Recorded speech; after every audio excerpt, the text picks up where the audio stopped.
Alright, welcome back everybody for yet another stream because PC crashing issues happened and caused the stream to die. But now we're back with just 2 minutes prior to the race start.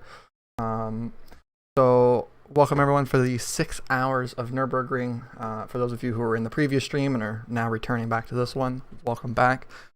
Thank you all for watching and staying tuned in. We hope to be able to put on a good show for y'all. We hope to not have another crashing problem. Not necessarily impossible, but we hope to be able to keep things clean here on through and stick around. So thank you all for staying in the chat and being here. We will now go ahead and switch over to AC. I can't.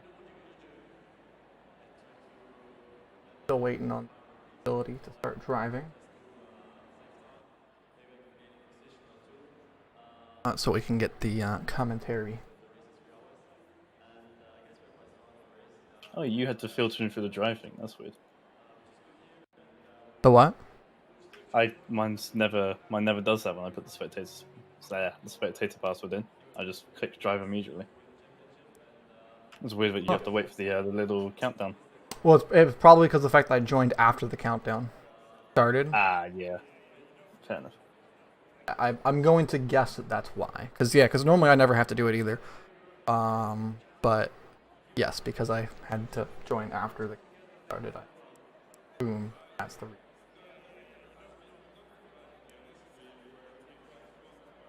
Not too big of a deal.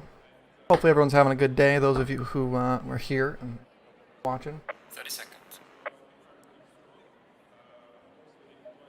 Drive. Broadcast hub already. Go. I do not have the track map up for what the corner names are, so Dom, you're going to be the corner name consultant. Could be nondescript actually. They're all sponsored. They're all shills, so they're all just company names. Castrol, Mercedes, RTL, Ford, Dunlop, Schumacher S, and then Oh, of course, apart from the Schumacher S's. Kumho Curve, Bit Curve, Otzenbach, and then Vidal. Yeah, Not entirely sure. Yeah, and then Coca-Cola Curve. No shame in that one, huh? Lots of money for the Nürburgring being I've never on seen display. a Coca-Cola sponsor in real life on that final corner. I've seen an Xbox one for Forza at the final corner, but never Coca-Cola. So it's like it's probably like at Le Mans, at Le Mans, where the first chicane is always changing what its name is because of the fact that it alternates between Xbox and PlayStation. One year it's Xbox for Forza, and the next year it's PlayStation for Gran Turismo. And it alternates back and forth between that. It could be that type of situation with the Coca-Cola Curva.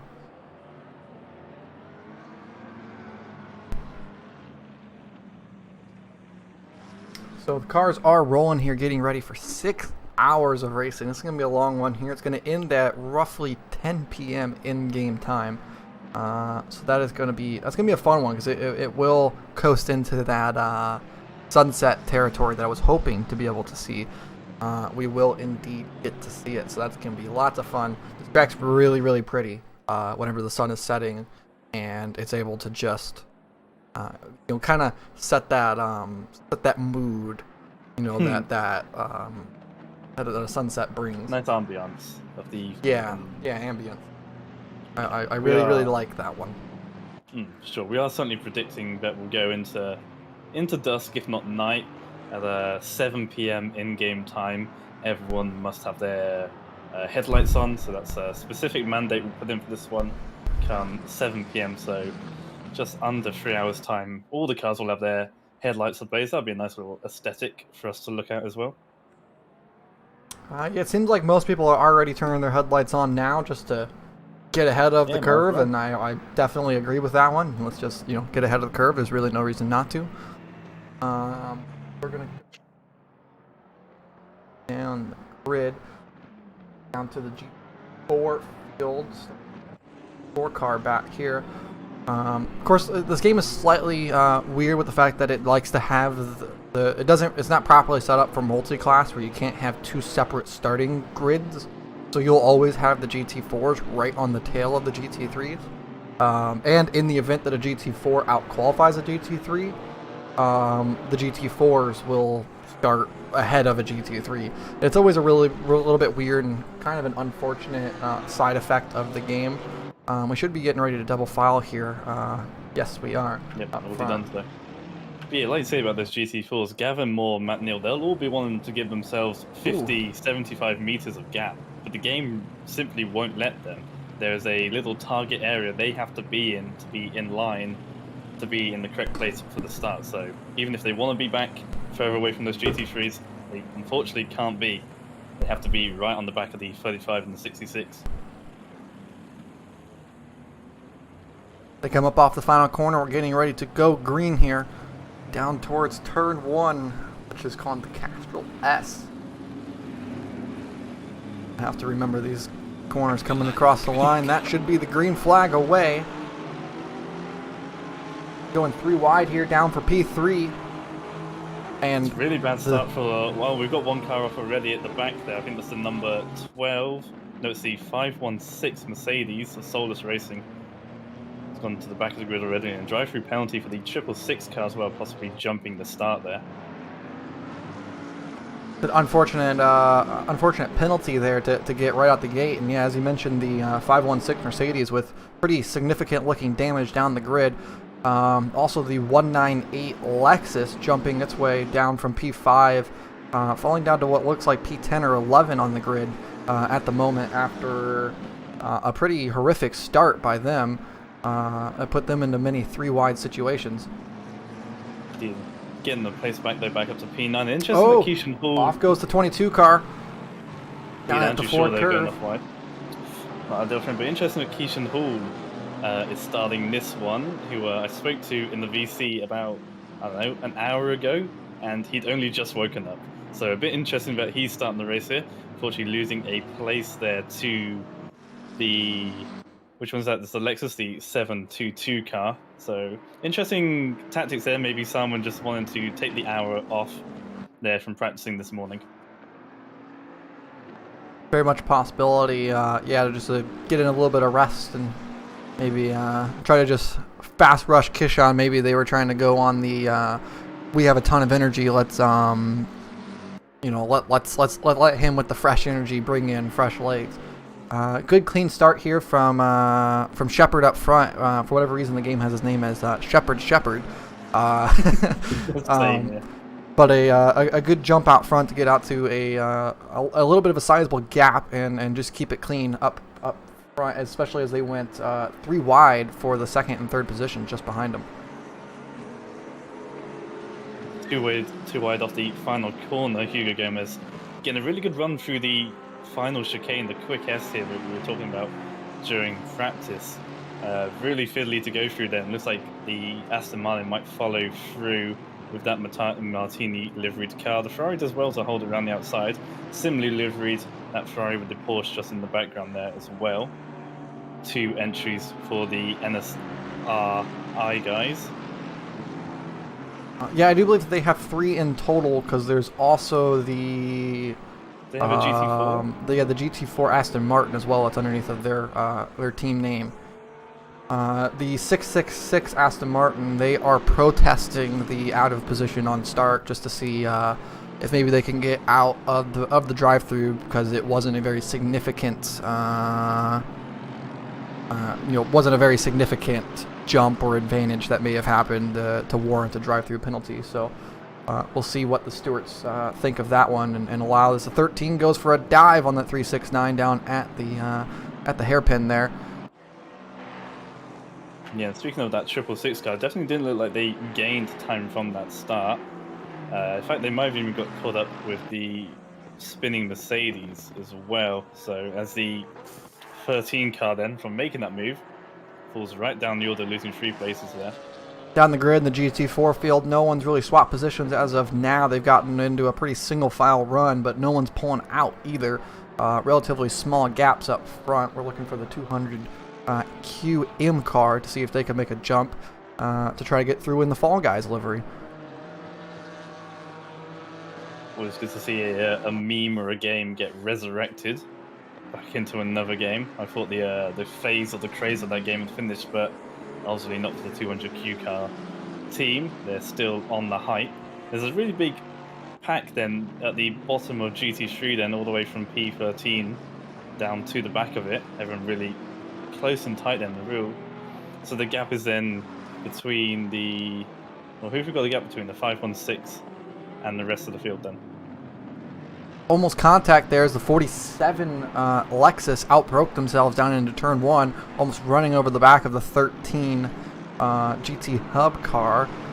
Did not make contact, but also is now under duress from the 666 GT Hub car, who's also going to try to put their nose in there and get their way through. Thank you, Nightbot, for plugging that Amazon Prime Twitch subscription. If you do have Amazon Prime and would like to support us, it is completely free. If you just link your Twitch account and your Amazon account, you can then subscribe to our channel, and you also get access to our awesome emotes that have been added.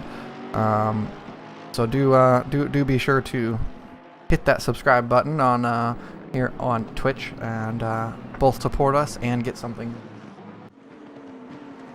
Funny you say that. Mine is up for renewal. Maybe if we get a couple more followers here. We are currently on 185 followers, so maybe if we get to 200, I'll pop in my Prime sub as well. On track to the 200. Oh, there's a car off track. Is that the 715 Nissan was slow. Also, the 113 is off track as well. It's a good shout.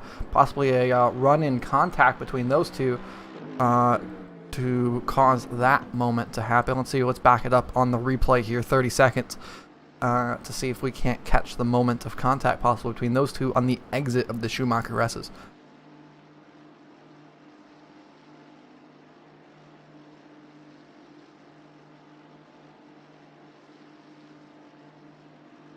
This is the moment where it'd be nice to have a transfer screen to be able to block out the frozen screen. So the 113... Oh! The NSIR Ferrari, the 369, went for a spin over the curb, which then collected the 113 as well as the other NSIR car. In a pretty dramatic incident that really could have been a lot worse than it turned out to be there. That number, or the 113 car, kind of getting bullied there. It's like by the Nissan GTR, just pushing it along the gravel.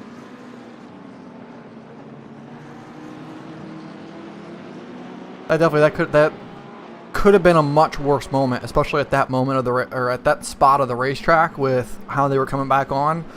There could have been a lot more cars involved in that. So it was a good job by everyone to avoid. Unfortunate for the 113 car, who seemed to get off worse. They're now on the pit lane for damage. So they definitely hurt them a lot to get involved in that incident. And it is a shame to see, of course, but hopefully they can get back underway and get going here soon. Now, I don't know if you can really penalize that one, though. I'm very curious to see how the Stewarts arrive on that one, just because of the fact that it wasn't like there was any sort of deliberate contact or wrecking or anything. It was just a car caught a curb and spun. So that's just a unfortunate racing incident, if you ask me.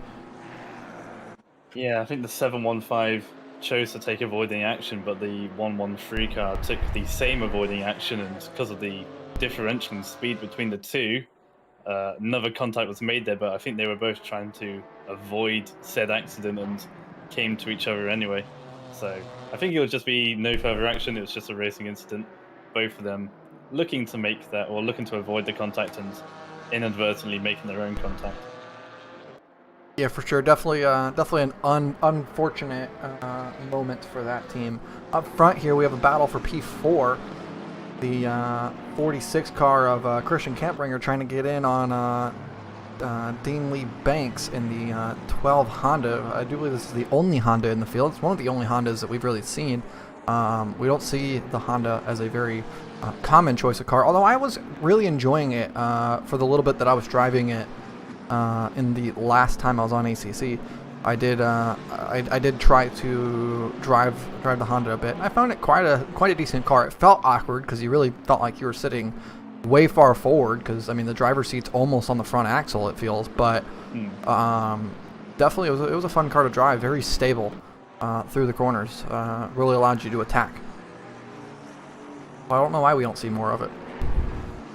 Agree with you. It sort of reminds me of a McLaren 650S in the way it's styled. It's very front forward. It's almost like an old F1 car. You do feel like you are sitting on that front axle as opposed to more of the mid of the car.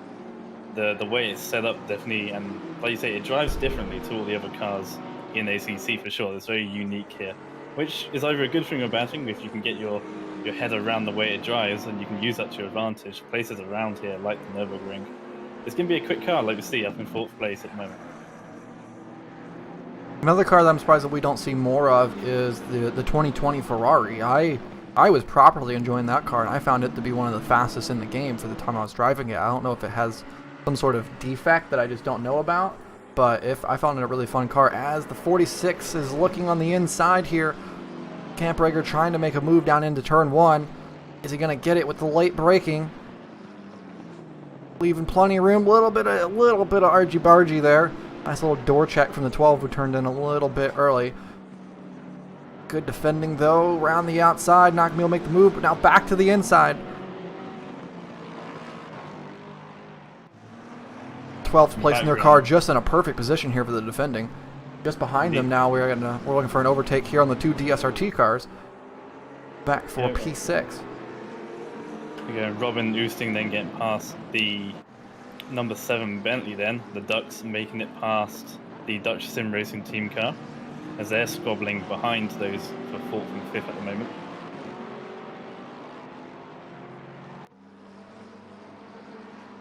That 516 car still in the pits there, so real major damage for them.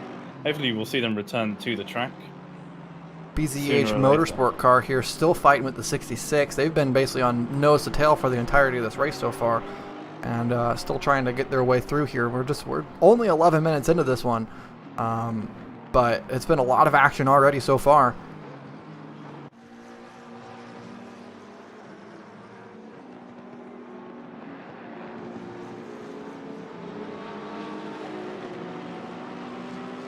DSRT bringing for the first time, I think for the first time, 3 cars to this race. Normally they only bring 2, 1 in each class, but they did enter a 3rd car here, this 392 Dux Porsche. A really nice livery, may I add. I like the change from the typical black and red that they go for to go with the black and green. Oh, almost right into the back of that BMW. For P6 and try to see if they can't peek their nose down at the end of the straightaway. And in turn 1, they're going to go for the move. Not going to be able to get there though. 722 Lexus here of Sean Leyland with a really good drive to try to catch up to these guys while they're in the middle of their battles.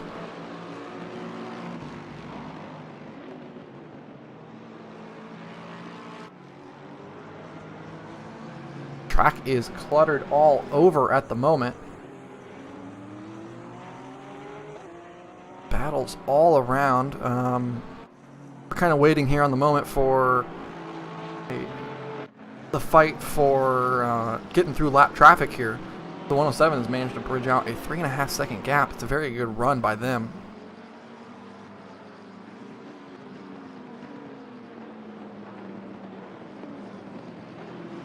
Ooh, team cars almost with a little bit of contact there down at the hairpin, the Dunlop curve, as they do call it. 35 cars still just cannot find their way past the 666 GT Hub Aston Martin. They keep on trying here, but Jocelyn just cannot make the move stick.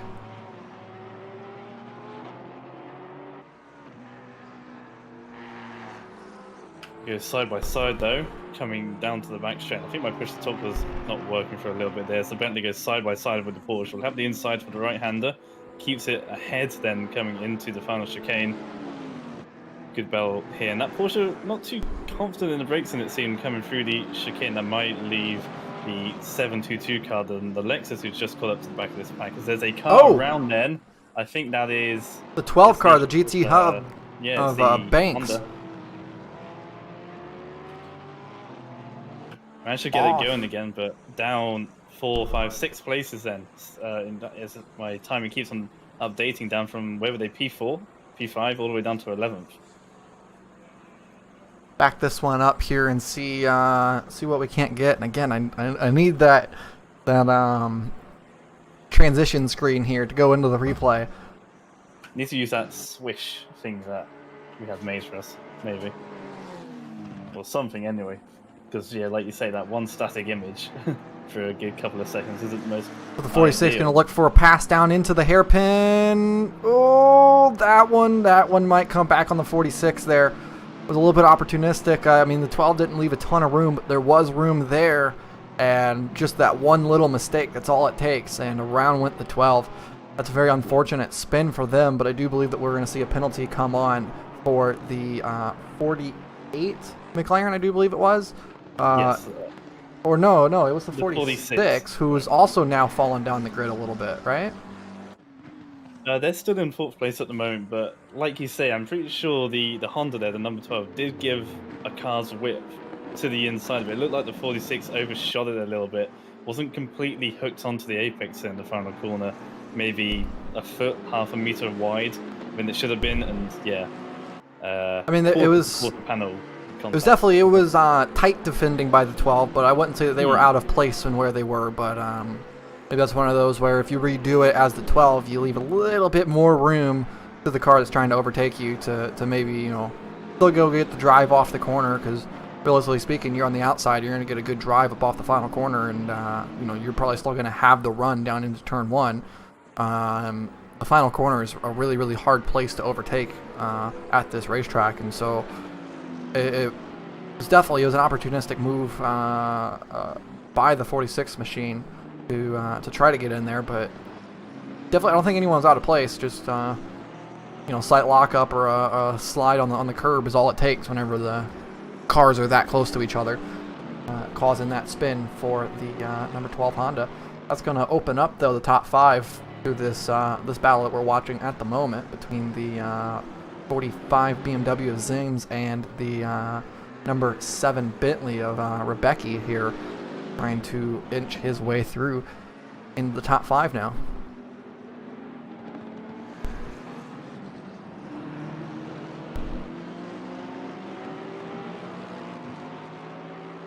Five and a half seconds now, the gap up front for the 107 machine of Shepard. That team, they just always seem to bring a really good race package in and can just really bridge a big gap to anyone else once it comes to race time. I mean, qualifying we saw that it was really close between the two, but now we're at race pace and they're just on another level once again. Like we saw Paul Ricard 2 months ago, they were really good with traffic management. Also, not so much as an issue, a factor this weekend with only 5 GT4 cars, but still, you still have to navigate them, and if you can get through them a tenth quicker every time compared to everyone else, and it's going to slowly add up, and that's a good gap that you can basically get for free. It is time loss that, if you're losing time, you're just giving away time behind the slower class to everyone else. It's really a place that if you know the characteristics of your car and the class you're going past, where you can really use that to advantage to choose the best place to get past the slower class cars. Oh yeah, definitely, and I mean we can see it maybe a situation of it right here. Not quite the 7 car isn't gonna get there, but you had that opportunity of where there was the GT4 DSRT car and the GT3 DSRT car kind of surrounding that 45 BMW there, and that's one of those situations where you can maybe use the GT4 as a pick in a way. That's the word they use for it, where they get in the way of the car you're trying to overtake and use them essentially as a de facto braking zone almost, to kind of force your way through to where they don't have any choice but to slow down or run over the GT4. And obviously most drivers are not going to elect to run over a GT4. They're gonna back out of that one and let it go. So definitely traffic management is a huge key to endurance racing. It's a big reason why we want to continue to have these races be multi-class, is because having to manage those GT4 cars just, it adds another level to the racing, and it adds another level to what the drivers need to do, and it really makes it that much more exciting for the drivers in the car, but also for us to watch here at home.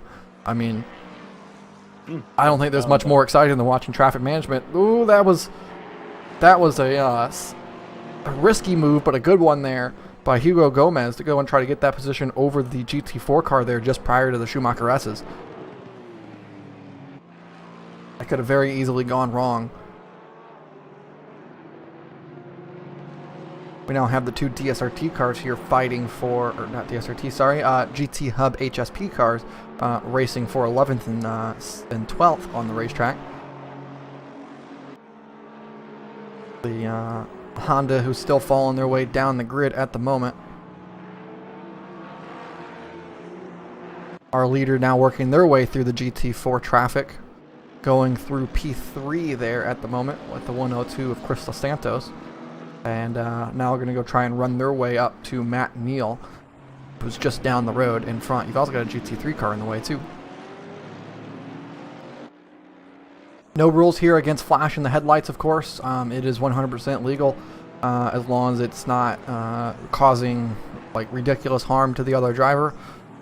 So it's gonna be fun to see some people with the flashing headlights. It's around the outside of turn 2. 13 car trying it, gonna back out wisely on the teammate here. Don't want to cause any unnecessary contact for the fast car that's already been involved in contact. 666 will get away with the out of place drive through. They were in line and under the speed limit at the start. It was probably fractional, maybe a foot or two, in which they were out of line, and protest's going to work out for them in the end. No drive through for that car. Just like we see in tennis when a player may call out the umpire, it's good to see, because sometimes the game can be either completely wrong or completely too strict. And you could be just a tiny bit out of line, a foot out of line. They might have been, obviously the speed limit is normally 70, is it kilometers or mile an hour? I do believe it is kilometers an hour. Yeah. And even if you're a fraction in the red, that will straight up give you a drive-through penalty. And I'm sure they watched their run down into turn 1 to see if they gained anything from it, which they definitely didn't. They may have even been hindered by it, if anything. So yeah, good protest by them, and they've just managed to escape themselves a drive-through. So good for them. Yep, that was a point I made sure to cover in the driver's briefing, was about the ability to protest penalties that are given to you, and if you do want to protest and appeal it, do it as soon as possible. Because if you do it, the stewards will remove it from you. They'll go back whenever they can, review it, and if they feel you still deserve the penalty, they'll give it to you, and if not, then you'll get away with not having to serve it. And so definitely, if you're in that risk of you don't know if you should or not, appeal it, and we'll see what it goes. And the 35 has received a 20-second time penalty for which incident is that? That was not one that was reported. I'm trying to think. That's with the 369 car. If we saw that one. That was the Ferrari that spun going through the Schumacher S's, was it not? I don't know if I caught contact on that one, but there will be a penalty awarded to the 35 according to the race stewards. Tight field right here between the GRG eSports car and the HSP cars. Going down towards the hairpin. The Porsche going to go for a dive. Oh man, that was a heck of a move, but he made it stick on the inside, really not drifting too far wide. And so they did a good job of making it stick and really being on there. And that's exactly what the 46 should have done earlier going into the final corners. When they go for that dive down to the apex on the inside, is get it stuck down on the direct apex as tight as you can to the corner, like that Porsche did. Went for the dive and didn't drift wide into the GRG car, which is a perfect move, almost textbook if anything. Move there, a fantastic move there to get himself up to 8th place, and I won't be surprised if we see this GRG car come under pressure from the number 12. Obviously that Honda was up at the front of the field before the contact with the 46 car. And I'm sure they'll be looking to work their way back up through the field. Gotta wonder though how much that the contact could be hindering that car as well. I mean, it wasn't very heavy, but it could be causing just that little bit of aero damage that can be removing that advantage that they had in outright pace earlier. Quite right, and luckily for the number 12, the car that hit them, the number 46, that third place McLaren in fourth place overall, has been given themselves a 25-second time penalty for the contact at the final corner. Wow, that's a major major penalty there for that move. But yeah, definitely was a late dive in which didn't stick. So makes sense to see the penalty come in, and I feel like that's going to be roughly the same amount of time that the 12 would have lost based off the spin anyway. So maybe we could see those cars come back together on the racetrack here in a little bit. Could add some fun to it. Because of course you either have the option to serve the time penalty on pit lane, or you can hold it and wait till the end and just serve the time off of the end of the race. And really, for me, I think what it comes down to is it kind of gives you the an advantage, if you will, of how you controlled to serve your penalty. This is an awesome line of cars here. Oh, the 515 was, ooh, that was almost really bad. But now the 198 is going to have a run. So is the 12. Number 12. Maybe that Aston in the background as well. 3 wide, they go 4 wide. That BMW not sure what to do. They go. Oh, and the 198 misses the corner. Contact. 3 cars off. And now the 13 going to become the big winner out of that one. The 515 still spinning back behind. That was a crazy move. We're going to go into the Helican here, and we're going to back that one up. I want to rewatch that overtake. 5 cars all trying to hit for the same spot of pavement. And I think that was really helped by that BMW, who chose the GT4 BMW, which chose to sit right in the middle of the circuit, not even to the left or to the right, slap bang in the middle, forced all 4 of those cars to go either side there, and made it a bit more difficult than it should have been. Maybe it wasn't completely that GT4's fault, but certainly didn't help things for the fact that they just slap banged themselves in the middle of the track as opposed to one or the other sides. Well, I don't really think they had a choice whenever the 198 tried to make that move, and yeah, once oh man, there's contact everywhere. The GT4 kind of made contact with the 12, it seemed. Oh, and then 515 smacked the 12 as well, which caused them to go off of the racetrack there. Wow, that was a crazy moment between all of those cars. Stewards are going to have a fun time looking at that one. And there's a 15-second penalty for the 35 as well. I think it's because of the fact you can't apply directly 20. It's you can go 5, 15, or 30, and so you have to add it as 15 and then an additional 5 on top of it. It is, and you see that 20 seconds for the 46 car as well. And there's also an additional 20 seconds now to the 715 for failure to hold brakes after a spin. That's going to be the car that rejoined back onto the racetrack going through the Schumacher S's.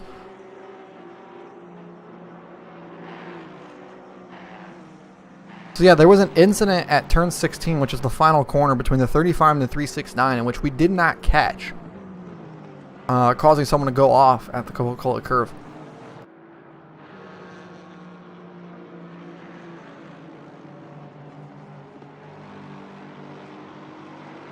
Jump up here and watch the 7 car for a little bit as they're still in that fight for P5 at the moment. They've been right on the bumper of this BMW now for a good 15 minutes, and they're just trying to just get by. They can't sneak into the top 5 here. We're just about 30 minutes through this race, and we still have 5.5 hours left to go, and we've already seen a ton of action. This is going to be a fantastic race. The penalties early on for some a couple of mistakes here and there. Nothing too bad, you say. All of them were just tiny errors which led to larger things and misplacements from a couple of drivers here and there, but a lot kicking off already in that first half now of the race. Still 5.5 hours left to go. A lot more action to go as the number 7 trying to put pressure on the 45 BMW here for P5. I mean, if they want a top 5 finish, they could just wait it out for the 46 car to take their penalty and be gifted the 5th place position, but I'm sure they'll be more happy if they were to take it on track with an actual overtake. There was a question in the chat here asking about how many tire sets do cars get. Unfortunately, we have to leave it to an unlimited tire set, just due to the fact that there's multi-class here. As if we limit it for one class, it limits it for both classes the same, and it can cause problems whenever you limit it like that to for some cars to basically not be able to have the same as other cars, and it really would just create it where everyone would be driving the same car on the same track, and it would really just it would dull down the racing in which we would be watching. To me, a huge fun part of sports car racing, I'm sure most can agree, is being able to see the variety of cars. I mean, where else can you see a Bentley and a Ferrari drive side by side, right? So it's really cool to watch multiple different cars race each other on the racetrack, and so the excitement that brings is really good.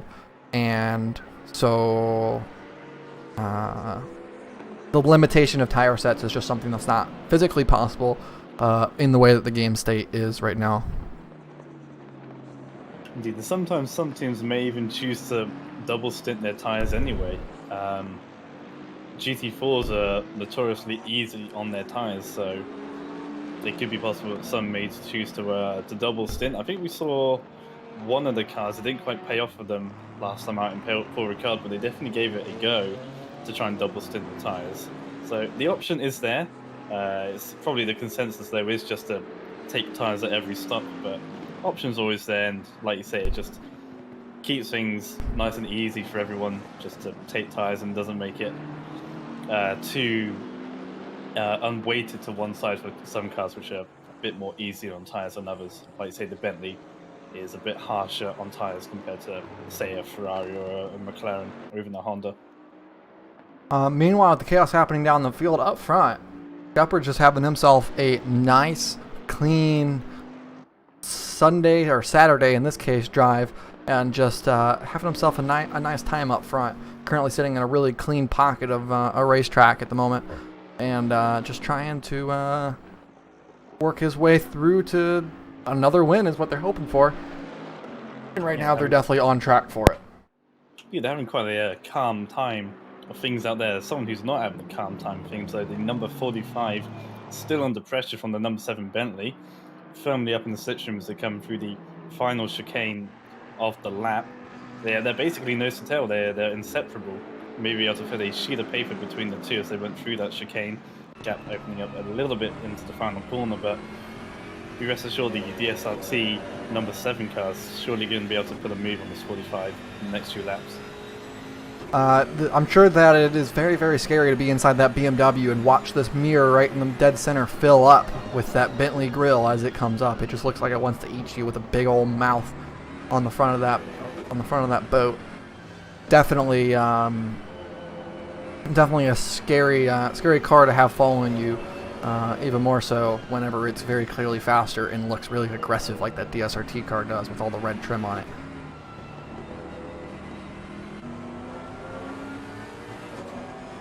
Bentley, of course, the only right-hand drive car in the game, and honestly, I feel like it's kind of an advantage for it to be the only right-hand drive car, because it gives you a different perspective to the racetrack that others may not have, and it's always kind of interesting to see I feel like that it plays a bigger role than what a lot of people say it does, having the driver be on the opposite side of the racetrack, because again, it just gives you, as we're talking, the 45 goes off at the Dunlop hairpin. But lead into pressure then. Like you said, they weren't. I said they weren't calm with the number 7 behind them, and yeah, they've just been forced into a mistake. Is that an actual fact about the Bentley, the only right-hand drive? I didn't know that. Yeah, it is the only right-hand drive GT3 car. I do believe that the Jannetta is also right-hand drive in GT4, and I think it is the only GT4 that is right-hand drive. But yeah, the Bentley is the only right-hand drive GT3. I think the KTM might be right-hand drive as well, maybe. But yeah, no, I think it's left. But yeah, no, the Bentley is the only right-hand drive GT3, and again, I think it's an advantage. It's just one of the reasons why I really like the Bentley. Is a big old slide for the 45 there through the chicane. 13 putting the 722 under pressure here as well. now we're gonna be able to watch this this fun fight happen between these two cars. And for anyone in the Twitch chat whose drivers are driving, or if you're managing a team or you're a driver yourself, the pit link system is now back up and working. Apparently, it was displaying information from practice just a minute ago, but it's been reset and is now working all up again. So if you need pit link, it's there for your use. But yeah, I don't know. I really find that having that right hand drive in the Bentley, it gives you a different look on where the bumps are on the racetrack. And personally, I find that sitting closer to the center as you can of the racetrack is better, and that's why often I'll have a hard time. Around goes the 722, almost taking out the 13 there. Very, very close. Let's see if they can get them off the racetrack. All right, they're off. Just in time. Yeah, just in time getting it off the racetrack there. That was a nice clean rejoin, and you know, no penalty needs to come of that one. That was just on their own spin. Wow, that was a crazy moment. Almost collecting a couple cars there, though. Yeah, in the process. Just in time in front of Keishan Hall then in the GRG car. And there was millimeter perfect, or just a little bit of luck, I guess. If they spun any later, they would have surely collected the Lexus, and that would not have been ideal for them.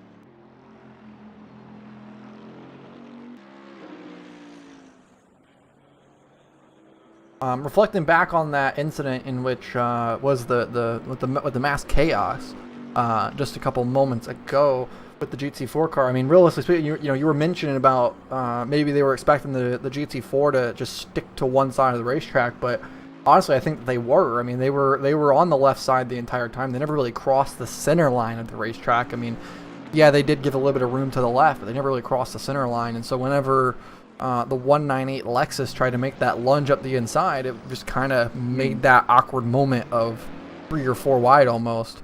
With the BMW really nowhere to go. I mean, you're kind of a helpless sheep, if you will, in that BMW with all the GT3 trying to fight around you. And all you want to do is just hold your line and not cause exactly what happened. And I mean, I don't really, I don't put any blame personally on the GT4 for what happened there. It was definitely what happened was the 198 slid through the corner and made contact, and that's what caused the whole incident to happen. Now, there was something that happened further down the road with the 12, because I did see a little bit of contact between the 12 and the GT4. I'm not sure what happened there, but if possibly there's some sort of penalty to hand out on that one, there might be. But to me, what I saw was the 198 car creating contact. And as we were talking, those two cars are now back on the track together, the 198 and 515, racing with each other.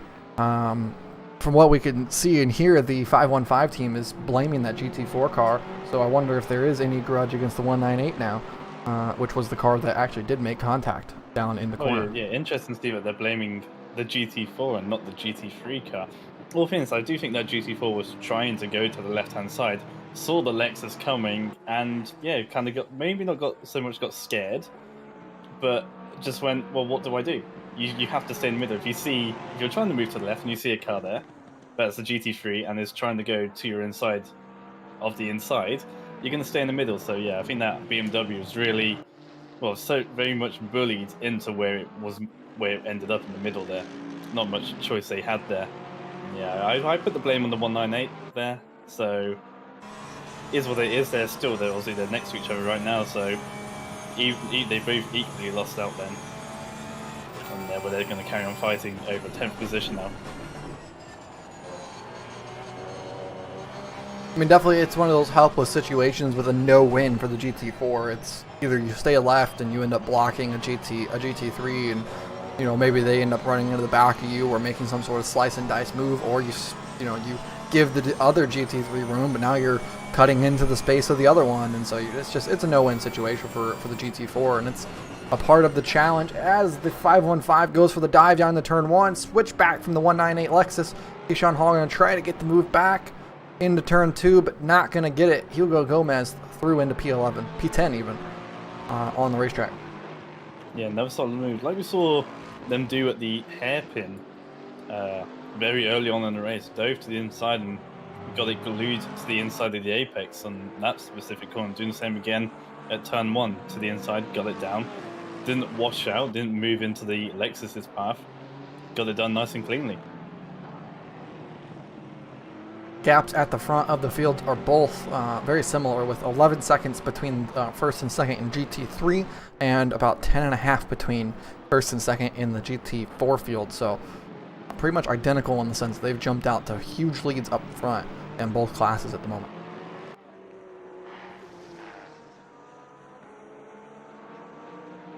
Ooh, that's a good move by the 515 there to put the Camaro in between them and the Lexus behind them. So through the Schumacher S's, Keyshawn Hall is going to lose a lot of time, and that's really going to help bridge out the gap for Hugo Gomez. But now that's going to bring the 47 car of Jurwix right into the fight now for P11 with Keyshawn Hall. See, that 47 car has just been hanging on in the background there for a good couple of laps now. We're waiting to see what happens between the 515 and the 91 or the 198. Probably hoping for a little bit of contact. That hasn't happened. The 515 getting past cleanly. Now the 47 will get past or try and set its sights onto one of its sister cars. It's a triple-way Lexus at the moment, headed by the 198, followed by the 47 and that 722 car just in the background. Out of shot there. You see how these three Lexuses go about racing against each other. I'm pretty sure that 722 car is a little bit quicker than these two at the moment. Might close up the gap in the next few laps.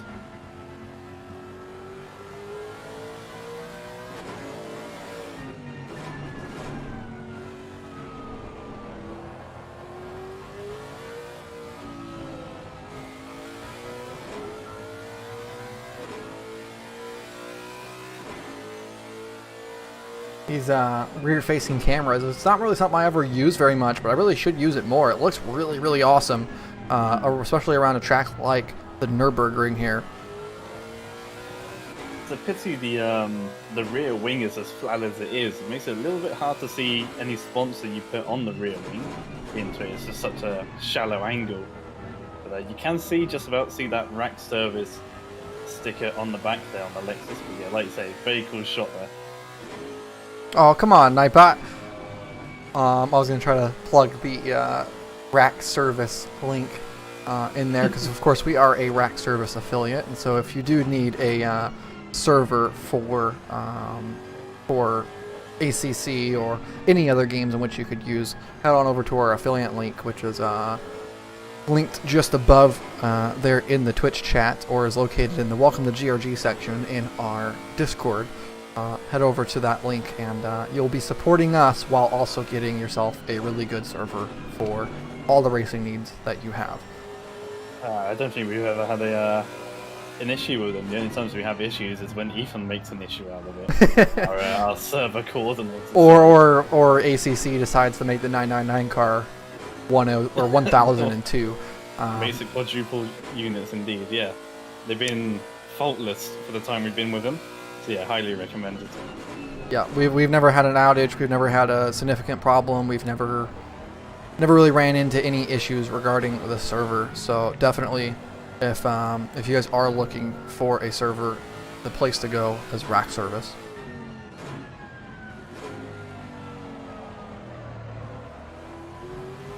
Bit of a slide through the third corner. The final S's are coming to this mini back straight. The 112 is off. Oh, so it is. The DSRT Camaro at turn 1, facing the wrong way.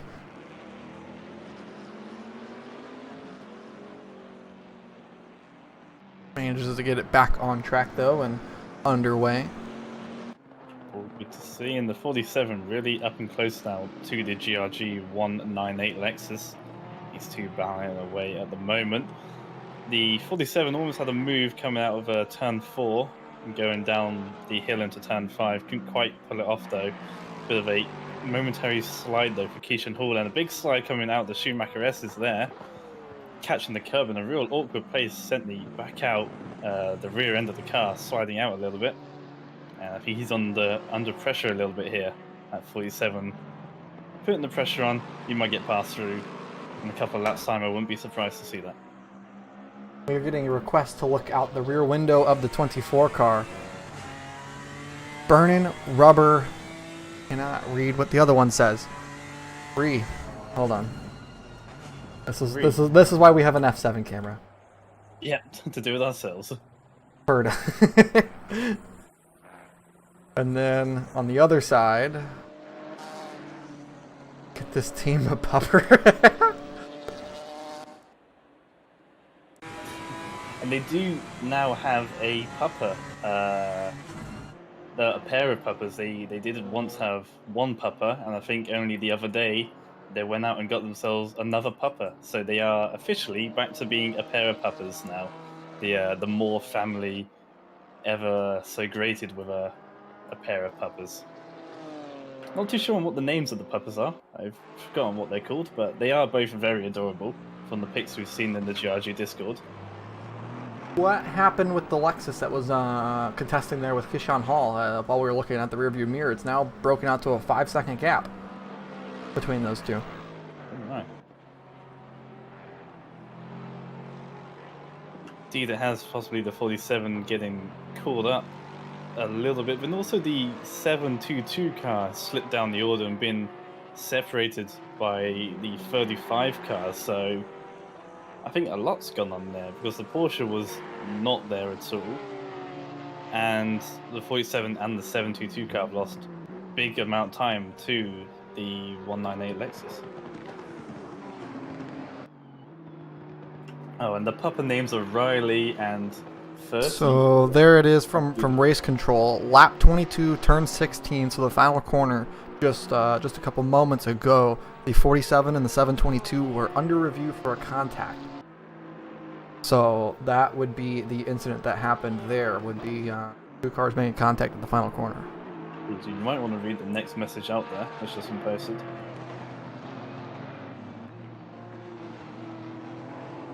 And the 198 has received a drive-through penalty for the dive bomb that happened with that incident trying to pass the GT4 car that we saw just moments ago, or well, about 30 minutes ago now. They have been given a drive-through penalty for that incident. Race stewards trying to get through and make the most fair judgments that they can, and so of course it does take a little bit of time to get them in, but as long as it is a fair and good ruling and a thorough ruling, we're more than happy to see.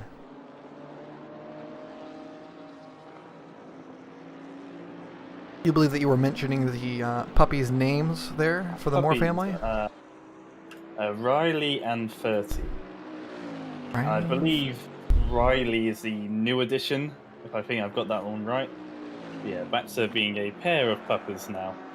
So yeah, at least the once lone puppy now has a brother or a sister to play with, which is quite sweet. And it's not the first time we've seen animal-based cars. Is it Mike Chawicki in the GT3 sprint race from a couple of months back had a goldfish-related car? I think it was literally just called Goldfish Racing. I do believe so, yes. Yeah. And then he also had a car that was featuring virtual animals, the little dogs from a TV show, which I cannot remember the name of for the life of me. It's a rip-off of Paw Patrol from the UK, and theirs is called something just different. But if you know Paw Patrol or know of Paw Patrol, it's basically that, but an American version. I think well, speaking of Mike, there he is in the chat right now.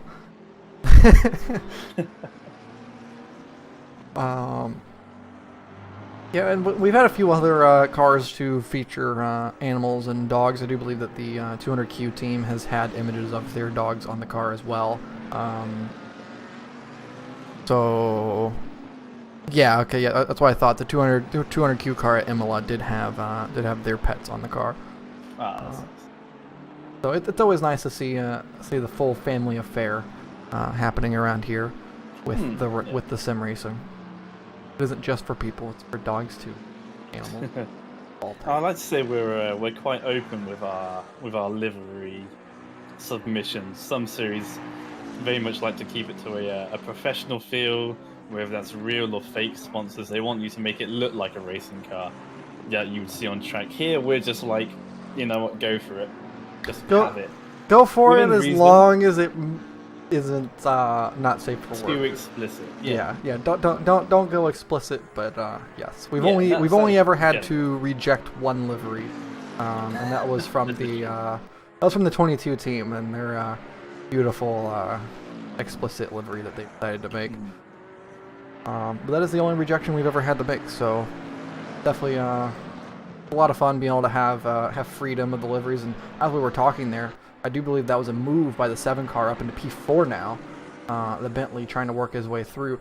It's going up into P4. Now we've got the 17. Let's see if he can't make another run back through on him.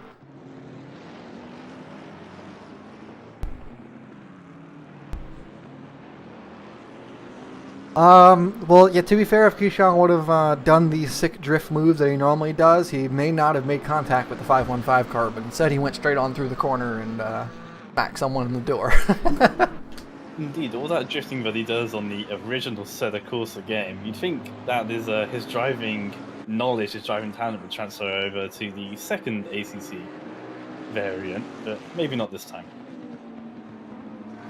Gaps are really, really closing up at the front, by the way. I've just kind of noticed this. That the gap from P2... Oh, no, sorry to talk over you. The 17's been taken out ever so slightly. Well, I say ever so slightly. He is around by the 112 car, the GT4, and a little bit of a nose boop there as they come rejoining. The 17 car tried to go around the outside, then down the right-hander, and I think that Camaro got a wheel on the curb and just unsailed them a little bit, and made contact with the 17 into the braking zone. We're going to go ahead and rewind this again. I apologize for the still image. It's just the problem of the game. Welcome in, Evan, to the stream. So, 17 coming out, going down towards, this is turn 5, I do believe. The SRT car side by side going for a little bit of a photo shoot here. Yes, in 5 and 6.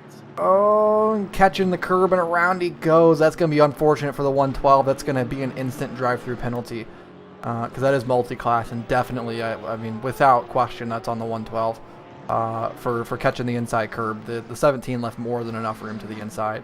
So unfortunate for the 17, and that's going to be an instant drive-through. I think that one's pretty cut and dry on that DSRT Camaro. Indeed, and it's already under review by our stewards, and it shouldn't take too long for them to come to some form of conclusion about that one.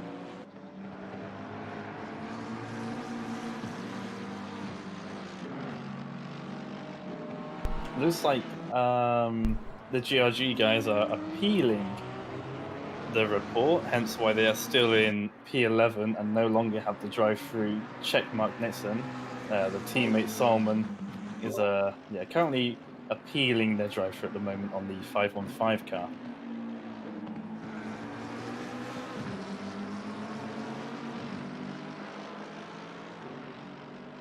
No further action ruled for the lap 22 incident at turn 16 between the 47 and the 22 car. It was ruled that it was a close the door while the 47 was on the inside, which caused the 722 to go around. So kind of one of those self-penalizing incidents where car at fault was also the one who went for the spin. No further action being ruled, and I think that is a fair no further action assessment. Indeed, and they move for, well, not the move, but the battle for second place. The two TSC cars, the blue and the green variants of the McLaren, separated by 4/10 of a second at the moment, or the second and third place. The 48 just ahead of the 46. Of course, that 46 does have the time penalty at the moment for contact on the number 12 Honda in the opening stages of this race. But we're almost at the end of the first hour of racing. We're going to be coming up to pit stops fairly soon, and that 25 second can get cleared and dealt with, and they can get back under racing soon. But let's see what happens between these two teammates here.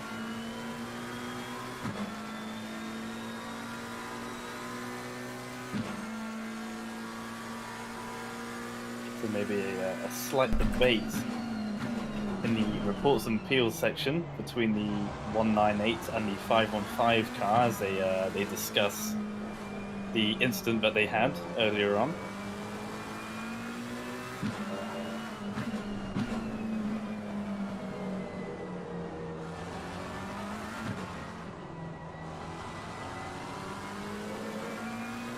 Again, yeah, you're talking about this battle here for the second position. I mean, these two cars are really, really close, and it's nice to see a top of the field battle. This late into a run here, we're almost an hour in, getting ready for the first pit stop, and to still see these two teammates in the McLarens right up front. Of course, McLaren, kind of an offshoot choice, generally speaking. Normally, it's not a car that's right up front, but we did have a McLaren win our Spa race, which was based on the rain. So, oh, that's going to be a slow spin for the 48 car there. That's going to bring the 46 right up to the bumper. Now, you got a question, what is the ruling, I should say, for the TSE team? Do they allow their drivers to just race it out with each other, or is this kind of that, stay in line, you have a penalty, let's not do anything dumb and cost each other time situation? Because every team does have those different rules in place and different ways that they let their drivers go about things, and you never know. Seems like in chat, Max there saying that they're letting them race for the time being. Of course, only an hour into the race, you can sort of allow that to happen. Whereas if we're into the final hour, maybe a little bit more questionable, especially if one still has a penalty with the final hour. But at the moment, they're letting it race. At the moment, I may even let the 46 ahead because they have the penalty, and try and allow that 46 to try and claw back some time on the midfield or so, anywhere from P7 to P11, where they'll likely come out after their penalty has been dealt definitely with. I agree with that one completely, with the letting them through. Here comes the 112 car once again in the way as a GT4. Seems to be the car that is always in shot anytime that we have lapping going on. This is a fight here for the 13th position. Of course, the 35 does have a penalty, so just how hard do you really push it as the 722 here for Sean Leyland. I don't know if you try to fight them incredibly hard, especially being that pit stops shouldn't be happening for another 5 to 10 minutes. Oh, and speaking of, there they go. Yeah, they dive for pit road along with the 22 and the 516 at 22 of Andrew Shaw just coming out of pit road. And the 516 will follow suit in a moment. But yeah, a couple of pit stops happening already. And of course, that number 35 Porsche will then make their pit stop as well and deal with the 20-second penalty as well. That's going to set them back a place or two. Maybe perhaps teams saw an opportunity in the strategy where you underfuel at the start just a little bit. And it doesn't necessarily hurt you at the end, because I think that we're about 7 to 10 minutes early for a pit stop here, but if you feel like at the end of the race you would have 7 to 10 minutes extra fuel, maybe underfueling for the start was a viable strategy for those teams.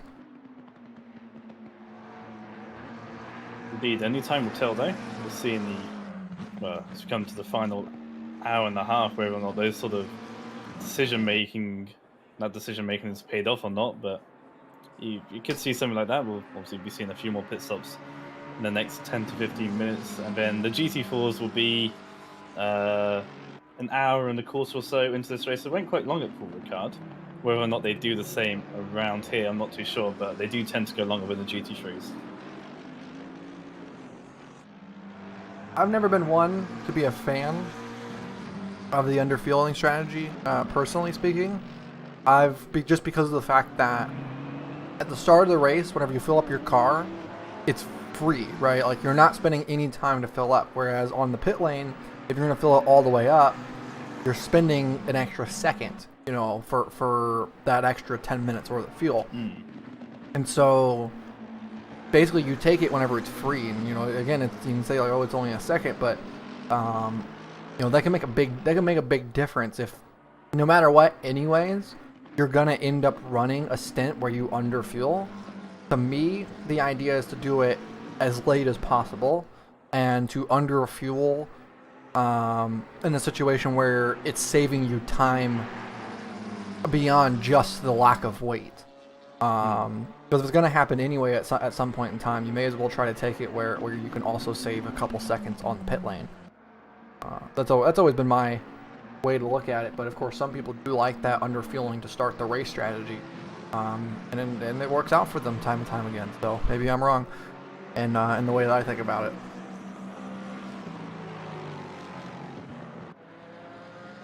Yeah, It's a good thing we're having such a long race. 4 hours are good for a variety of strategies, but adding those extra 2 hours opens the door wide open for whatever you want to try, whether that's a short fuel or stretch out the fuel, maybe do a bit of fuel saving. Quite easily done around here. Lots of big, long braking zones here, so very easily done to open up the fuel mileage a little bit by an extra lap.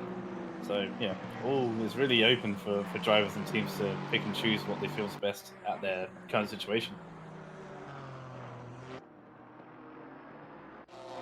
Up front in the GT4 category, Gavin Moore here really just pushing on in the car, trying to basically just put in some good laps and see about trying to bridge out this gap even more. I think it's about 12 seconds at the moment.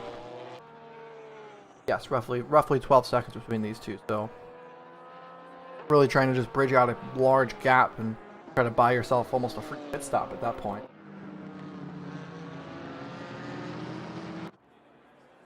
Down for the bottom of the field, and here you have Andrew Shaw trying to go past Pete Luto in the Nissan just ahead for P18.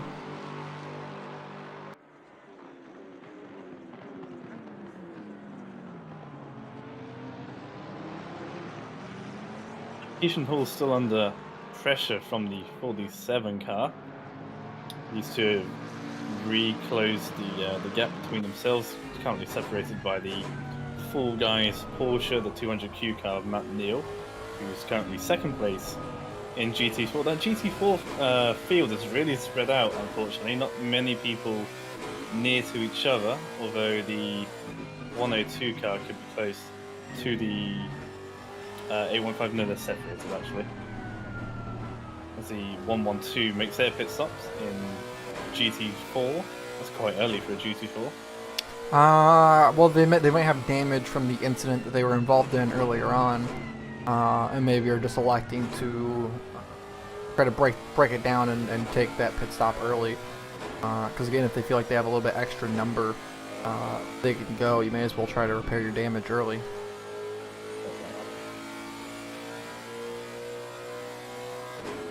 You change your Twitch name? Yeah. Yeah. Did not know that. I messaged you that and you went, haha, about time. Oh yeah. You're right. As we have two cars in the pit lane here, the 45 and the 392 out of P7. Both of them on the pit lane at the moment. Already rolling the 45 car. Oh. What's going on here? Is they're having to reverse? Did they miss their pit stop? And the 715 has gone off at the final corner as I was watching their battle between the Nissan GTR and the 22 McLaren. 715 Nissan going through the chicane at the end of the lap. Hit it wrong, like I was saying in practice, if you hit one of those larger curbs on the inside of the left or the right, which I think they hit the inside of the left of, sent them completely into the gravel and lost about 3 or 4 seconds then to the McLaren.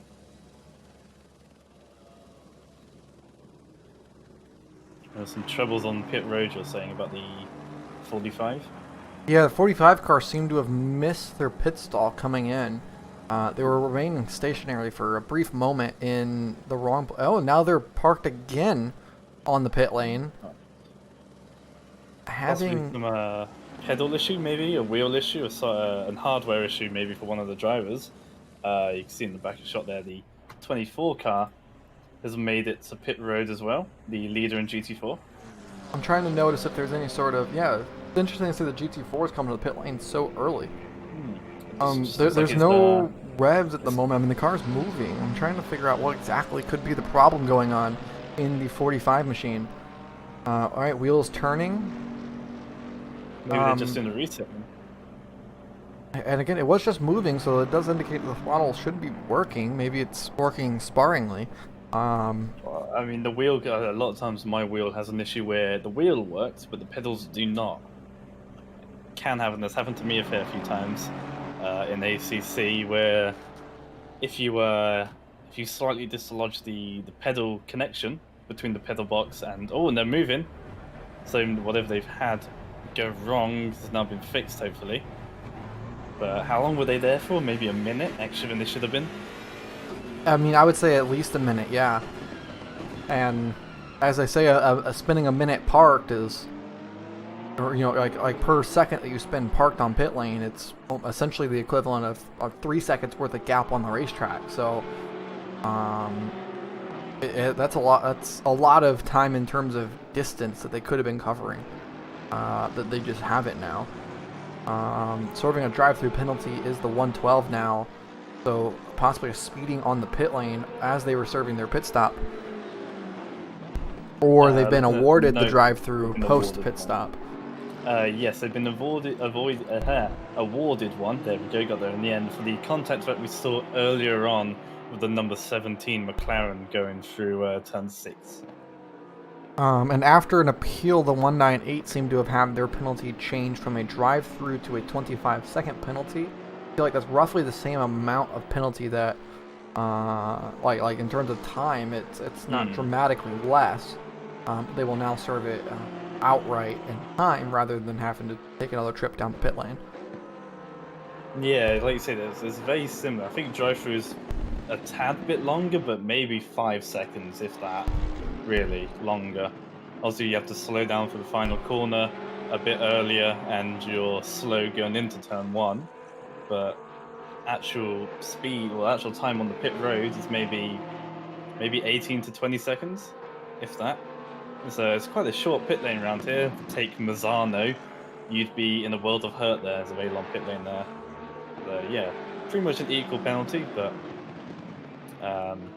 at least it was somewhat changed to supposedly a less harsh penalty for them. The 45 car who entered the pit lane up, I believe 6th or 7th, now has exited the pit lane in 17th. Now, for comparison, the car that they entered with, who was just behind them, was the 392 Porsche, in which that car is now sitting in 11th. And they were a few seconds down the road behind. So that kind of gives you a rough estimation of the gap that they lost, and sitting there would be a very significant amount of time, because the gap between the 47 and the 369 is ruled to be 70 seconds at the moment. Oof. And then you add on top of that the gap between every other car in there is about 10 seconds. So I mean, that's a significant time loss, about a minute and a half at the very least, that they lost sitting there on the pit lane. Yeah, that is super harsh for them, and not their fault. Obviously, it seems to me, I think that must have been a hardware issue for them. The number 13 cars made their way in and out of pit road from P7 down to P10. Elliott now takes over the car in the Aston Martin. Yeah, coming through the turn 3-4 chicane. They got themselves a bit of a gap at the moment.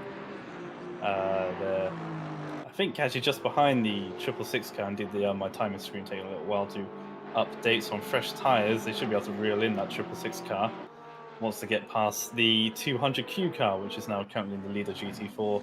We are waiting for their pit stop momentarily. Through goes the 46 on the 48 up for P2 now. They're going to let Christian Camprager go through.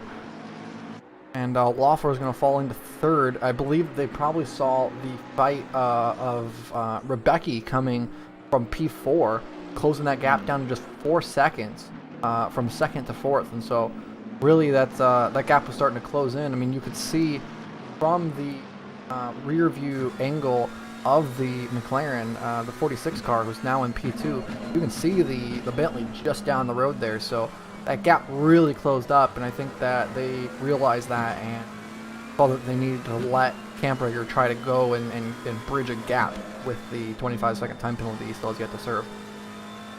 Yeah, I wouldn't be surprised if we see that 48 car actually dive for pit road at the end of this lap. You see the gap was opened up though, almost up to a second already in the space of half a lap. And the pit stops are still going on. The 369 Ferrari making their way into pit road. Yeah, I wouldn't be surprised if we see that 48 also dive for pit road. And apparently the move was just made with no team instructions according to Max. So possibly, also we see that GT4 car in the background. Maybe the 48 car getting shipped up behind said GT4 car. To actually stay out for another lap. There's a Mercedes in the background there. I think it's the 516, as it's the only Mercedes that's now diving for pit road. We also have the 113 as well, which is that one in particular, is the 113 at the pit lane. Oh, I completely missed that. Okay, cool. Good eyesight.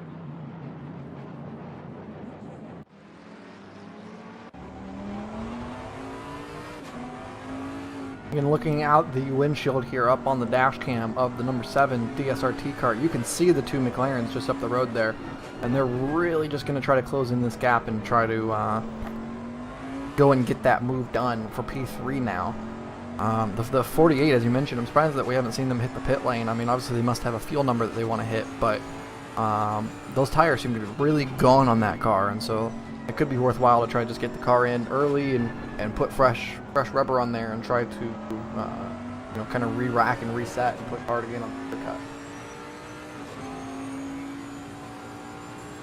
Quite right, as the 48 goes to the inside of the 369 car, it runs a little wide into there. They've just come out the pits on cold tyres, so probably their lack of pace they're showing in their outlap. But yeah, you can see that Bentley is right there within 2 seconds now, and that Bentley's big. That'll be filling up the rear view mirror of the McLaren very soon.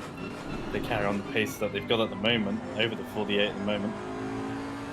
Over the course of the last 2 laps, they've been 2 seconds faster a lap, so wow. At the current rate, they will be closing in very soon. Down the field, we have the 17 car of Patrick Silvassi right now on the rear bumper of the 392 Porsche. Of course, the Porsche, the Ducks, they did just pit. I'm not sure if we've seen the 17 come to the pit lane yet. As actually they're going to go around the 392, possibly slow on the exit of the final corner. Gap really closed there from Silvassi to try to reel in. So I wonder if there's maybe something a little bit off going on for the 392 at the moment to cause that gap to have closed so quickly.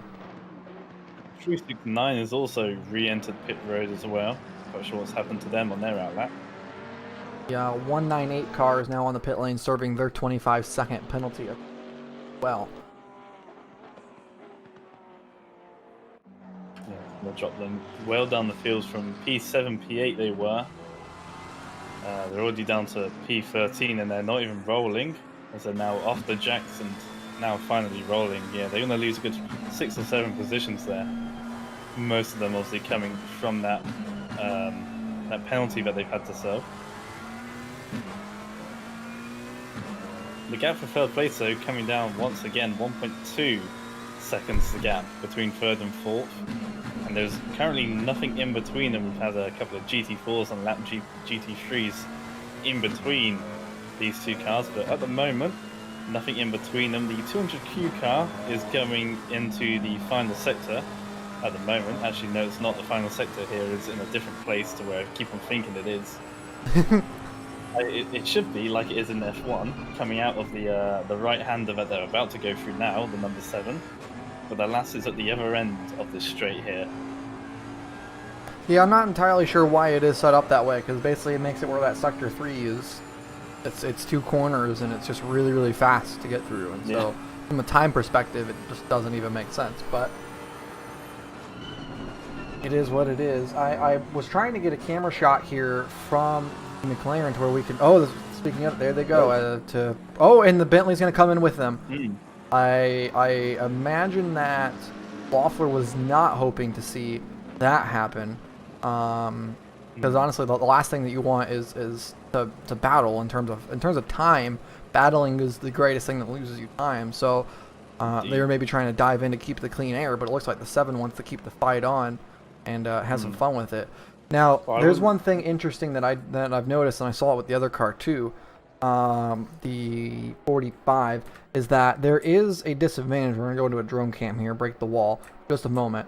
There is a disadvantage to having the earlier pit boxes, because there is this bump in the road here that happens in the first handful of pit stalls, and then as you come your way down into the next couple, where it basically creates a step. And then it happens again down the pit lane as well, where basically it kind of causes a bump as you get braking into the stall, and can really make it difficult to get your car slowed down. But very clean here for the 48, and it looks like they're going to come out with a pretty sizable gap over the 7. Actually going to bridge out a gap even. Of course, I do believe the Bentley has a bigger fuel tank, so its pit stops are slightly longer. But yeah, having those big bumps with the, as Mike just mentioned, the drainage going into the pit stalls, it really causes lots of disruption under braking for your pit stall. So it almost kind of makes where you qualified and where you're starting on the grid really matter that much more for which pit stall you have at this racetrack. Yeah, I think we're going to go to, I'm going to say one of Dom's little tidbits here, one of my random facts and knowledge that I acquire over the years. Donington Park, the contact for the number 7 there. That was odd contact as well. That was a big dramatic moment there to send off the 715 Nissan. If they're rolling, Watch them out of the way. Not to interrupt your tidbits, but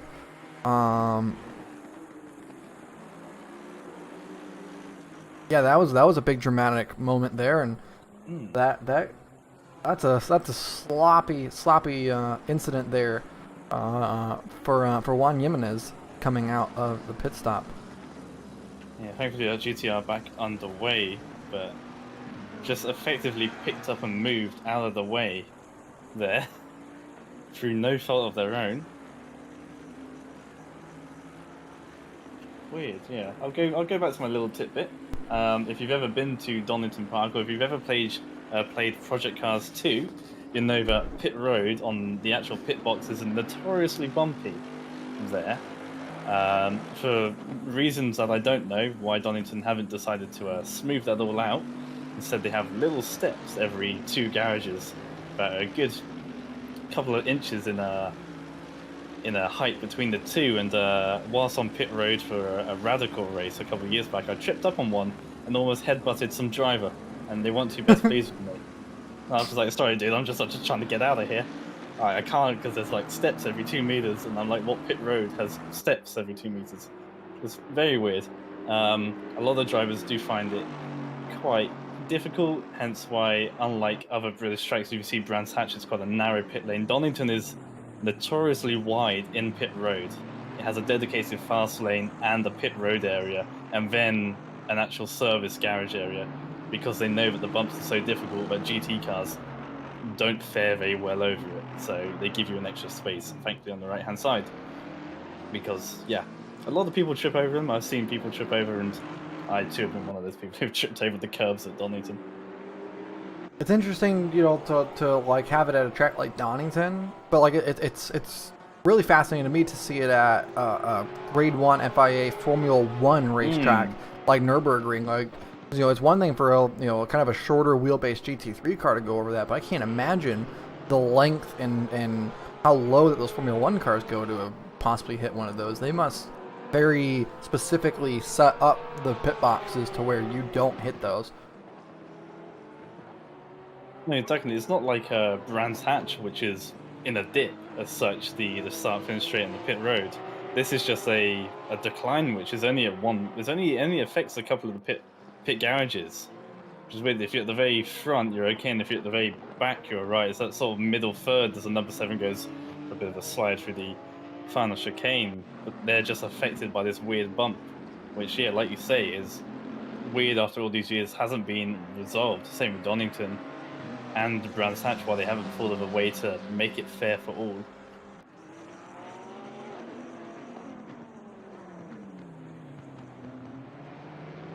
.102 BMW being extra cautious there with the GT3 cars coming through. 46 now on pit lane, getting ready to serve, or had just served their time penalty.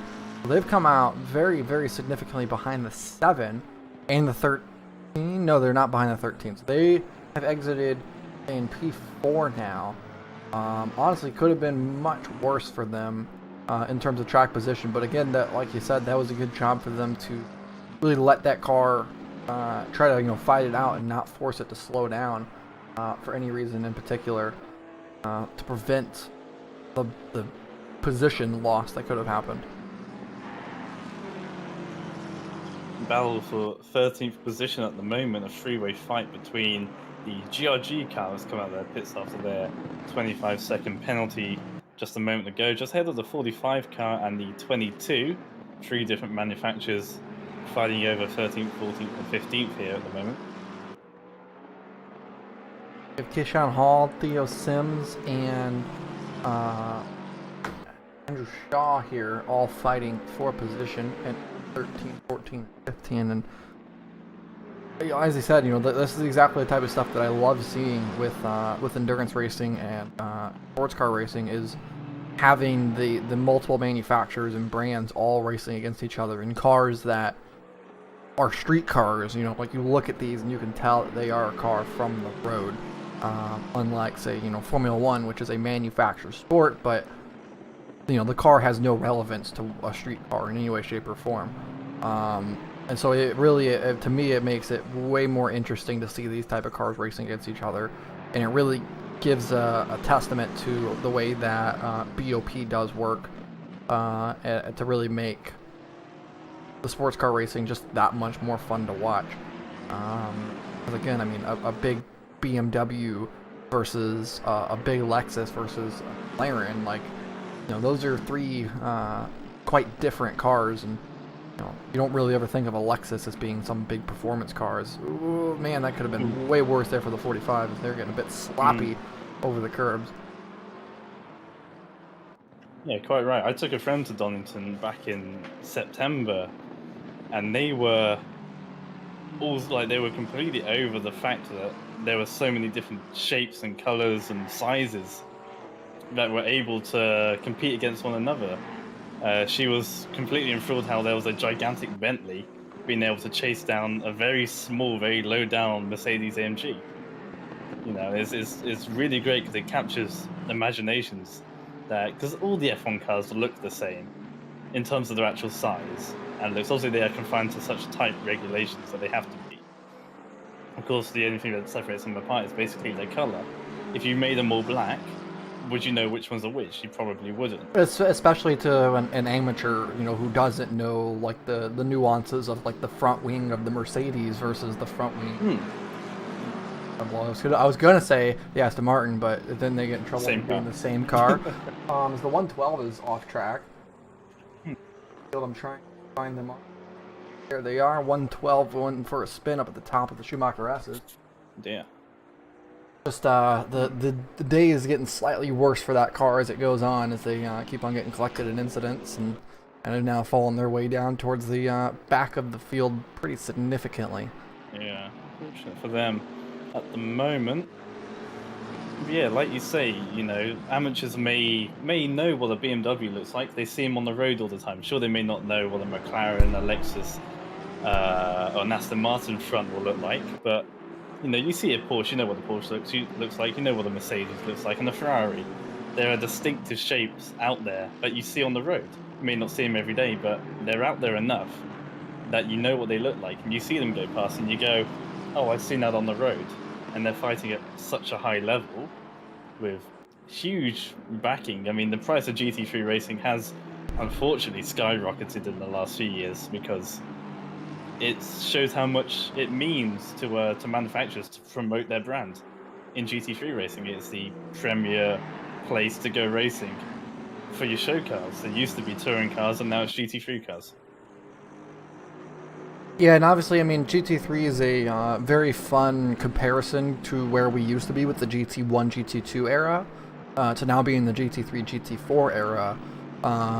It's always really interesting for me to look back at the way the GT1 cars were, and with, the Aston Martin and the Chevy Corvettes and, the Fords for a little bit, and just see those type of cars where they didn't really they had the branding and the idea of the street car, but they didn't really resemble the street car by the time they were built for GT1 racing, right? Like they had different dimensions than the street cars, and they very obviously had different tires. Like in GT3, they definitely are a factory car. Like, you can tell that they are built to what the factory car is.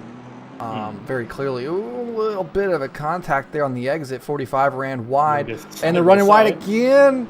Almost pushing the 22 off the racetrack. They're going to have to give up that position and concede back into P15 there. Almost get a bit of contact. Yeah, 45 running a bit deep into turn 1 there. 22 using the opportunity to run clean around the outside. Also, it was very close to having contact there between the 45 and the 22, but neatly done and well held around the outside there by the 22 car. Also, there was just an overtake here for P16 about 20 seconds down the road from the fight we were just watching. The 113 Mercedes has gotten through on the 35 Porsche there. Cops trying to push this car back up towards the front of the field. There will be a move to the lead in GT4. Not something I was going to be thinking the same, but Alex Hode is only a second away from Chris Dos Santos. We also missed during this, so the 7 has jumped the 48 for P2, but has now also been awarded a 20-second time penalty for avoidable contact with the 715, which was that incident that we saw just after they exited the pit lane. But Juan Yaminez here trying to recover that, trying to branch as much of a gap. I think that the idea for him is to try to branch a gap over the 46, which currently is sitting at 12 seconds. If he can branch out a good gap over that, and they can come out and they can fight for that third position after the next pit stop, then I think that that's a good target to aim for. Of course, they can always just hold on to that 20-second time penalty as well and elect to serve it at the end of the race. It's off the track. No, okay, so the 666 car had a big moment and has now fallen down the field to P13. They were just fighting there with the 22 and the 198 for track position. So now we have a three horse race here for P12 on the racetrack between Keyshawn Hall, Gianni Linz, and Andrew Shaw. Shaw going to try to stick his nose down on the inside. Not going to get it. Going to back out very wisely, I feel. Yeah, so both the 198 has been able to fend off the attack from the 45, and the 22 has now got past that 45. The Lexus has been able to get past that 666 car. Was a little bit of a mistake then, for that 666 cars allowed the 198 to get through and allowed the 22 to close right up. They had a little bit of an attack. They thought about going for the move in the first sector. Not being able to put it off though, as they'll slip back into the slipstream though and try and make a move maybe back into turn 1 on the next lap. Asking about the Weeb car, funny enough, that's exactly the battle that we are watching, as they're going to try to make a move for P13 on the racetrack at the moment. There's the Weeby as it is. Actually, it's at the moment way too much. Oh, that's a big slide. Big slide. They've incorporated the colours quite well of said Weebiness, so as much as I hate what's on the car, it does look aesthetically pleasing. No hating on the Weeb stuff. I'll keep my my comments reserved about that genre of the world then.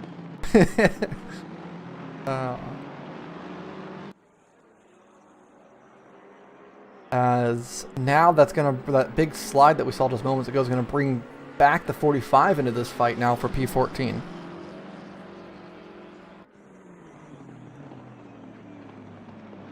Around the outside goes the BMW looking. Not gonna be able to get that one done though.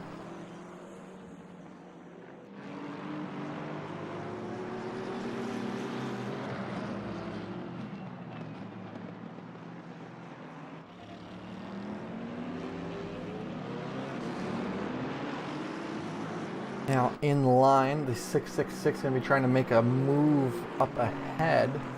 Go ahead and jump to onboard shot here.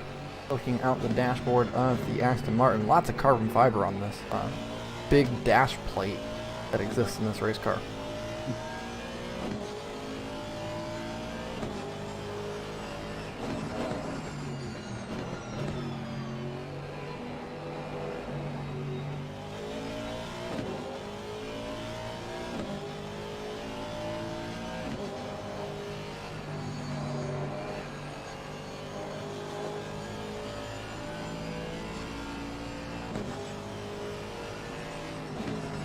What actor? Paul Ritter. He starred in Friday Night Dinner in the UK and the HBO series Chernobyl. Alright. I didn't Which like is that a- series. What? Because it's scary or because it was bad? Because Because it was really good. Because the Russian... Oh, off goes the 22. Through the chicane. Oh, and now the 45 is going to kind of give the position back a little bit. Maybe, be like, hey, you know, yeah, don't come report us. You know, we're all good. I'll be nice. Wasn't on purpose. To try to play friends there, but regarding the series, I just didn't. The Russian doesn't translate well to English, and so whenever you try to put a whole bunch of British actors into a setting where they're translating, essentially translating a Russian setup, it just didn't feel natural to me whatsoever. Okay, I'll give you that. But yeah, the actor that died is Dyatlov, the guy who says the good old meme 3.6, not great, not terrible. Also played a star in Friday Night Dinner, which if you're in the UK, you can't help but not know about it. It's everywhere. Oh! In its contact. Oh no! The two BMWs. That is the leading car in GT4, which is actually not leading at the moment because they did just make a pit stop. But that's a big piece of contact right there. That's going to be a lot of damage for the 24 car, and that's going to be an instant drive-through there for the 45 BMW. I mean, because without a doubt, that's on them. I mean, they drove right into the back of that car. Unfortunate for the 24, but that's the door that Alex Hode and Matt Neal in the 200 car were looking for in GT4 here. For sure, and it even says on the back of the, if you have a look at the back of the 24, it says, "Pump the brakes there, big shooter." And that's exactly not what the GT3 did there.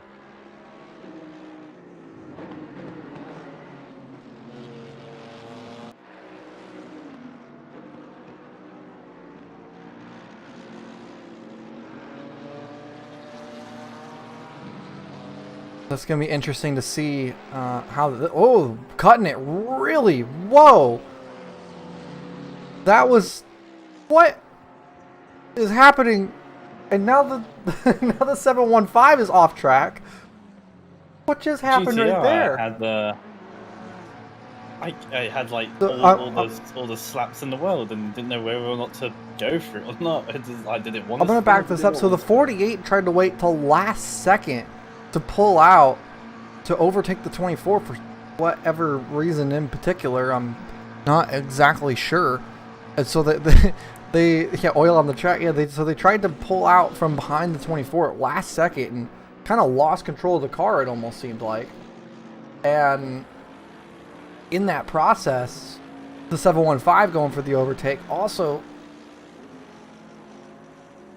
Why did they wait so long to try to go for that? And the 715 taking avoiding action and I guess couldn't gather it up. That was an awkward... That was weird. That was a weird moment that was entirely avoidable, to be honest. I mean, that one might even be worthy of a protest from the 715. Because, I mean, that was an entirely avoidable incident. But I'm not even really sure what to make of that one. Yeah, I'm not even really sure like why.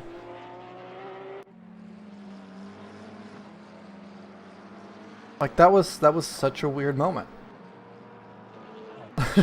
And I feel entirely avoidable. Now the 48's slow. Trying to get up to speed is now behind the 46 car, the teammate. I wonder if maybe they let them through to attack. The gap now just 9 seconds between Juan Jimenez and P2 and the 46 car. So in fact that gap has closed whenever we were saying that he should be trying to bridge it. Now, number 45 car, the BMW, has been given a drive-through penalty for the contact on that 24 that we saw into turn 6 just a moment ago. Yeah, I feel like that one was a pretty easy rolling. I mean, there was nothing to look at there. It was pretty cut, dry, and clear that the GT3 was at fault in that particular case. The 715 is reporting about the fact that they had a big lag at the same time that they were trying to overtake there, and that caused the car to be uncontrollable is what I'm going to assume, and that causes them to go off track. That was just a really, really confusing incident as to what happened, because I definitely did not notice any sort of server lag or anything of that sort. So No, yeah, it seemed like, well, I don't even know if it was miscommunication, if there's anything to be miscommunicated about. Yeah, the 715 just getting caught up by how slow the car ahead was going.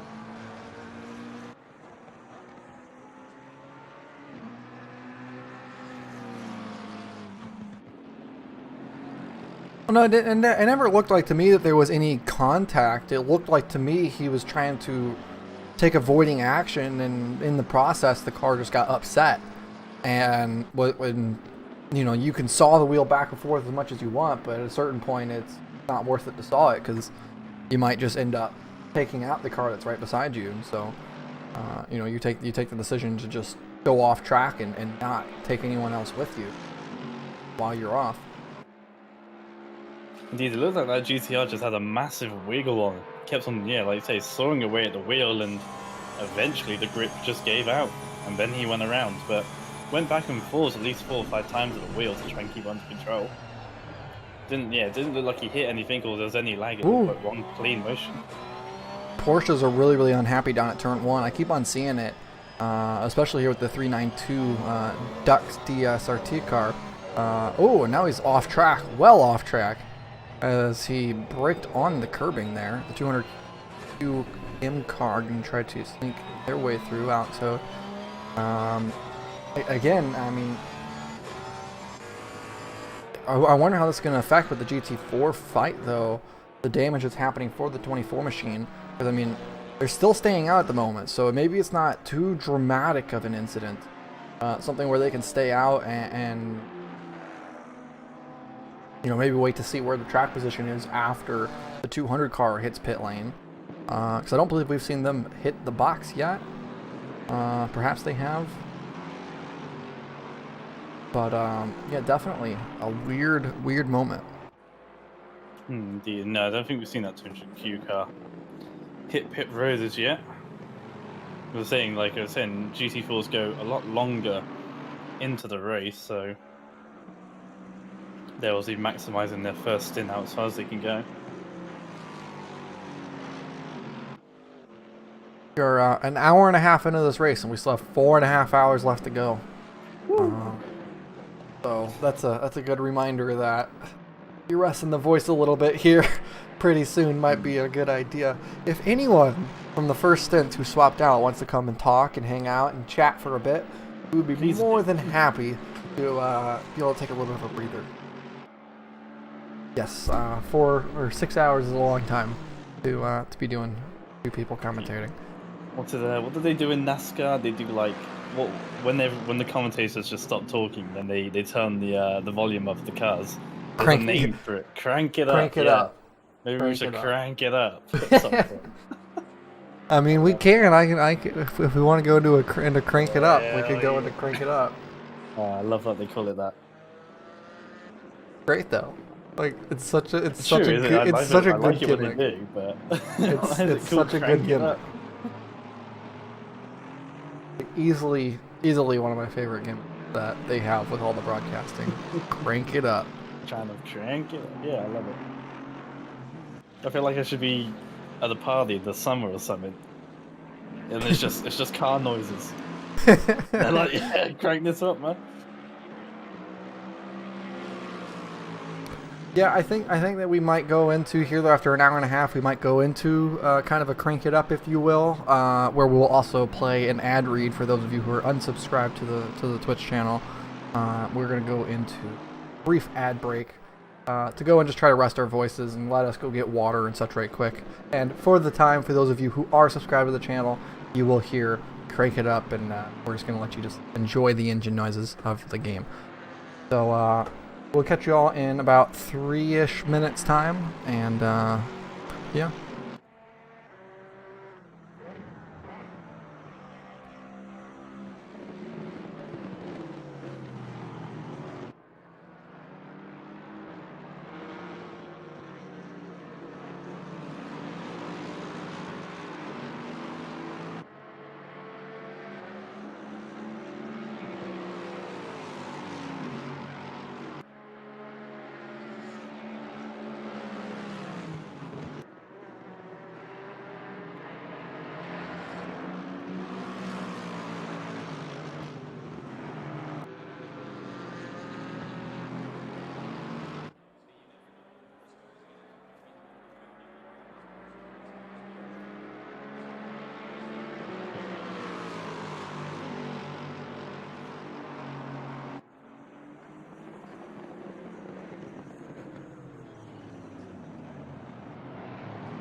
Alrighty, I do believe that we are back from the ad break. Thank you all for chilling out during that one.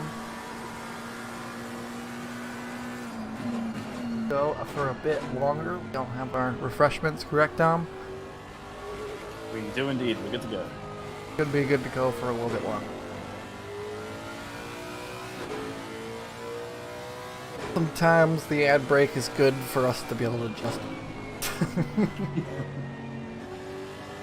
I don't know how that the IMSA radio guys do it all the time for so long with every single race series, where they can just continue to broadcast over and over. It is definitely, it is exhausting work. Yeah, it's unlike the NBC guys who do take a break where they can, especially if there's a yellow or something, they'll take a break. But John Hanloff and the rest of the RS studio guys, Radio Le Mans, they're all tanks, aren't they? Especially is it Shay Adam, Pit Lane Girl? Yeah. I think her Twitter handle is that, something like that, Pit Lane Girl, which is pretty cool.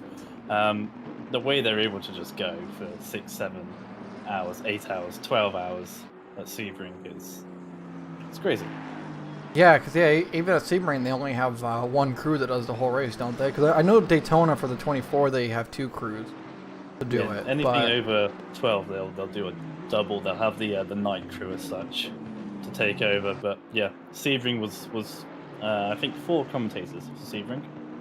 I mean, still, even freaking for a 24-hour race to only have 2 sets of 3 people, so 6 total to do a 24-hour race, like that's insane to do that, while also the day before commentating, and the day before commentating, and the day before like. Exactly, and it's not just on the IMSA. They do the support series as well. Yeah, exactly. Pilot Challenge or the MX5s, which are new to IMSA, they do it all, and yeah, I don't know how they do it. I know they've been doing it for years, but still, I'm like, how do you do it? Yep, definitely a undervalued and underrated work within sports in general is commentators. Sure. They definitely, I mean, sports wouldn't be where they are if you think about it without the people who broadcast it, right? I mean, we saw that very recently. And so I mean it definitely having that voice that you can cling to and listen to over and over and consistently be able to deliver you something is I mean it's a huge factor as to why a lot of people are into the sports that they are now. Yeah, without doubt, and so many different people bring their own little twist, their own aspect to the world which they love and which we all love, regardless of it's racing, horse racing, tennis, cricket. Everyone's got their own special flares. We're going to have a look at the number 17. 17 looking around the outside of 13, yeah. Just down into turn 6, going to get the move done on the straightaway. Wow. Really well done. Clean drive off the off turn 4. Just outpowered the Aston Martin down the straight and hooked it around the outside. Seemed almost pretty easy for them. A little bit too easy. At the same time that happened, we also saw another McLaren outpower an Aston down the straightaway on the backstretch. The 22 getting past the 666 Aston Martin with some good, powerful straight line speed out of those cars. So maybe McLaren a little bit underrated on the drive off of corners.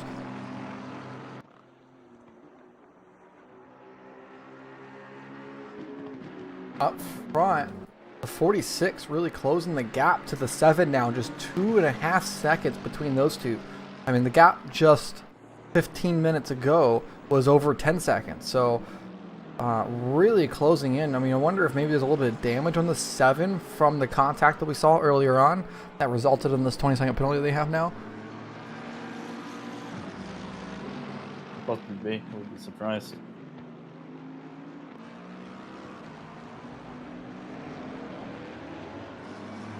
There's no further action between the 48 car and the 715 at turn 13. And that was 9 laps ago, that one. So a late report then. Yeah, I think that was the one with the car being pushed off the racetrack just a little bit, but then they elected to kind of let them back in line shortly thereafter. We have one of the NSIR drivers in the waiting Oh room. no, that's that dramatic incident. Sorry, that's the one where they were trying to overtake the GT4 car and the McLaren got Yes. waited till last second. That was that one. Getting numbers here. Yes. Honestly, I don't know how you can really penalize that one. Like, I understand why it would be no further action, but at the same time, I feel like that there's a penalty to be had there. But I don't know what the penalty is or what's even fair for it. I mean, that Nissan still, of course, its own collision in avoidance, but then it's not the Porsche's fault to get out the way. It was avoiding its own thing with the GT4. So. Oh, 3 wide down into turn 1 between the 198, the 392, and the other DSRT car, the GT4, who goes well off the racetrack there. Hishan Hall going to jump up into P10 there, overtaking the 392 DSRT car. Yeah, that Camaro having a terrible time of things at the moment. Good 3 or 4 laps down on the 182. The 24 take a apparent pit stop because they've now dropped into 24th position. So while we were gone, they must have taken their pit stop. No, that has happened. It was a bit of a nudge there. So 24 going rather slowly through the final corner. The pit stop they had, which was on schedule at the top of the first hour, was a apparent swap. Well, no, I mean the 47 looks to be off track there. I was meaning with the after the damage, because again they've lost another position since then, because they only went down to P3 after that initial contact. But now they're down to P4 and 20 seconds behind for that matter. Flashing the headlights a little bit as the 46 car here, going through the Schumacher S's, just trying to get in the head of Juan Jimenez there in the number 7 Bentley. As here comes the DSRT GT4 car, actually going to hurt the entry for the sister car in GT3. Going to get a good run here for the McLaren. We're going to see if maybe he make a move down towards the S. It's not going to be worth it. Oh, he's going for it.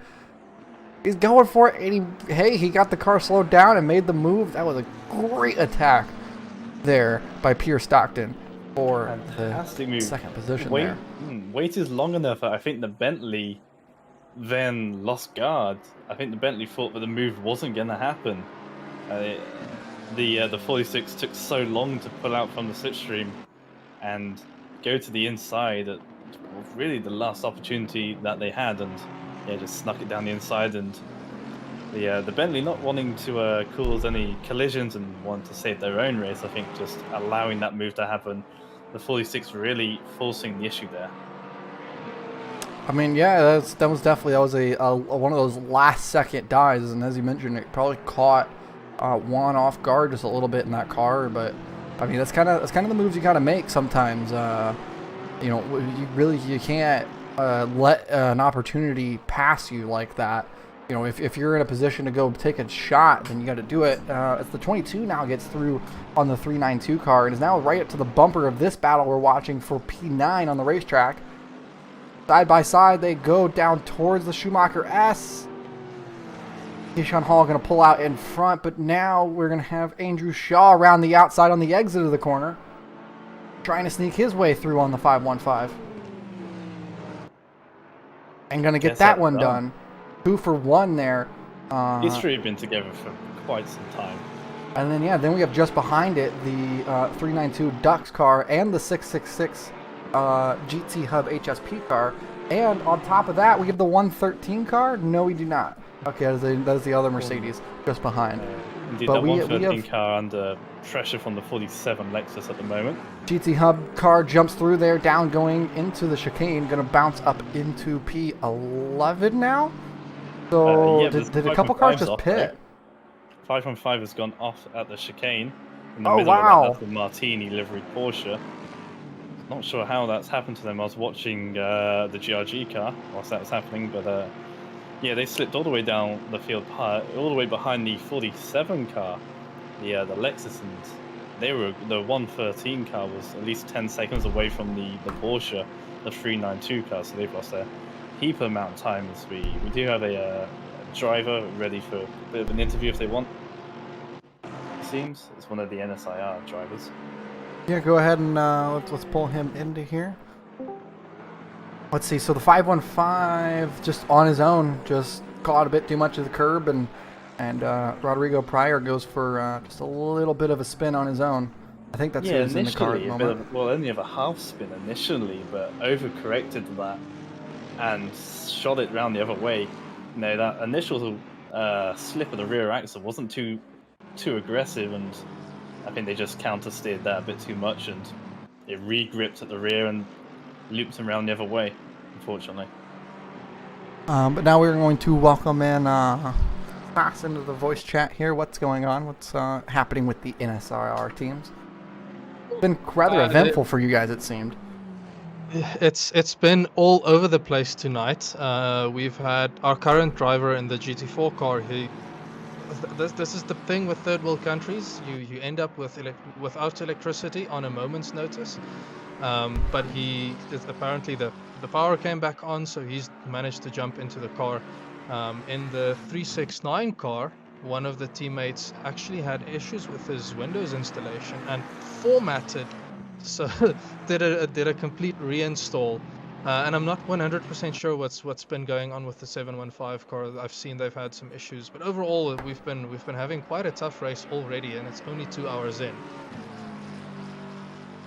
Yeah, it's been a very been a very dramatic race all over the place for really everyone. It's been rather exciting here in the booth to be watching it, but yeah, it definitely seems like for you guys in the NSIR cars that fortune hasn't fallen your way 100%, and as you mentioned with power outages and such, that it's a very unfortunate thing to happen. It's kind of one of those you really can't do anything about it though. It's what you get stuck with and what happens. But yeah, I'm not gonna complain though.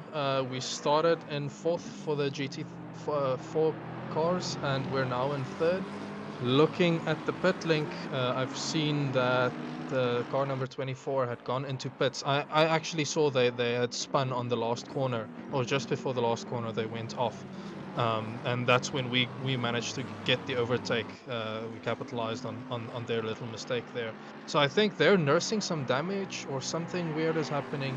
I looked at Moore's quali times. I think it was his quali times, and he should be laying down pace that is not comparable to ours. I was quite surprised to see some of the mistakes. Well, we do have information which may resolve that for you. If you want to, do we want to tell him that case?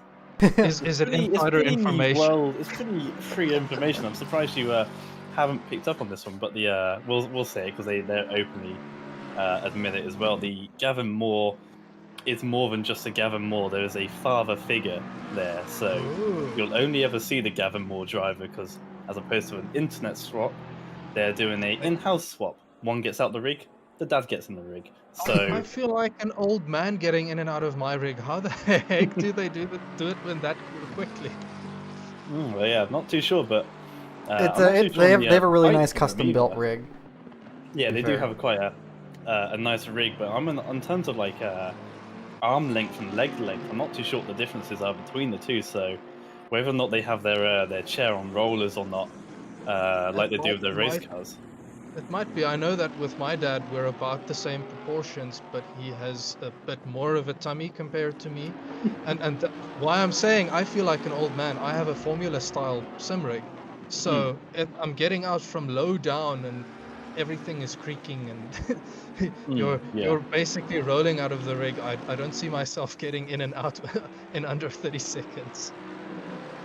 But that's interesting to know. They find a way. So yeah, it'll always be Gavin Moore. One will be actually Gavin Moore. The other one will be the you might see him in the Discord sometimes. It's a beer cav dad. Oh yes. That's Now everything makes sense. yes, that's the father figure, the mentor to Gavin Moore. Well, I'm sure that once Gavin hops back in, we're going to be in for a good time. Well, I'm waiting to see. I'm actually quite surprised at how long these GT4 cars can run. I did an hour and a half stint on one tank, and some of the BMWs. Well, I think the Patterson Works Racing in front, they also almost did an hour and a half stint on one tank. So it made me hopeful that we might be able to squeeze in less pit stops, but I'm not as hopeful anymore. So we'll have to see where the dice fall for the race. Yeah, you're right about the longer pit stops. The 112, the Camaro, and the Gavin Moore car, the 24, both electing for much earlier stops around the hour mark. But in theory, GT4s, like you say, should be going for a minimum an hour, quarter, hour 20, if not stretching it to that hour and a half mark. So you'll probably get away with obviously one less stop than the GT3 cars, but see how far you guys can stretch it out. I mean, from what I can see, if it's fine if we stretch it out. I think they might have just gone for the stop because they're getting tired. I wanted to give up at the hour and 15-minute mark because my legs are done. I don't know how I'm gonna do another stint tonight. But there's clearly some strategy at play here. I need to go and study our lap times to see what the difference is if I'm losing too much lap time by running that 15 minutes extra. It didn't look like it. It was just something that came up, and I glanced over at my telemetry app and it said, "Cool, you can go for 90 minutes." I then just decided I'm running it until it's dry. Yeah, and unlike some GT3s where towards the end of the stint they come a bit tyre limited as well, GT4s are pretty fine on their tyres, so I don't see why you wouldn't go to the end. I think I was actually improving my pace in the Yeah, latter half. exactly. As the fuel goes down, you get lighter, you go quicker. Very confusing for me, but yeah, I'm having a lot of fun. Thanks for you all making these arrangements and running this. It's always great getting in the rig for these races. Ooh, and I'm watching my teammate do almost a second quicker now. So I probably need to get back to him to go and congratulate him on the good lap times. It was, yeah, pleasure having you around, and it was a bit unfortunate last month not being able to host one, but back to it now, and from now through to the end of the summer, if not to the end of December, we're going to have some good endurances. I think you guys are going to like them. Definitely looking forward to it. I might just have to remember to book it up front to my calendar because time here gets a bit late. Yes, for sure. Yeah, but 6-hour races, we're ending up, especially we're in Central or Eastern Europe, you're ending up in the next day, so... Yeah. The best part is we're finishing around 1 a.m. and I have to play drums at church tomorrow. And I have to be there at like 7:30. No, I have to be there at 7. So I'm gonna have a fun day tomorrow. That's good. Yeah, at least you're making a good weekend of it. I'm making a good weekend of it. But yeah. Okay, I'm gonna hop off. Leave you to do the good commentary. Thanks for having me. Yeah, pleasure, and hope the rest of the race goes well for you. Thank you. Yeah, and that's the 518 car then, the GT4. Secondary driver there. Speaking for us there, currently in third place, GT4. Round goes to 22 with a slow spin there down at the Dunlop hairpin. Just as we were coming off of that, we were riding on board, watching that fight for P9. That was pretty much the closest spot on the racetrack, and just as that interview was hanging up, they just went for a little bit of a slide down through the hairpin and have now lost out of position here to Gianni Linz. And now we're into P11, so now we're going to be watching the fight for P10 on the racetrack rather than 9. Indeed, a bit of a weird spin for that. Did it look like they got a bit of a hook on the curb? Because, like you say, that was an extremely slow spin for the 22 non-exit too. Looked like they hooked the curb maybe a little bit. But in typical Kunos fashion, it's not an error; it's a feature. PM. It's one of the things that happens with the tire model in this game, where kind of once you have kind of like a curb slide or like the weight gets a little bit uneven, basically the car will always slide to a certain point, and then it'll suddenly grip back up. And so it's called the slow spin by people who play the game. Of basically you have no control. There's nothing you can do, because once it starts it doesn't matter. You can sit there and you can saw the wheel left, right. You can mash the throttle. It doesn't matter. It's almost like if it's a triggered animation of it will do exactly this. And then suddenly, randomly, it'll just hook up and send you back the other way. And so yeah, like I said, it's not an error, it's a feature, because they still have yet to fix it, and it's been in the game since its release. And so it's just one of those small things you have to learn to live with in ACC, and try to play around with. And they got unfortunately caught out by it there with that bounce on the curb, because I mean obviously the car was going to spin there anyways, but just the way that it reacts to the spin it's repeatable in a very similar way. No matter what triggers it just is random. It'll be like, slow spin. I guess we stay away from that curve then. Yep, I suppose so. That might be the way to fix it for them. Thank you again, Nightbot, for doing more plugging. I love having a bot that does the work for me. Again, we said it at the start of the stream. I'm going to say it again here. If you guys do wish to support us, and you do have Amazon Prime, you can link your Amazon Prime account to your Twitch account to create a Twitch gaming account, with the link right there in the message from Nightbot above, gaming.amazon.com. And once you do that, it grants you one free $5 value subscription to a channel, and if you use that on us, it can support us for free. You're already paying for it. If you have Amazon Prime, you're paying to have that feature, and if you're not using it, then you're just throwing away money, in all honesty. So, and even if you don't use it on us, again, you're paying for the feature anyways. You may as well get to use it and support someone with that. So definitely go and spend that $5 of Amazon's money, because there's no reason not to. All right, and if you do have Amazon, one thing they've been plaguing me with is Amazon Music. I get an email from them at least once every 2 or 3 days. So if you don't use Spotify or Apple Music, you do have Amazon Music as well. And shut that damn email up, because that's been plaguing me. Actually, with Amazon Music, it's one of the, I use it with in between Spotify, but I use it kind of primarily because Amazon Music is actually the only streaming service that has the Dolby Atmos coding built into it. So everything that you play through Amazon Music is on the Dolby Atmos setting. So if you're on a nice sound system, Amazon Music is actually it's the best place for outright sound, in comparison to Spotify or YouTube, with their YouTube Music or Google Music or whatever they call it now. As the 22 goes off track once again, down at turn 12. But yeah, I like to use Amazon Music for like if I'm like setting up properly for something. But the problem is I don't pay for it. I just use the free version that you get. But I did have a 6-month trial for free, which was really cool. But then that ended. And sad. I'm not paying $10 a month for music. I have Spotify for that. Wow. Yeah, ouch. Which Spotify is also free, because I was paying for that, but then I stopped.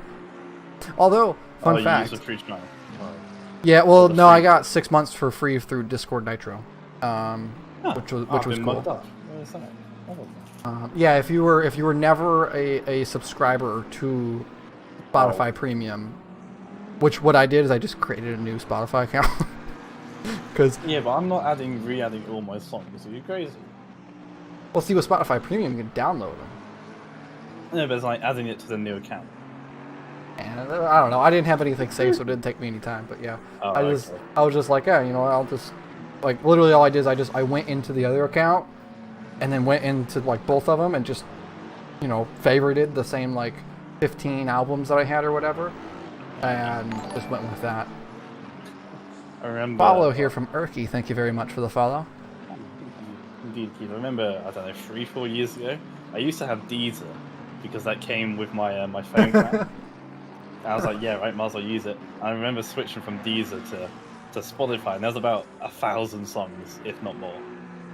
And it took me like a week to do it because I got frustrated after like 50. You have to individually search it up and then click on the like to bring it to your playlist. And yeah, I think it almost drove me mad. I could imagine with that many songs to go through. I didn't really care enough about having all the ins and outs saved and all that type of stuff. It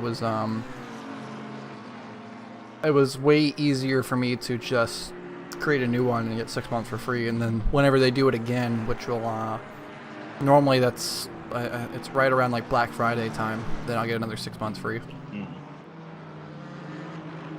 So I mean, I'm cool with it because it's ad free on my phone. But fun fact, if you install an ad block to Google Chrome, it works for the Spotify app on your computer. Only if you have it installed through Google Chrome. If you have it installed through any other browser, it does not work. But for whatever reason, as I die from the 22 here on the 666, Try to make it work.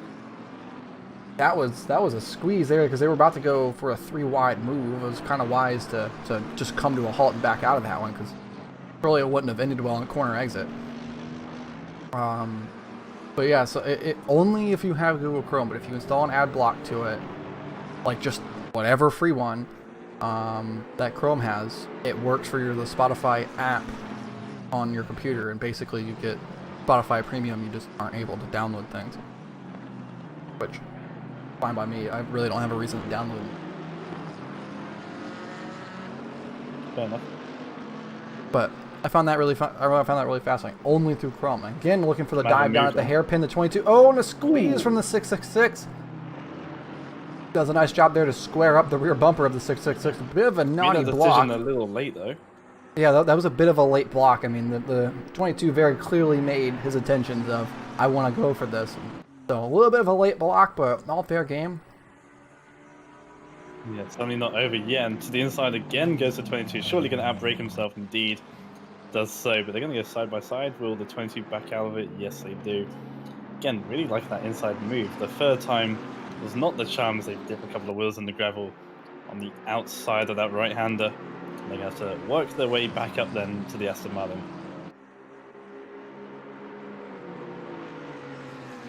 Three races. What else are you watching here today, Erky? Who else is doing some broadcasting? I imagine probably iRacing things would be my guess. I don't know any on ACC currently. The Jimmy Broadbent Porsche thing is on today, I believe, so that'll be one. Okay. There's a Jardier and that lot also driving it, so it's quite a big one apparently. I don't do a good job of keeping up with the community. I really should do a better job of it. What's going on half time? Unless it's race room, but I know what's going on in race room. I have no idea what's going on there either. Race room's good. Everyone get on race room. It's up and coming. Definitely. It's gonna hit the big time. Invest in race room. It's going to the moon.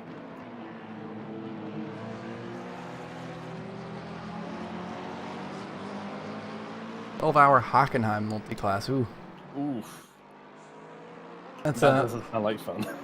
Well, Hockenheim's one of those tracks that I wish that we had in this game because I feel like it'd be a lot of fun with the GT3, GT4 pairing in it. I feel like Hockenheim would be a ton of fun. But also, it is Hockenheim, and so, like, not really. Yeah. Old Hockenheim was kind of cool, I guess, but then even that was a bit of a nothing track as well. I enjoy the short version of it that exists in every game that I have no idea what actually races on it, but where instead of going down the straight to the hairpin, you kind of cut the straight off to make it a double right-hander. Double right-hander, yeah. I enjoyed that corner better than the hairpin, but I also do like the run down the straightaway. Like, I wish that it had the run down the straightaway into a double right-hander. Like, if they were to just replace the hairpin with a double right-hander, I would like Hockenheim perfectly fine all the way around. I just hate that hairpin. Yeah, it's dive bomb central, and any car category or class that would race on the shortened variant is a support series to something that races on the normal track. So they never do.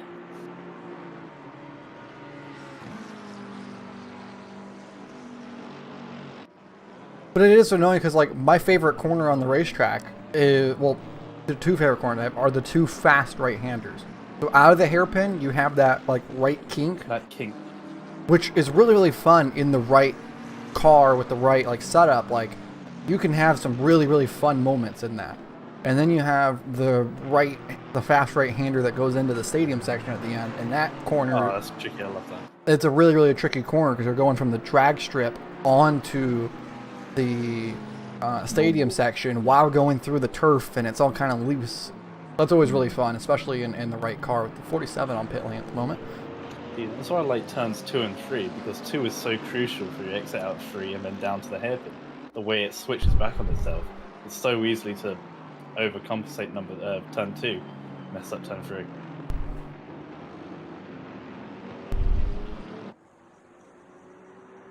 Oh, alright, hold on, I limited my game on display 12 cars at a time, so my game probably thought the 24 was in the pits, and there had to be 12 cars or more in between me and the pits at the time, so the 24 wasn't shown on screen for me, which created the impact of like between the BMW, the BMW and the 24 that we saw.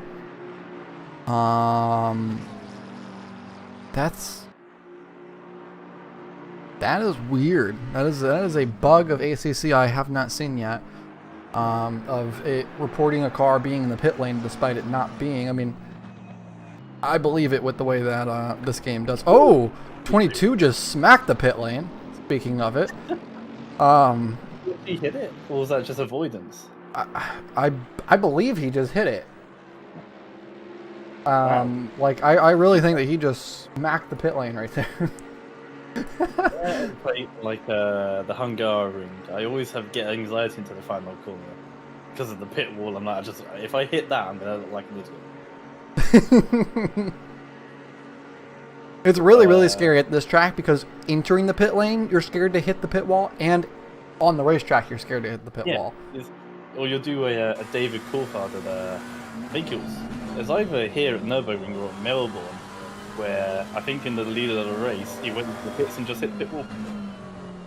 Let's see. Oh, yeah, they just barely missed it. So it stepped out prior, and then they missed it. I mean, well saved, because if they'd hit that, that would have been a hefty damage repair time for sure. So, I mean, in all fairness, to get it looped around through the gravel, then out again, and what did they lose, 4 or 5 seconds? That could have been much, much worse for them. Indeed, as we have a look. Well, we're gonna have a look at some O's at the moment. Battles around on the grid at the moment. People have opened up at the moment. Everyone's sort of plus 2 seconds to each other at the moment. All right, I just came back. Sorry about that. I had to step away for a moment, and for whatever reason, the camera was under the ground. Yeah, I'll start looking at that. I was going to look at the trees. That was a little bit confusing. But yeah, we're now back underway and fine. Had the dog barking at the male person outside. Angry, evil, bad male person. How dare they walk up on our porch? How dare they do their job? Yeah, the gaps at the moment really... everyone's close. A lot of people are within that sort of 3 to 8 second bubble of the car ahead, but no one really in attacking range at the moment. And this is the moment where you just sit back and admire the fact that the gap out front is over a minute. Yannick Rombach now in the car after Shepard put in a really, really good first 2 stints. I do believe, Indeed. or at least 1 stint. Sure. So yeah, so now we're just able to just ride on board with the overall leader of the race. Looking down the order at the moment for any sort of battles, we could possibly see at P6, 17 is looking about a second and a half faster than the 722. Patrick Savasi putting in good laps there, so we could see that gap close in the next couple laps. Further down the list, we also have Jack Mason and Andrew Shaw down for 12th. That gap, or 11th and 12th, that gap could close, but currently it's at about 12 seconds, so not sure how soon we'll see that one close in. Yes, definitely. This team, they're always so well prepared for every one of these events. They're always right there at qualifying, and whenever the race time shows up, they're ready to just drive away with it. And all three of the drivers are equally as quick. Yannick, who's in the car now, Simon, who started the car, and it was Stefan? Yeah, Stefan. Who qualified the car, I believe, last week out. Yeah. So the fact that all three of them are really as quick as each other, you know, a lot of times in endurance racing, I've had it personally in the teams I've raced where we see it in WEC, IMSA. Well, see, normally it's you that's the slow one. No, I was laughing at my team last time. Hush. I was the fastest there. I'm good in karts, nothing else. There's normally the gentleman driver who's like the slowest, and they accept that role quite graciously. But in sim racing, there's no gentleman driver. Everyone's kind of the same, really. So sometimes it can be frustrating when either you're the slowest or you're paired with someone who may be a bit slower, and it can bring the team down a little bit because you're trying to bring up that slowest person to your pace. As the saying goes, you're only as quick as your slowest driver, so that in itself is a real team aspect. But for the 107 guys in the lovely British green, British racing green Bentley there, they're all as quick as each other, and they're all there's not much you can really do when you're up against a force that is. So not sure exactly what just happened here, but I do believe that Silvassi just had a moment off the racetrack to fall behind Keyshawn Hall now, because we were monitoring the fight for P6 with these two, and now it's become a fight for P7 with Hall now in between Silvassi and Ferber. So possibly a little bit of an off-track moment there for Silvassi and the 17 McLaren. Done when you're trying to put the pressure on the car ahead as the 369 Ferrari has entered pit road as well. But yeah, easily done if they're trying to get past them. That's one of the top positions, trying to battling over P6 as well. Yeah, unfortunately losing out to Keyshawn Hall, but they're on the back of the GRG eSports car pretty quickly, and we'll see if they can regain a little bit of their lost time getting past this car.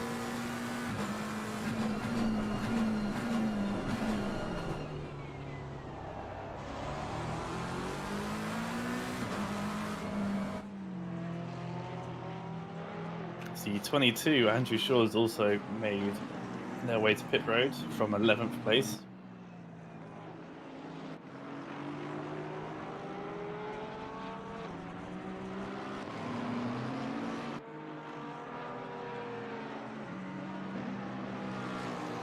Silvassi trying to find any way he can here around Keyshawn Hall in the 198. Obviously appears to be faster, but is not in position to be able to make the move. It's interesting seeing that Keyshawn's still in the car. I was kind of expecting Solomon to jump back in. But could be a situation like what we saw last time out at Paul Ricard, where it was just reading the same driver the whole time. We never actually saw the driver swap occur, despite it actually was occurring. Well, luckily for us, the GRG drivers are in our GRG Discord, so I'm going to disappear for about 30 seconds and come back for the answer. Thank you very much for that follow there, Ping Y86. So Vossi here looking for the move around the outside, possibly. We're trying to peek his way down now to the inside, down the back straightaway.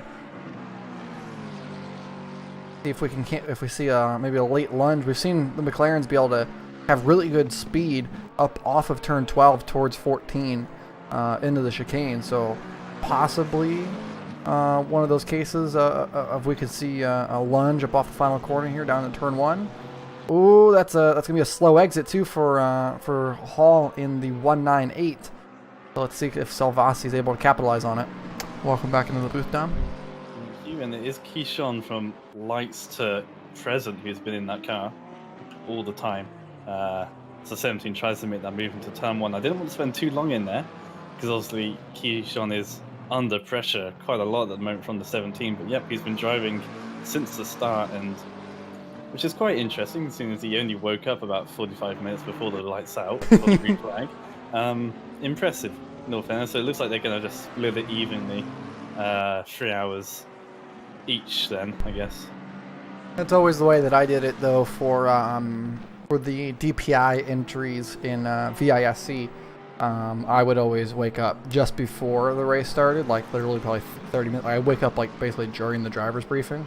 I mean, at least you didn't miss it.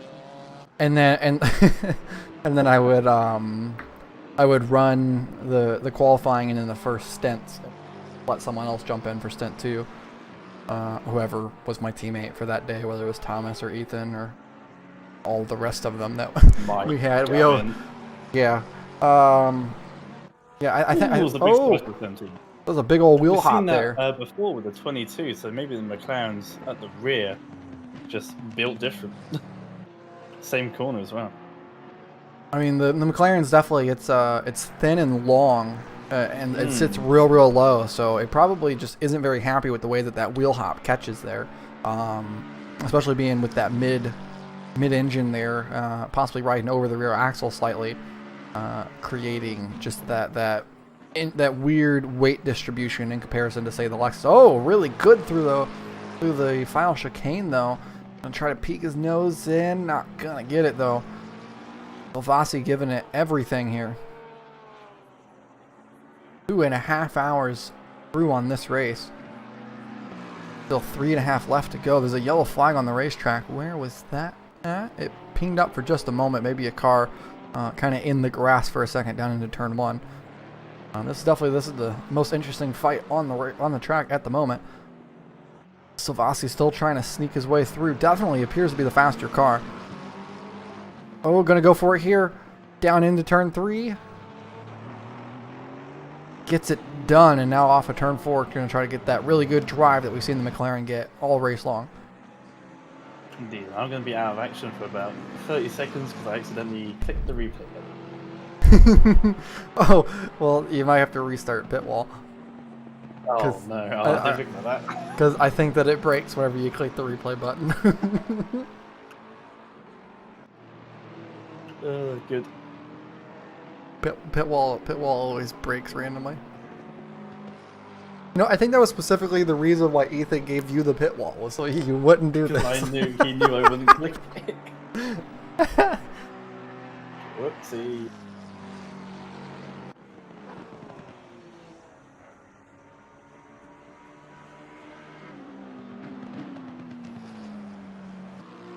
I can seemingly no longer click onto other drivers as well, which is a bit weird. I'm not sure what's happened.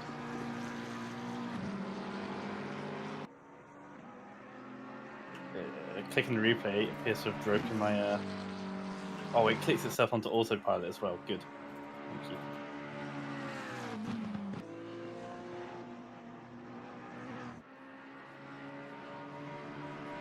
I've always had a hard time with the autopilot getting it set up and tuned correctly to, like, not just jump cameras ridiculously. It's always kind of, for me, been... It'll just kind of like point you randomly, and then it loves the third person camera. And it's like, that's like the one camera that I don't want. That it could go to any camera, just don't go to the following the car from directly behind camera.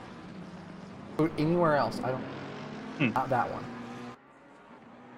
Like even what is it? I think it's onboard /1, where literally you're just sitting here, you're just staring into the soul of the driver of the car. Like, at least there's something to see. Like, we're gonna look at it from third person one. Drives me nuts.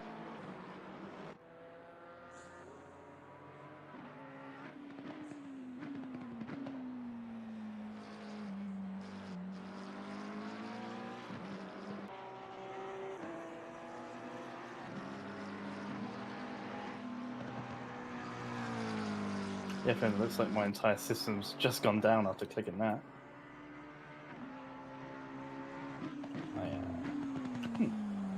What a delight of a game, huh? Yeah. So how come you can click the replay button and I can't? No idea. You talking about the replay button within the app, like the broadcast app? Yeah. I clicked the -30. Yeah, that's the one that I always click. It's -30. I haven't tried the minus minute or -2. And it says ACC is not responding on the pit walls, so I will be back in about a minute and a half, or 2, or 5. I don't know. I'll be back. All right. I think that while Dom is dealing with his technical issues, we are going to run a small ad break to try and resolve his issues, as well as give me another chance to top off on refreshments and such. So we're going to go ahead and we're going to run a quick ad break, and we will be back shortly after, hopefully with Dom back, a pit wall app fixed. So hang tight. Thank you all for watching, and thank you all for the follows, and we will in just a moment.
Alright, we should be back now from the ad break fully.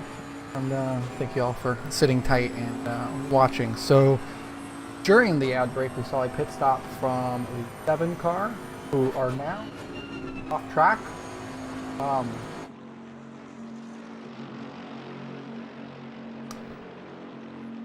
What has happened here for Zvonimir, who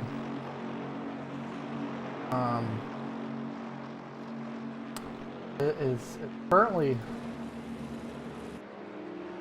defying the laws of physics in the Bentley of all cars. I don't want to get a don't mind if I just steal this for the thumbnail of the YouTube video.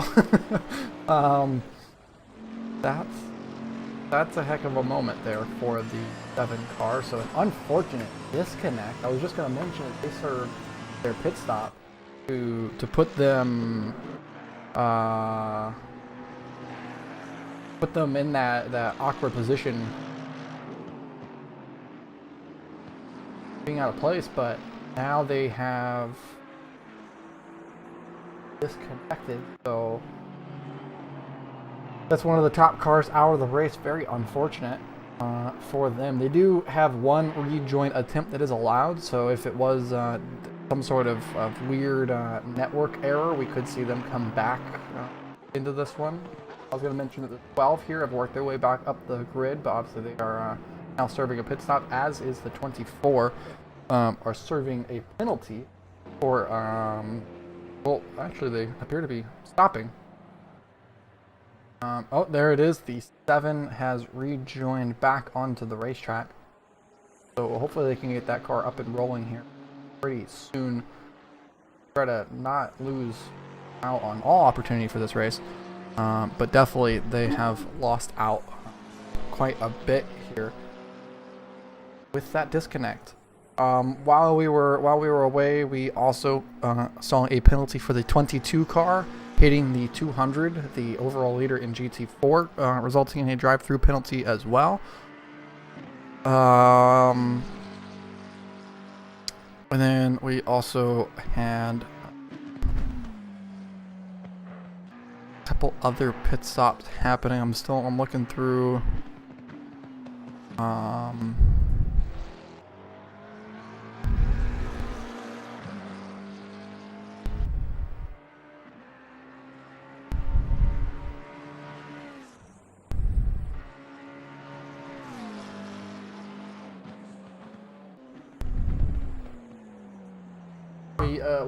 Looks like for the 24 there's a protest occurring on drive-through.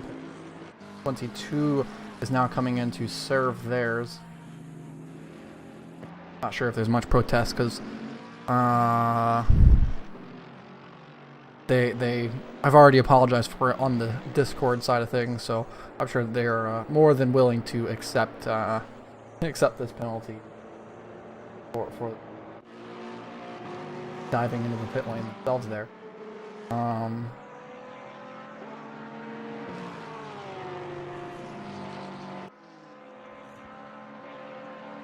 The 392 now catching up onto the rear bumper of the 47. Tom Carroll going to be trying to jump over Jurowicz here for P12.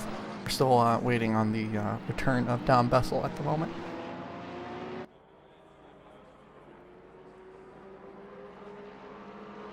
Up the field now, Vasi has jumped their way up into P3. I do believe they are on an off pit cycle at the moment, so I don't know if that's a true P3, because we also have the 666 and the 13 who've worked their way up. I mean, through the DCs and all the pit cycles, I mean the track looks completely different right now than what it was whenever we left, just about 10 minutes ago.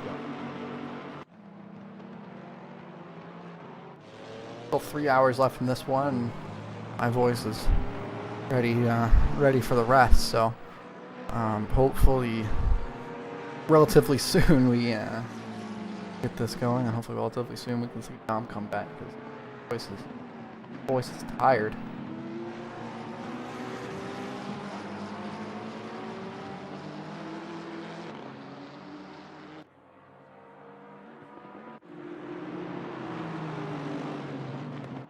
Back here with the 13, we see the overall leader coming to try and overtake. If they can't squeeze their way through. Yannick really good at maneuvering his way through traffic. It's one of the things that this team always excels at, and what I think sets them apart during the race in comparison to everyone else is just they're always really, really smart and good with working through traffic. Of course, the sun is starting to set now. It is nearing that 7 p.m. mark where people need to turn on their headlights. And still 3 hours to go. I fully expect to see a dark racetrack by the end of the race.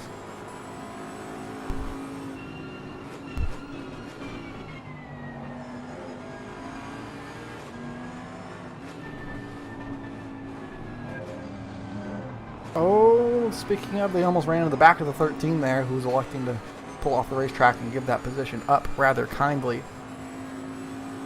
Not one that they have to do.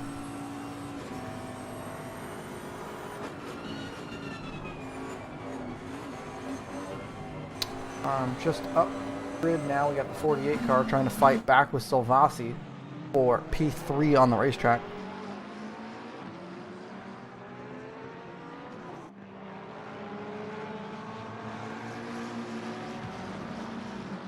Michael Loeffler right up on the rear wing of that McLaren. Really, it's really nice to see 3 McLarens up at the front of the grid again. It's just not a common car you see up front in these races, so it's nice to see it be competitive and really push on. But it seems like this is a track that the car rather excels at. And the mix-up of the grid that's happened here lately. To now, I mean, we're even seeing Andrew Shaw in that 22 car after serving a drive-through still only be P11, and they weren't not too long ago back in 17th. So the grid is definitely flipping here as through goes Loeffler on Salvasi. Salvasi missed the apex there for the Dunlop hairpin, and Michael Loeffler ain't gonna miss that one twice. Yes, the 7 is back on track, currently last place in GT.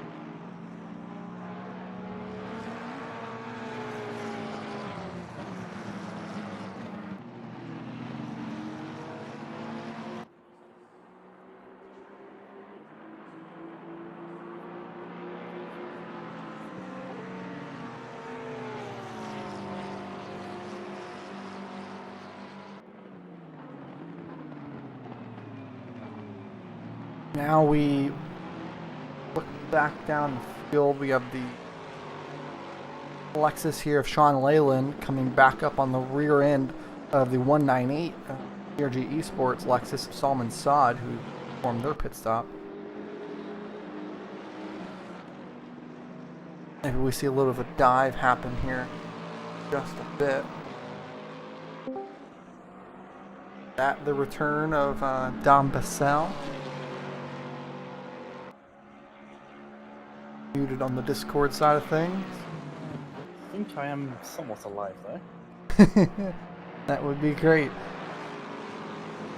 Looking for the inside lunge here down in the final corner. Not quite going to get there.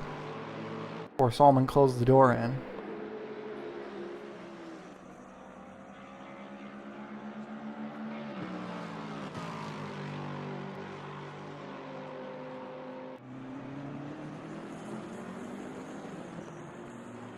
Who knew clicking the replay button would cause such an issue?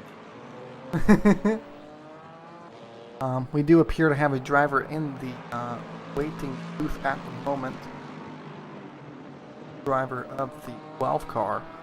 Ooh, our leader's just gone up. Hang on. Yannick in the 107 car's gone up at the Schumacher S there. Coming through the right hand of the second part of it. Took a mighty spin there. Yeah, completely on his own, I believe. Didn't think he was helped at all. Looked like he was on his own. That's a heck of a moment there, and down the field he's gonna fall. Well, not down the field, but down in time, I should say. And now he's gonna have to re-overtake everyone. That was just in front. I mean, that was a pretty significant chunk of time to lose sitting in that sand trap there. But obviously not really gonna hurt them too much in terms of standings as of right now. No, they've done a big job to power out such a lead that should mistakes like that happen, which of course human error can happen at any point. They've done well to bring out that lead, but when that does happen, it's really not much of an effect on them. The 46, quite a ways back at the moment. Or is it actually? Is it 2 laps down apparently? It is 2 laps down. Or a lap and a half down. Wow, that's a real big lead. Yeah, yeah, they have they've blown that. out a massive gap. It's nearly a full lap on everyone on the field. The 46 car, it was a full lap, just got through on them while they were off track. So I mean, it's literally it's a full lap. So I mean, that is just it's massively impressive what that they've been able to do, because a full lap is 2 minutes. So literally, they have a 2-minute gap over anyone else on the field. It's remarkable, to say the least, what they are able to do in and out every single month of races. Yeah, consistently at the front here in our GRG races. Of course, I think they were driving the Lexus last time out at Paul Ricard too. So yeah, it's one thing to be quick at one track. They're quick at every track. There's a reason why Yannick is on that GRG eSports team. Anyways, as I was mentioning, we have the driver from the 12. Go ahead and pull him into the commentator's booth. Hey guys.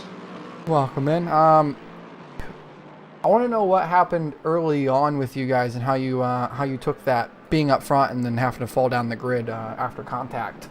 I'm rather curious how you felt about that, and then how you've led the charge to try to come back up the field since then. It was kinda disappointing to see that, because there was a room left and it was hard fighting between Dean and the McLaren driver for sure. Like, they were literally leaving each other cars with space, but at the time there was, I think, enough of space, and just a miscalculation, a little bit of frustration probably also from the McLaren driver. I don't know, there was 5 hours 45 minutes to go, and you do something like this, to me, just not worth it. In the end, they got a 25-second penalty, and for sure that's also not good for them. And like, there has been quite a few incidents, or just, how would I say it, unnecessary things happening around. I think you caught one of those in the middle of the circuit through the, what was it? I don't know what corner it was. But when there were like 4 GT3s of us and one of the GT4 BMWs. Yeah, so it was kind of weird, but we are going well. Dean has been going fast, pulling us up. Me and Dilly are trying not to let the car fall down too much, and overall we might be looking at an interesting strategy outcome near the end. We'll talk strategy in a minute, but if we go back to that GT4 fiasco, obviously there were 3 GT3 cars battling over position. It all happened really quite quickly. All 4 of the GT3 cars going around of the GT4 car, 2 to the left, 2 to the right. Yeah, that was. There's the GRG car going a bit too deep into the left-hander and pushing out that GT4 a little bit too far into the path of you guys, and then the 5.5 car also having its own spin through the mid part of the corner. Did you really know what was going to happen there? Obviously, the problem GT4 with that car, was yeah. Sorry. Problem with that was us, the number 13, and the 515. We are all from the same group of GTR. Yes. Yeah. So when you see all of your cars together, you think, all right, we know about each other. We got to think like a team, basically. Yeah, you know everyone's. Well, you know how you all drive. You all drive together, obviously, and maybe not always in the same team, but you know each other, so you know how you're gonna go about it. I don't know if you're obviously in your own Discord, if you're all in 1VC, or if you're in your own team chat. No. Each of us is in different ones, just for the sake of the calmness of the team, basically. Like that. Yeah, of course. Yeah. But you spend enough time with each other, I'm sure, over there in the HSP Discord. So you guys, you know how to react, and when you add in a variable, i.e. the GRG car or the GT4 car, it throws it up. The GRG car, that was a that was a murder at that point. Like, yeah, that was a miscalculation from the driver as well there. But what I did expect something to happen. The cars to be slow because there are two GT4s, GT3s fighting, and then there's GT4. You know, there's gonna be a time loss for every one of us. We just have to get through it somehow, carefully, because it's going to be a colossal fuck up. And Exactly. yeah, and I saw what was happening with the GT4 going into the middle. So, and the Aston Martin was kind of behind us. It was barely alongside. So I see Dean going for the outside line around the dimmer. Like, all right, it's gonna be a bit tricky, but if they manage it, we can manage it. And all of a sudden, I just see GT3 Aston go down the inside of GT4 that is trying to let us go by. Exactly. And- yeah. And I just look at it like, why are you trying to do this thing so early in the race again? You're trying to go 3 wide with a car that is going to be in less of a control of the driver because it will be driving slower, and he's worried about the car that is on the outside. Yeah. At that point, he didn't even care about the Aston Martin because he saw us as an immediate threat. And you basically do this to your teammate. Yeah. Obviously, they saw the GRG car go to the inside of the GT4 BMW. I think that BMW was just trying to get out of the way. It wanted to go to the left, like the inside. Keyshawn in the GRG car went to the inside, basically bullied that GT4 to the middle. Nothing they could really do about it. And then obviously the Aston Martin went down the inside as well, pushing out the GT4 into you guys. Yeah, I kind of feel bad for the GT4 as well because they were just trying to avoid one car and the 3 into 1 doesn't go. Yeah, at one point there was literally a GT3 car on each of its quarter panels.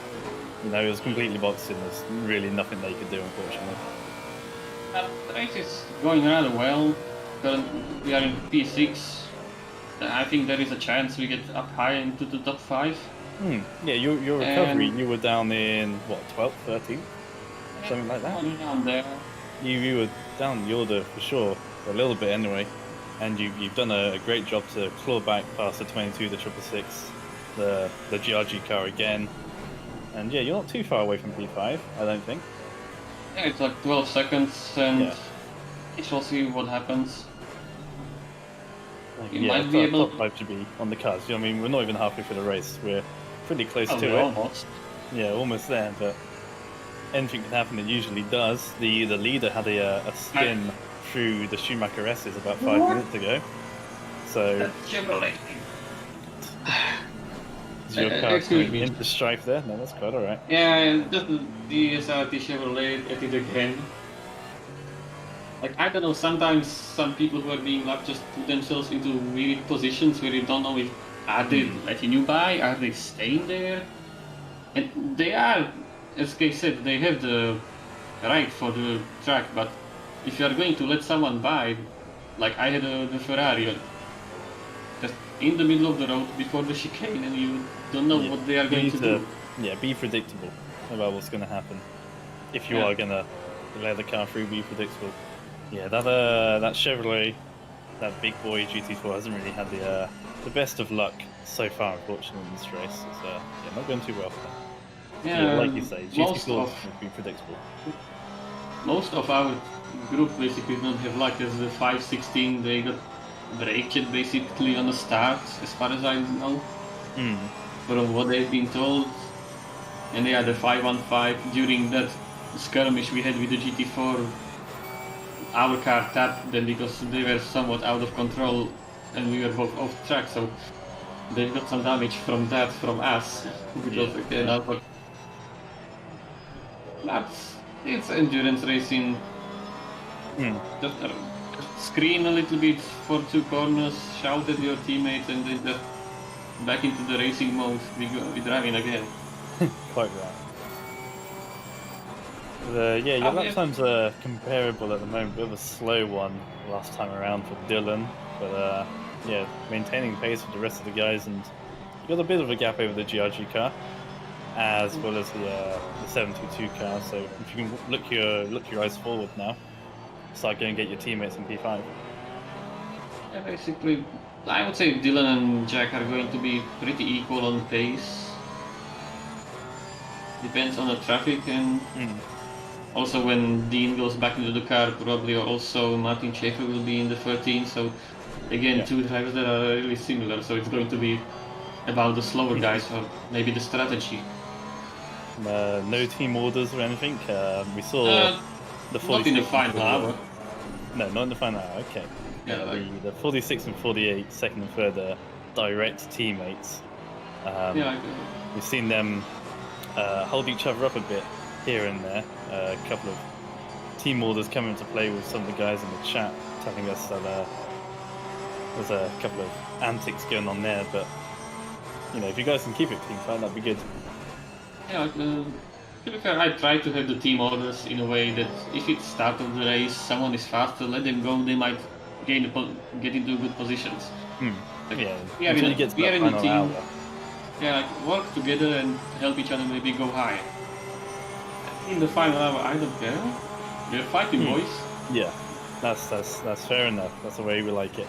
Yeah, your gap 16 seconds at the moment to the 13 car, and you're 17 seconds ahead of the 198. So yeah, in the middle of those two. Yeah. To jump in right quick, not to completely ignore you guys, but the 47 just got through on the 392 for P12, and now we're watching the 515 also try to get through here. Hugo Gomez trying to get past Tom Carroll. The 392 Porsche just seems to be kind of off pace for some reason. I'm not exactly sure as to why, because they were holding up pretty well, but now in the last lap or so, they've lost about 4 seconds based off of the relative for the pack. They ran a 2:03 last time around, where most are running 1:59s in terms of their lap time. So worth following here what's happening with the 392 and why that they continue to fall down the grid and are losing lap time here. Maybe they've put in the AM driver or the gentleman. Because you have those teams where you just have that one friend who isn't fast, but he's a good friend, so you take him with you for the races. Have you got any of those in your team? I am the friends. Yeah, but Tom's been in the car so here for the last 2 stints, so I doubt it's that, because again, he was holding up well for lap after lap, and then just suddenly the last 2 laps has lost roughly 6 seconds relative here in the last 2 laps. So not sure exactly what's happening with that car, but and now the 515 has gotten by and pulled out instantly a full second, and the 47 who got by last time around in time of 1 lap has pulled out over 4 seconds on. So again, it seems like the 392 Ducks Porsche is kind of off pace for some reason. And then I'm the kind of friend that is slowest in the car, but I'm also the team boss, so Team boss gets to drive the car.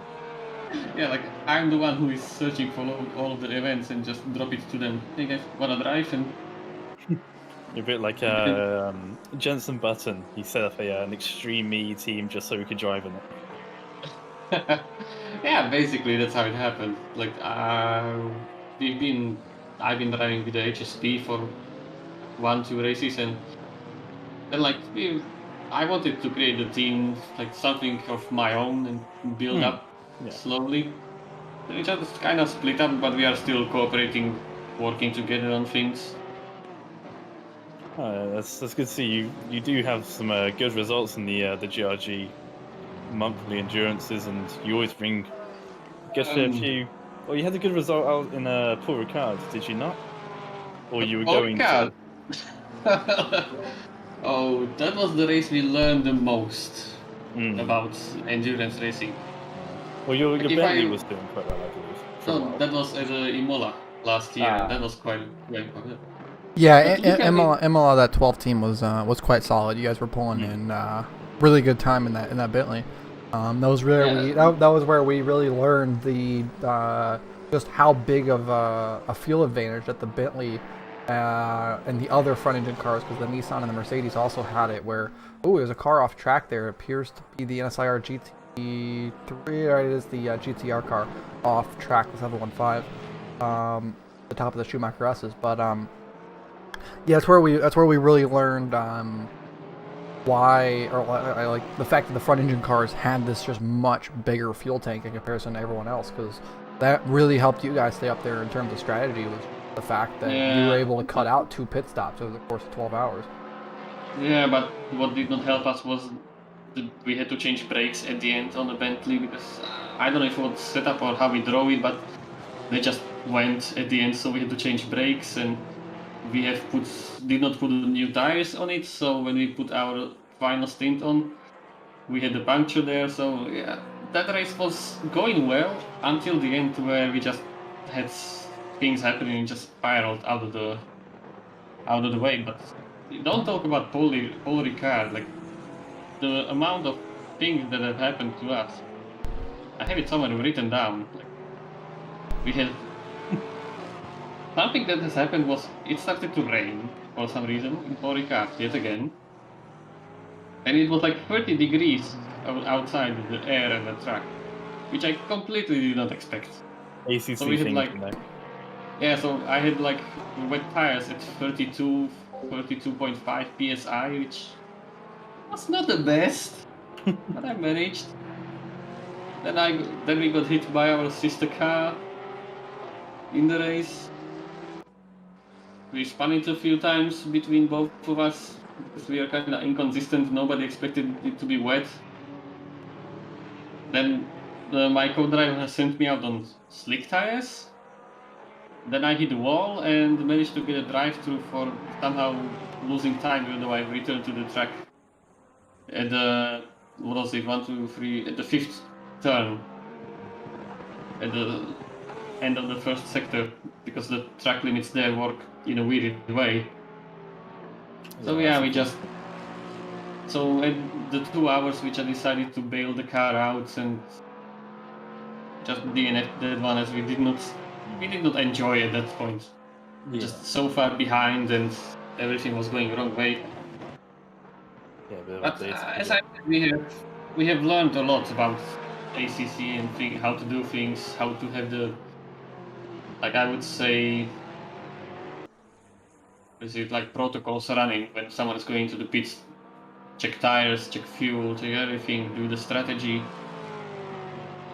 do things about the drive time. Like mainly I and the teammates, we have learned how to work as a team when it comes to sim racing.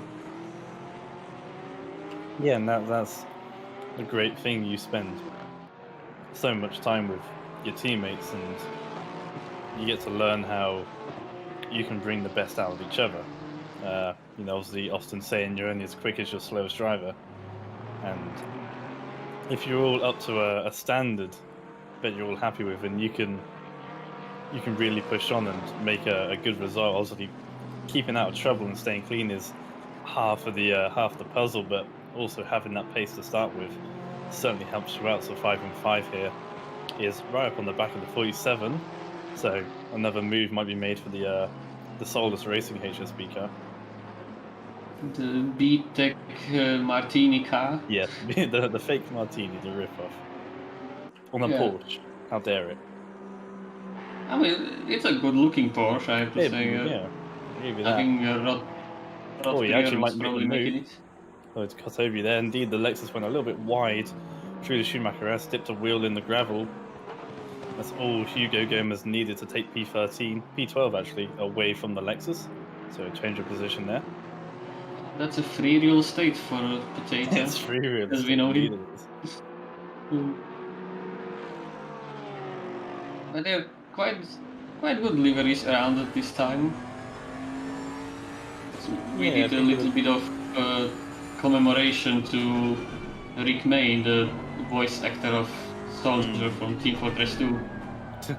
Since it was a year ago he passed away. Oh wow, been that long, wow. Yeah, the time flies. Yeah, it sure does. Like I think it is like a year ago that I actually had my first endurance event. No, my first ACC endurance event, like actual race that I did against real people. Yeah. We managed to get a second place at it was also GRG 4 hour at Monza last year. Oh nice. Oh yeah, wow. Here we go. Still yet still yet to equal that result. But I'm hoping. Yeah, well, in all fairness, I think the level, the competitive level of the field has also increased since that Oh time. yeah.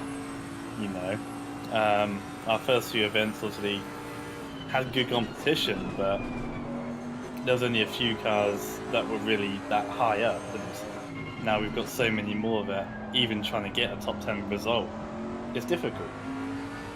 You know, if you make one mistake, you drop down the others who the number 12 have their little issue, I guess, that dropped them down the field. They've done was work their way up the field. Another one that's had an issue, the 47 and I think the 45 had issues as well. If you have an issue, it takes away your potion chance. Yeah, but you have to take the opportunities when they arrive, because you never know when they come again.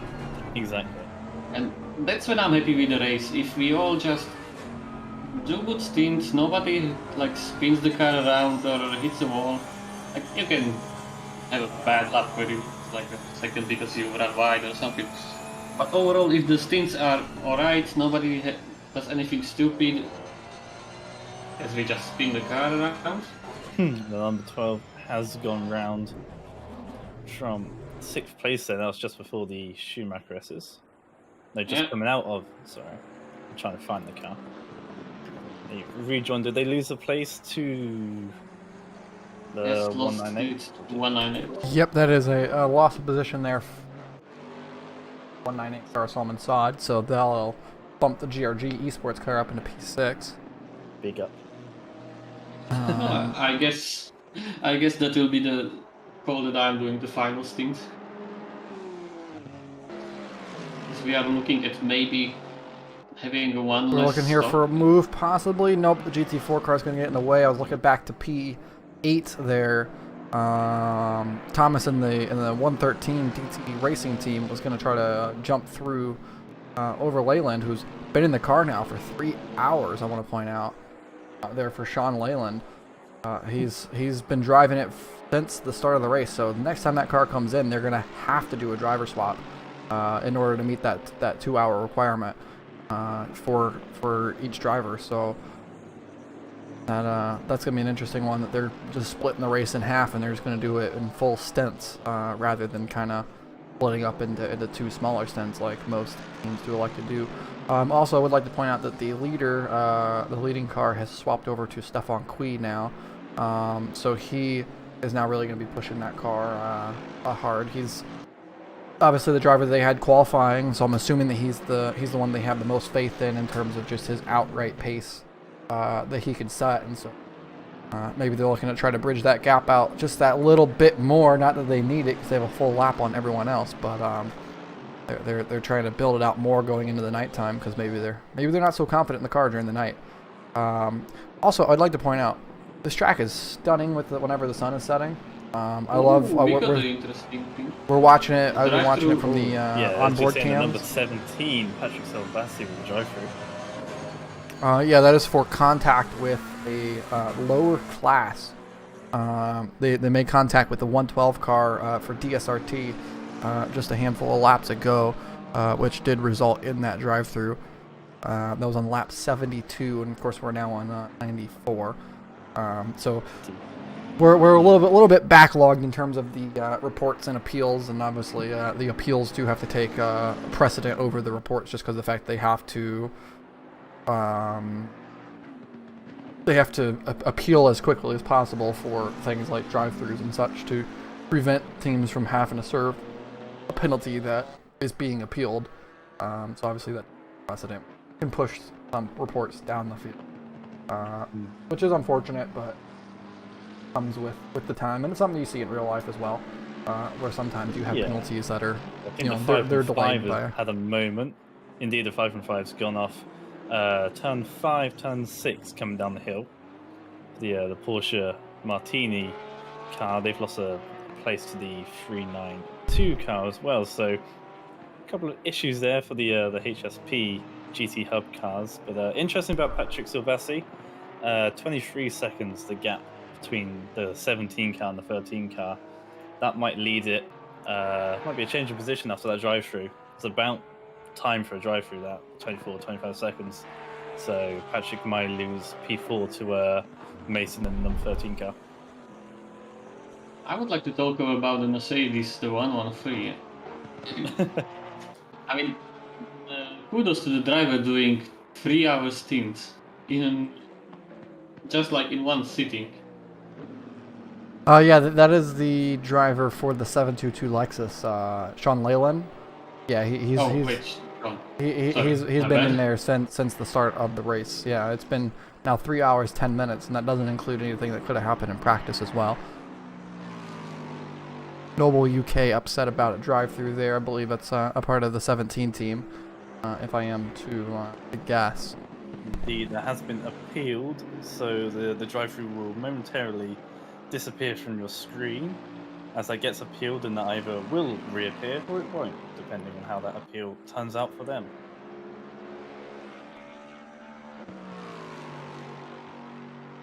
Yeah, for the HSP and the GT Hub guys, you know, it's been a mixed bag. You're still in P5, P6, and P13. There might be the car I've missed. Have you got any more cars? How many cars have you rented into this one? We are in P5, P7. Then we have the 666 in P10. Oh, you had the 666 as well. 515 in P13 and 516 in P16 right now. So yeah, quite a bunch of cars. Where'd you get all these people? 515 is demanding that there was contact for that incident. With Turpin. Try to remember which car that 35 car. So they're saying that the 35 made contact with them in the 515, which would have caused them to go off track. That's going to be a reported incident, I would assume, and we'll about 55 maybe where the ruling is on that one. Yeah. 113 though has really been putting all lap times, and now has just gotten past you guys in your 12 just moments ago. Now it's bridged out a full second on top of it. Thomas here really putting in good laps for the 113 car, who at one point in time was well down the field. So really seeing them cruise their way back up, and now up into P7 and putting in really the fastest laps of their class of people around them. Been rather impressive.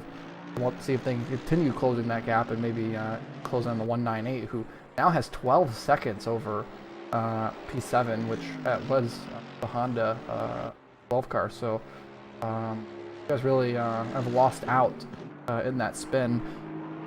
So hopefully you guys can get that recovered and go back and chase down. Well, we still have the fast driver to go in, and Dean was keeping up with the guys around the podium, so I have high hopes. As I said, I want to be in the better half of the grid. Like, if there are 20 cars still on the track, if I'm in the top 10, I call that a good day. A successful race. Yeah, at least you've got a goal to aim for, and some of your cars are doing that, and well, we're only just past the halfway point, 2 hours, 50 minutes to go.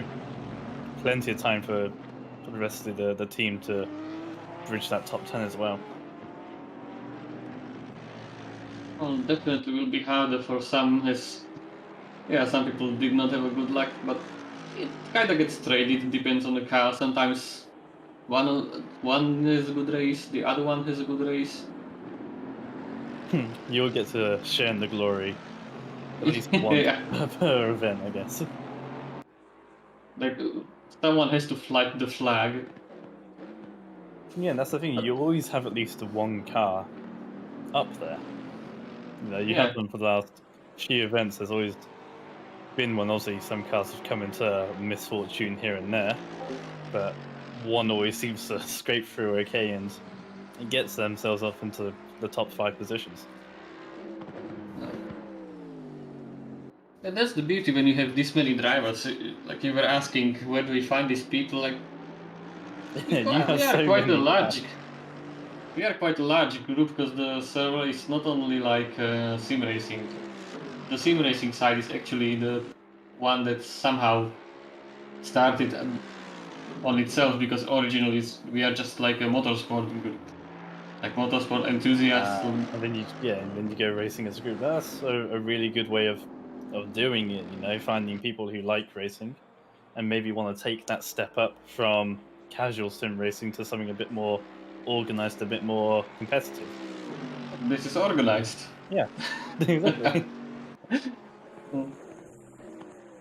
So yeah, Yeah. you just get this few people, and you start to know some. Some people are looking for teams, so it slowly starts to bundle up like a snowball. Exactly, and you've got 5 cars, all of which got 2 or 3 drivers in. You know, we can't even do that for our VSI, our races on our factor when GRG goes racing. You know? It's but yeah, it's good to see, and I'm sure, like you say, the more you get, the more other people get interested as well. You know, they see, whoa, yeah, these people are doing this. Why are they doing this? They must do it for a reason, and they wouldn't do it if it wasn't fun. So why wouldn't they do it themselves anyway? So, like you say, you might see more and more come to the sim racing world for your team, and you might get 10 entries, and then we'll be confused because we won't know which one's which. I mean, I have a funny story from previous endurance race we did. It was 9 hours at Kialami, and we already had 3 people in a car. Everything basically set up.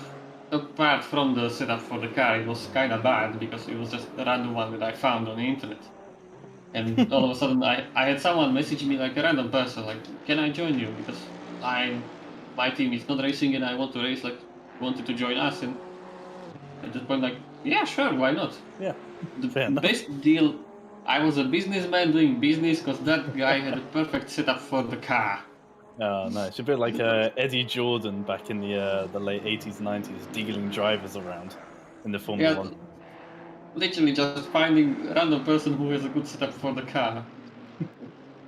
Yeah, These that's are the the thing. funny stories of the sim racing. Like, Yeah, it's the beauty of it, because one person's misfortune can turn into someone else's, well, fortune. Like you say, they obviously couldn't race. They then find the luck in your team and being able to race, so they're happy, and then you get a good setup out of it as well. You're happy. It's a win-win.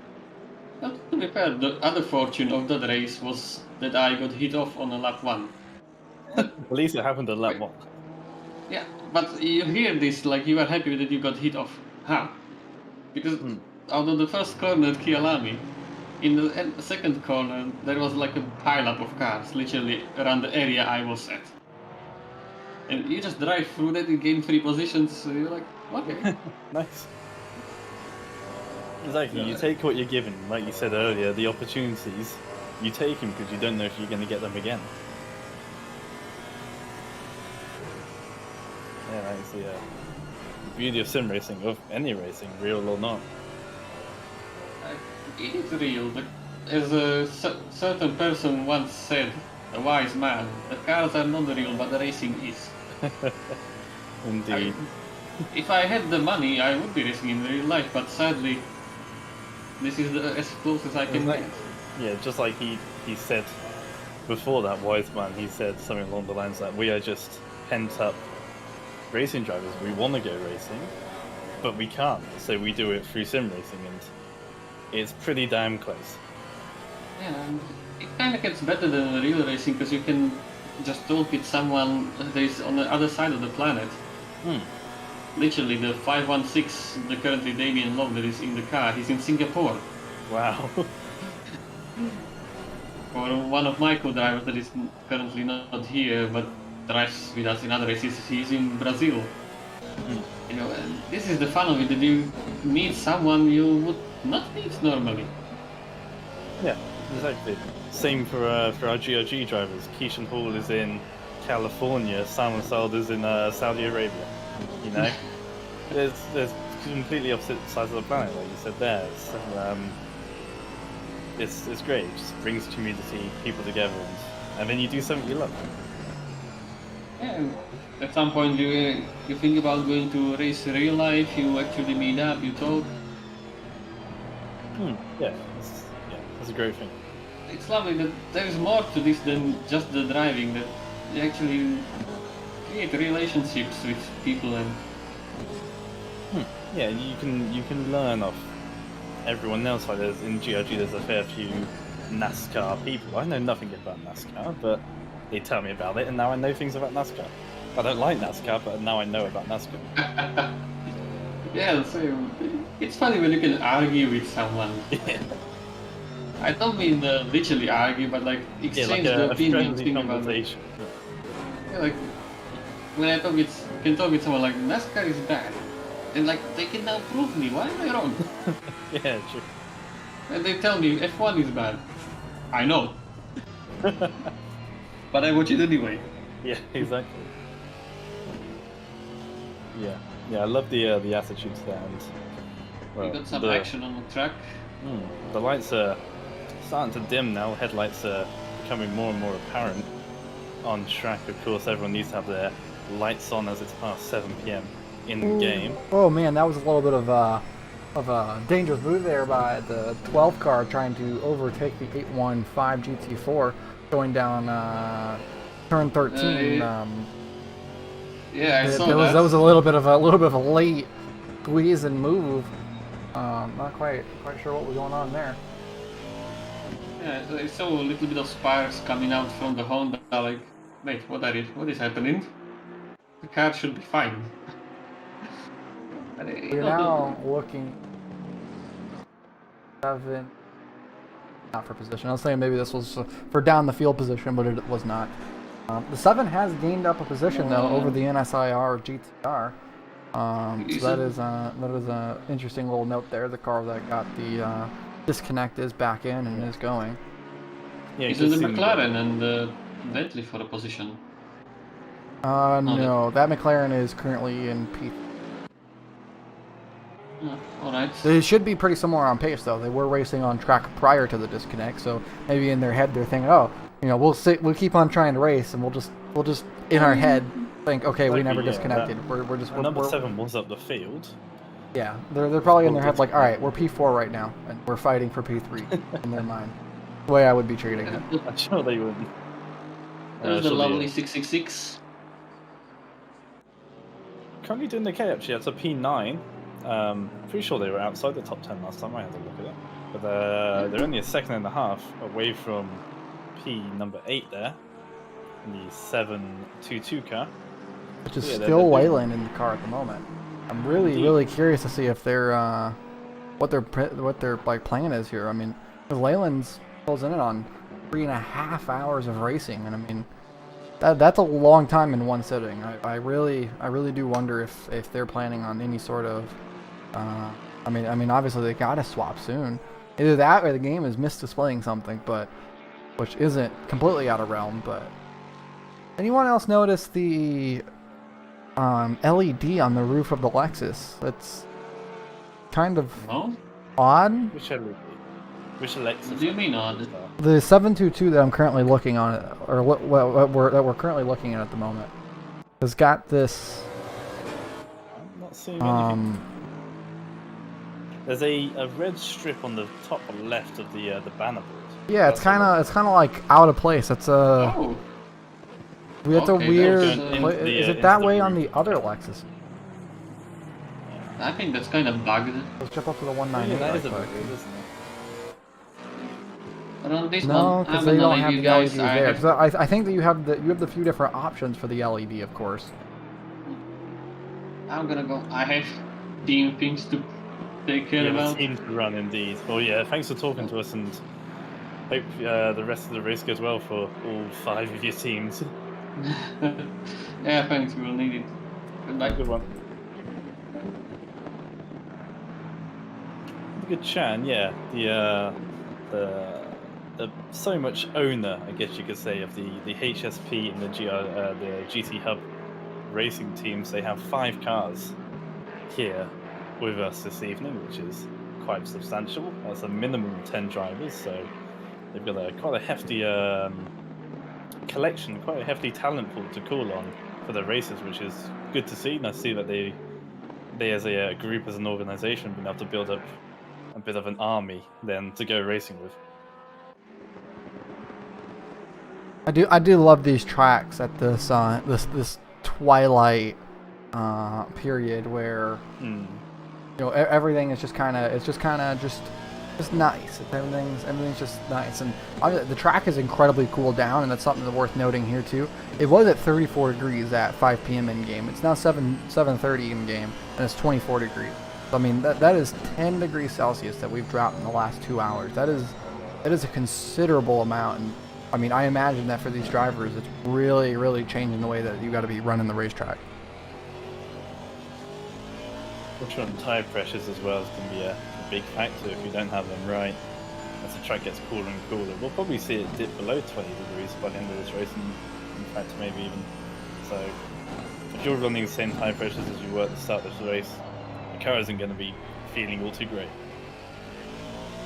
Yeah, I can't imagine that you're all, yeah, as I said, I can't imagine that you're all too happy if you're still running old tire pressure. I mean, we can see here the 666 really struggling to get that car around. Daniel Hutchins is really just trying to keep it underway.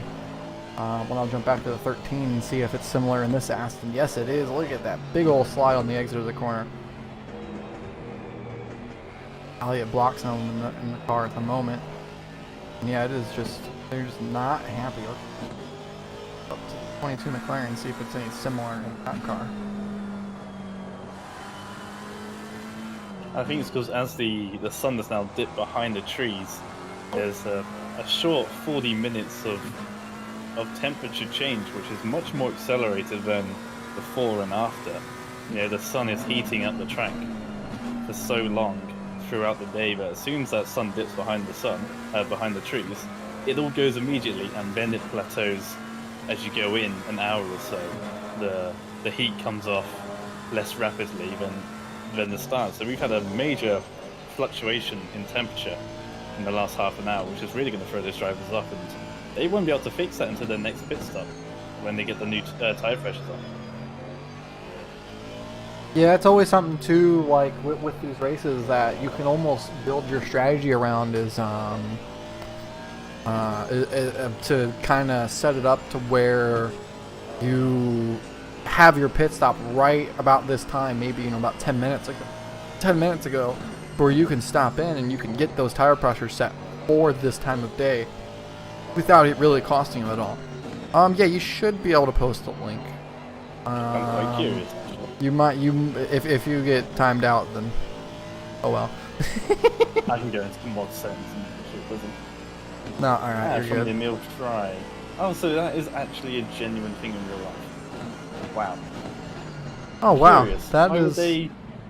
I get, like, in some cars they also have the LED across the top of the banner over the blank pan, sort of, or the Fanatec or whatever your top banner is.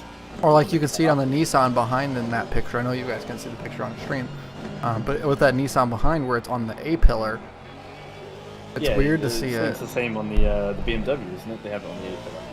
Yeah. Yeah, odd. And no, cars are not obliged to use an LED. The same on the Aston Martin, it has it on the left-hand side of the A-pillar on the driver's side. It is optional in-game, you can turn it on or off if you want. If you want it on, then sure. It makes the car my personal favorite is the Mercedes, because you can make the antenna the LED. The antenna, the little sharp, well, I call it a dorsal fin, even though it's just a Yep. spike. That's my personal favorite. Yeah. It just looks like a fish Ooh. in the night sky. Mix up. Down the order, GT4 going to be awarded a drive-through for the 200Q car. Contact with another class. I did see the apology note in the Discord. That was about 15 minutes ago or so that they made a post about it. And now the drive-through has been handed down, and they will have to serve that relatively soon. And yeah, they're gonna have to hit that drive-through, and that might back them down, and maybe bring the 102 back into the fight for the lead of GT4. That would be exciting. We'll see as they come across the line now, but that drive-through will get awarded to them at the line as per the regulations. And, they're a lap ahead of the 102, so they'll still come out in the lead, but their lead will be reduced quite heavily. Yeah, and I like the rule that we have implemented with the drive-through being applied the next time you cross the line, because again, as Ethan mentions all the time, it prevents there being that, okay, you know, you got the drive-through in the final corner and that counts as a whole lap, just the one corner. And so it kind of gives you more time to be able to assess your penalty and how to serve it, rather than just, okay, you know, you have 2 laps, you have 4 minutes, figure out what you're doing, and you must serve it. Like, it gives you that extra minute and a half buffer to breathe and kind of think about it, how you're going to serve it and what you're going to do specifically, which I think is fair. It's fair enough to be able to do that for teams. Whenever they get penalties, I mean, it is a strategy as to how you serve it, when you serve it, and to serve it the best. As the 17 car is now entered the pit lane from P4. But yeah, it's just like I was mentioning earlier with the time. It's, you know, you can serve the time penalty under green flag racing, but if you serve, let's say, a 20-second time penalty under green flag, and that 20 seconds puts you into a pocket of other cars, or if you don't serve it and you're going to get out in clean air, then you're better off not serving it. Get in clean air, run clean laps, and hold on to the 20 seconds and serve it later whenever you tell that it's not going to hurt you. There is a strategy to that, because if you use that 20 seconds and then come out into a pack, not only are you losing the 20 seconds, you're now losing, you know, half a second to a second per lap because you're in a pack of cars rather than clean air. So it's definitely it's one of those strategy tokens to use to try to minimize what that penalty actually does to you. And some people don't really go all the way with that and really think it out. But I know that's something that I'm always watching whenever I get those types of penalties. It seems the 722 went off track down at turn 1 and let the 666 through. A bit before that, just before the final chicane, whilst you were talking there.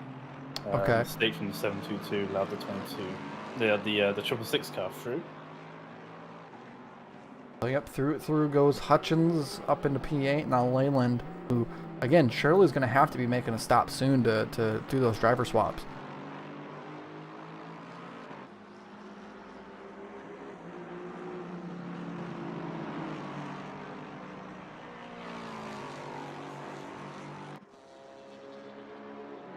But yeah, it's something that I know that whenever I'm racing, I'm always thinking about. If I get a time penalty of any sort, whether it's a drive-through, whether it's a time penalty, any of that sort, I'm trying to, you know, manage the clock on the board to see where I think I'm going to come out and how to serve that best to make sure I don't come out in a bad situation.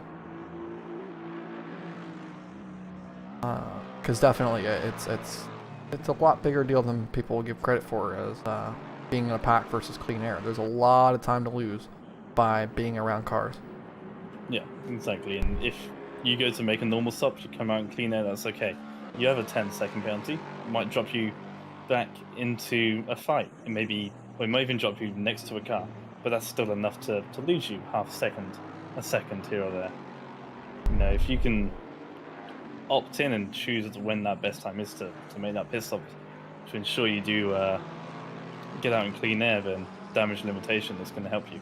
The 22 just had a moment. I'm not sure exactly what happened there, but the 17 has jumped them with Yap now in the car. Silvassi getting out. And so Justin Yap in the car has now jumped in front of Andrew Shaw in the 22 car.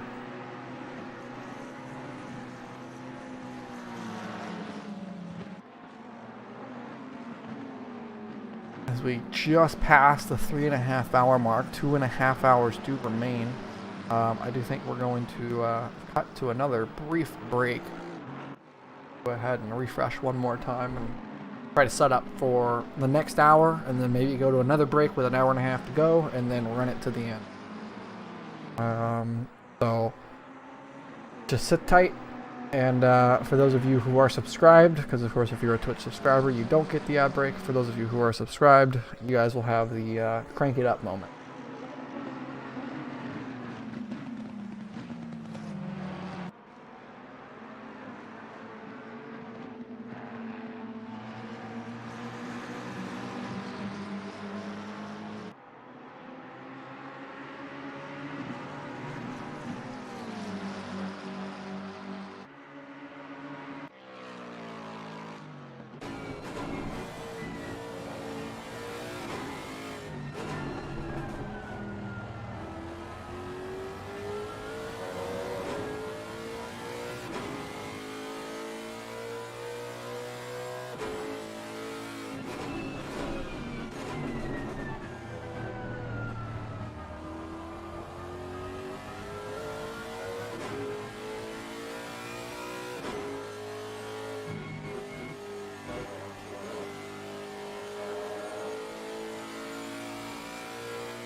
All right.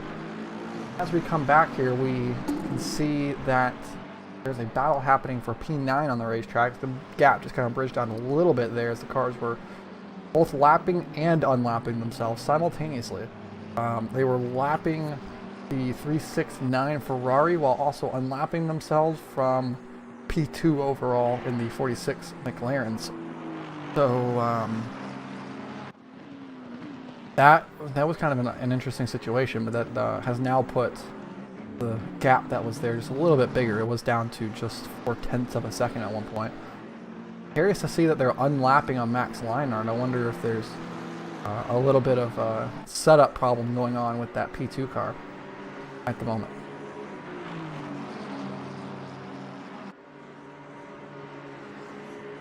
Looks like though that 46 car still maintaining gap with the number 13 car. So it might have just had an outlap possibly, or maybe a slight up as she goes down the inside into the front corner of said 13 car. So whatever pace they had just lost, it seems like they've regained it now. Got past the 13 car now, and they'll probably get past the 22 car in due time, and the 17 car too, not too far up the road either.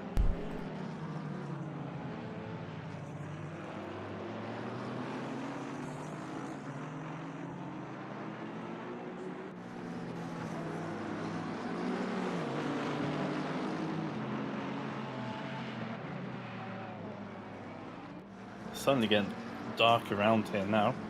7:45 in the evening now, in game time, and headlights are ablaze. The sun has very much dipped and gone out of eyesight.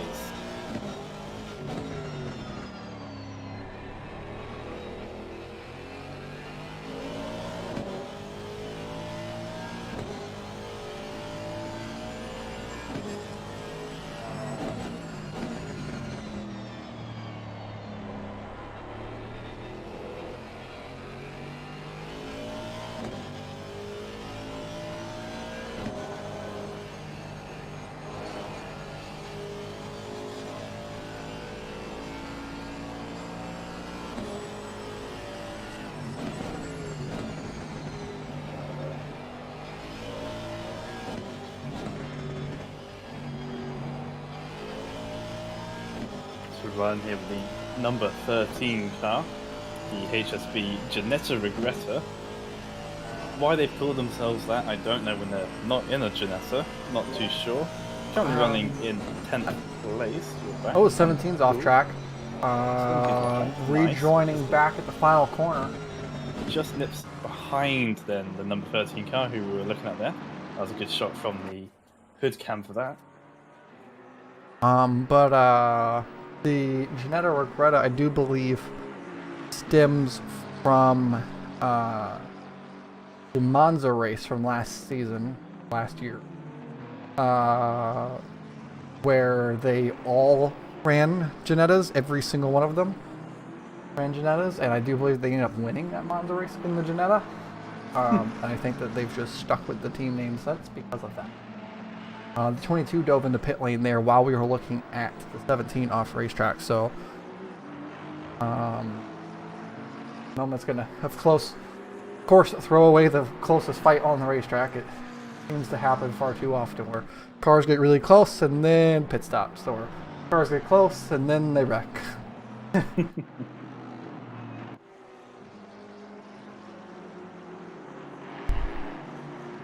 Just over 2 hours remain in this race. Of course, normally we would be in the final 20 minutes of these races, and burning sensation that's in my throat, I would be able to tell myself it'll be over really soon. Don't worry. But of course, we're only 2/3 through this one, and so we still got a little while to go. Indeed. I'm trying to figure out how that I did the 12-hour. Because that was 16 hours in total because of the practice, qualifying, and server restarts. It was 16 hours in total, that stream. Actually, it was almost 17 hours in total. And of course, YouTube didn't save it. Oh, good. Love that. That stream ended up getting, like, it only saved, like, the last, like, 30 minutes on YouTube or something. And Well, you are meant to stream in 12-hour chunks on YouTube. yeah, it made me sad. It just made me sad though. It didn't save the whole thing. Yeah.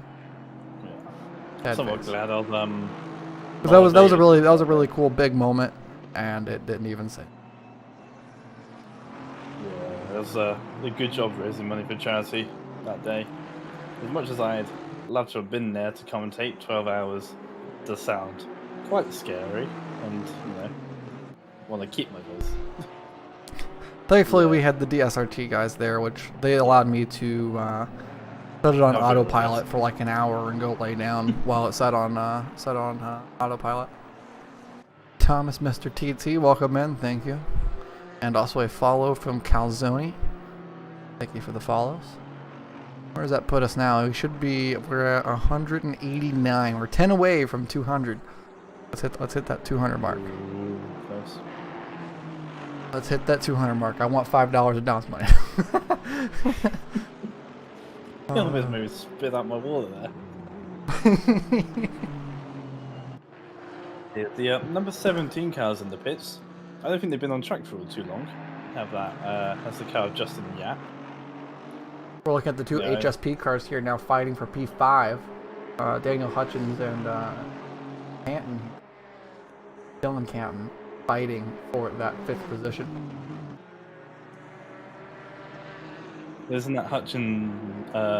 Isn't that the 12 car now ahead of the 66 car? The 12 has been ahead of the 666 as far as I know, for a little while at least. Here they come. Hutchins with a big run up off the final corner and be trying to look down towards the inside of turn 1. Sort of ebbing and flowing between each other. It looks like they're sort of wanting to race side by side there. Yasin takes the inside line into turn 1, gets that move done. Yeah, that was kind of weird the way that, like, it seemed like one car was accelerating and then the other one accelerated, then the other one, like, that was, Neither one is over. It felt like I was watching Fast and Furious. How many gear shifts can you do? By the end of the straight, they were in 18th gear. They're about a sector away from Salmon Sailed in the 198 GRG car. That's what I call that, a Ginetta. It's definitely not a Ginetta. Good recovery drive from the 198 though, up to P4. obviously Simon now taking over the second half of the runnings. Keyshawn taking on the first 3 hours. There's actually the 198 Dice Pit Road. Maybe that's why they were a little further ahead than where we usually see them for the rest of this race, or the first half of this anyway. I need more than a num. We might need to check in on camera guy 4 down at the pits. He's Oh wait, coming back. Maybe he woke up. What's the camera doing? I think the camera guy fell asleep for a second. Mm. All right, he's woke back up. Where are we looking? He needs to reorientate. He's doing like a Oh start. no! Now we're going left. There's yellows on the racetrack as the 198 is parked in pit lane, and that's causing yellow. Yellow? Question mark on that one. Yeah. All right. I think our camera guy is falling asleep. Let's He's still going. Let's kind of. What is wrong with this man? Where? I want to see if it's the same for me. Speaking of, where's the 515 car at the moment? Because they are registering as on the pit lane for me. Okay, so they're on the back straightaway. So they're on the pit lane at the moment, according to my game, and that's what's causing that. Which one is that? The 515? Yeah, the 515 Porsche. 515 is They're currently coming down the back straightaway, going through turn Yeah. 13. I think you have a bit of a moment there. They're definitely not in pit road. Yeah, because on Helicam it follows them, but whenever I try to switch to a normal camera, it goes to the lazy eye guy who's... He's just trying to find them. He doesn't know where they look. Oh, it's got him for a second. Hold on. Might still fine on me. Got him. I think he needs to get some. Oh, so I wonder if that's what the camera was like. Oh, yes. Wait. I'm really confused. So it cuts the camera guy 4 and then watches him dive out. So it still follows him. Oh, it's following the car the entire way, just. You You can't see because there's everything in the way. Oh, man. That's beautiful. That's an interesting little... Hey, I mean, if he can see the car through all those trees and buildings, that's quite impressive. I know, right? We need to, like, hire that guy to, like, something. He needs to be like limp cam or something like that up in the sky.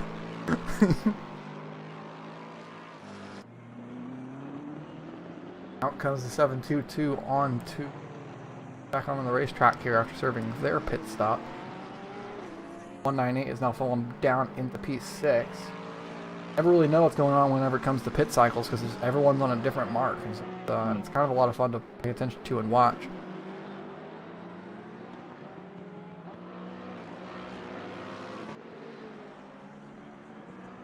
Indeed, no one's really on strategy or what we would think is a normal pit strategy. Everyone's all out of sorts at the moment, so we won't really know until the final half an hour whether or not what's going on, and still some people may have to do a splash and dash near the end.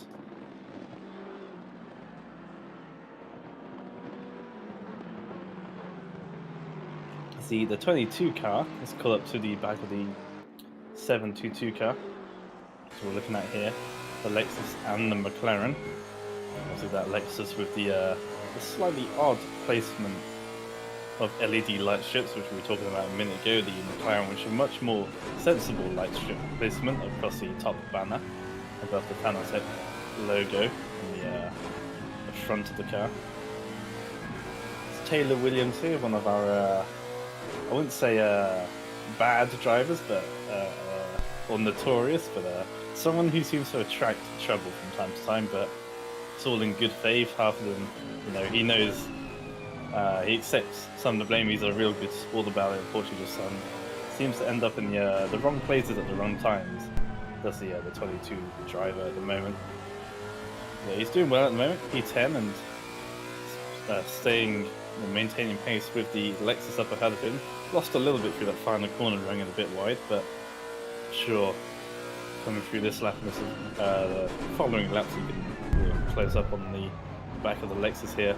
Got a good gap to P11, the 392 car. About a lap and a half, the gap between those two, so they've been able to really push that out wide for now, and so 22 car can really focus on the Lexus up ahead, which is closed up on quite well through the first couple of opening corners through the first sector. So plunge down the hill through 5 and 6. Seen a couple of incidences down here today, especially with some lapped traffic. Goes a bit wide, does the McLaren. Keeps it though, gets a bit of a half spin on there. Manages to keep it on the black stuff, which is good, and can keep himself within that slipstream of the Lexus up ahead of him. That'll be important coming down into the chicane at the latter part of this race, or the lap, sorry, as he outbrakes himself a little too much there into the hairpin, runs a couple of wheels into the gravel. I think there's that little bit of extra tarmac. Not quite sure why it's there on the outside of the hairpin, but that kind of saved him there. He'll drop back away from the Lexus and may come under pressure from the number 35 car, which is a couple of laps down on the 22. Makes sense of the 22, just lets the Porsche behind him through. And then he can carry on this charge to the 722 car. It's now slips about 3 or 4 seconds up the road from him.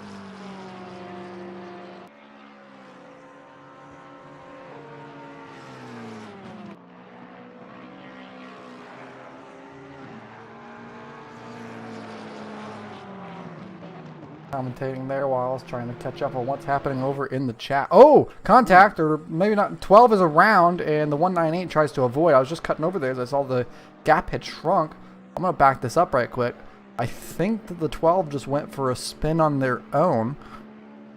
I was just noticing the gap was closing. I was going to go jump over and watch a little bit of an onboard here from the 198, but the 12 was already facing backwards at the top of the Schumacher S. Yeah, I'm going to have to watch this one myself. I didn't even see it. Oh. Actually, 12. Okay. The 12 coming up the Schumacher S. A little bit too much of the first curb and just goes for a spin. And oh man, that was some tight avoiding action by Sod there in the 198 Lexus to not run over the number 12 Honda. Now pitting in, possibly damage report there for that car. Maybe so. Also, he didn't hit anything, but maybe the curb might have broken something. Oh, really violently spun off.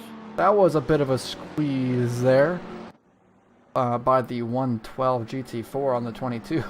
Just moving itself over a little bit. Might want to show that one to Ethan. Maybe you can see what he did to me, maybe, the other night. Not bitter about that at all.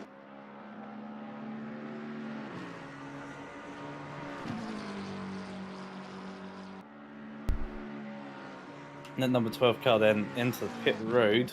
A couple of laps after the 198 had done theirs, and they are now back rolling. They may come out behind the 113 car, possibly, not quite sure where that is on track. Actually, I think they will get out ahead of that, so out into P8 then. No, they actually do come out behind the 113 car as they rejoin the track now into turn 1.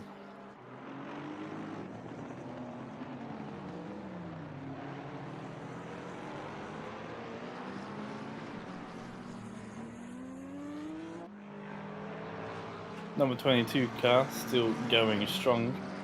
I mean, it's still within relative pace or relative gap to the Lexus up ahead of him. 1.5 seconds is the gap there between himself and the number or P9 car, the blacked out F240R car, I believe that is. Yes, indeed it is. And they're going strong here at the moment. P9 and P10, good showing from both of them here. We often see Taylor Williams and his teammate Andrew Shaw right up there in the midfield. Very often we see him sort of P8 to P12. He's very comfortable there in the midfield, but not so comfortable off the track. It just as you're starting to type up a little bit, just misses the braking zone very slightly down into the hairpin and off at Dunlop, that car. That's twice now they've done it at the same location as Taylor Williams, and I think there's space for 4 laps. We do have Satoshi, who I believe is that's Patrick Salvasi, in the waiting room for the interview. So we're gonna go ahead and drag him in.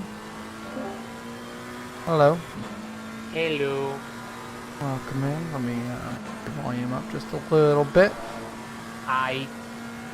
So how you guys were up there for a good while up front, but now of course finding yourself down in P15. I will explain a bit. So, first things first. Start was really good. We went up to P3, but after the first stint we struggled with the rears really much, and then after the first pit stop I came in, and this is my first ever ACC endurance race. So, yeah. It's a lot different than your RF2 ones, huh? Personally, I don't drive GTs in general, but I do really loved it, and anyways, like the McLaren is my favorite one anyways, so that's why we picked it. Just to cut in here, did you see the 198 GRG car just sort of existing in the midfield there? Case I think is now Yes, they connected on the side. they had a disconnect there, and yeah, they went for a little bit of a ride, almost murdering a crowd of people on the infield there. Yeah, just sort of sitting there. Like, I know that I was pissed when I got straight lined by the Lexus, obviously. So yeah, but back to the race. So we got the contact with the Chevy GT4. So we got, I think that was the end of the first stint. And first things first, we didn't expect it to have that the driver stints have no limit. So we basically opted for like a 70-minute minimum driving stint. So that's why our strategy was really different than others. But yeah, in general, I am really happy with my performance, how I did. So yeah, but basically after I went away, basically what happened, Justin had to go away because he's really tired. And he's from Singapore, so it's like 5 a.m. for him or something. I don't know what's time out there. So he was really tired, and Chris is in the car. But when they swapped, Chris got used tires. So we have to do an extra stop, and he was really struggling. So that's why we are down to P14, basically. That's why. And that's happened in like half an hour's time.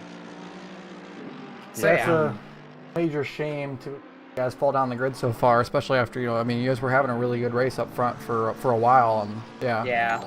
But now definitely found your way towards the bottom of the grid.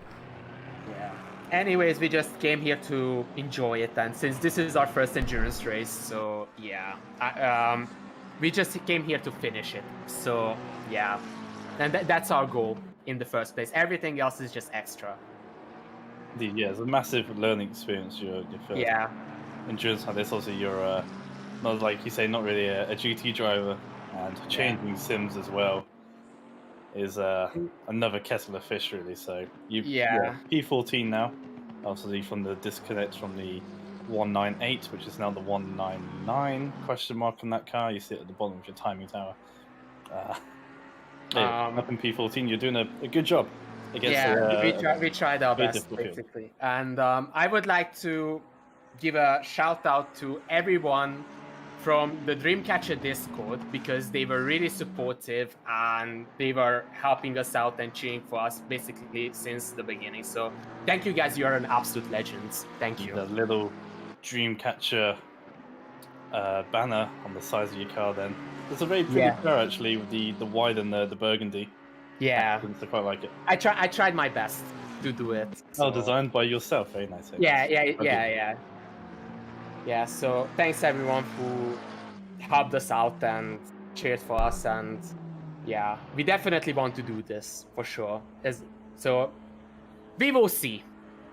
I mean, I do really enjoy ACC. And back to the question.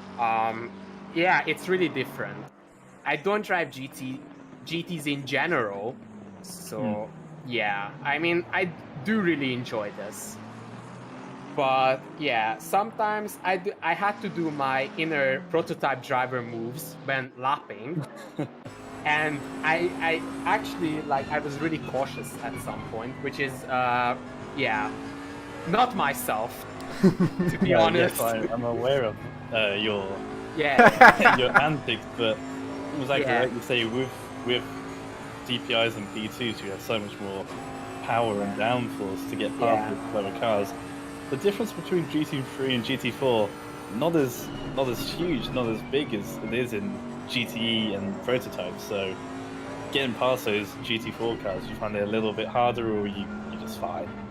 It was fine. It was fine. I think they were really helpful, and they pulled away if it was possible. So no issues. So you're saying people who drive in GRG may be more sensible than those in the VISC? I mean, yeah. I mean, there was nothing wrong. Yeah. Yeah. Well, I'll clip that and send that to Alex. So. Okay. Okay.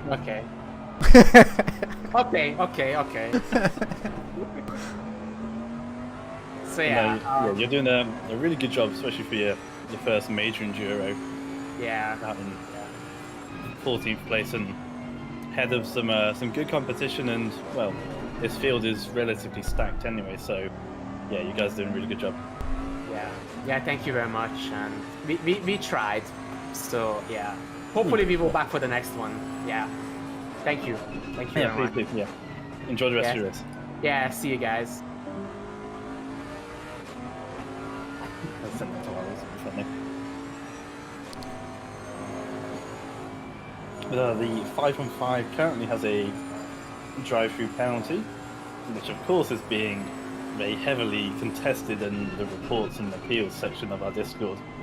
There's what I can say is like a small essay, a couple of lines there by Hugo Gomez, and in defense of his team to try and get rid of that drive-through penalty. And the 198 car has been re-added, no longer the 199 car. You see that lap timer ticking in and out. They'll get their laps re-added to an extent. Of course, they'll no longer retain their P4 to P6. They'll probably come out more P16, P17, but they'll still be in the race, and they can continue the last 2 hours, which is better than not being there. They're gonna end up basically what they had to do, because Keishan was immediately the one who, which resulted in a brand new injury happening, and of course he has been left in Salman now has back into the 198 car, and then yeah, they're gonna resume right from where they were, which Roman appears to have been 6 or 7 laps down. Yeah, there is no like re-adding of laps per se, but the game is now going to shift them back to being themselves rather than being the wrong car. Oh yeah, 5 laps, 6 laps down, so they're currently in the pits at the moment, apparently. Indeed they are, so yeah, not ideal, but at least they can still continue. They're 2 laps down on the cars ahead of them, but obviously they were front runners before the disconnect, and I'm sure they can catch up to the 7 and the 715 maybe in the last 2 hours.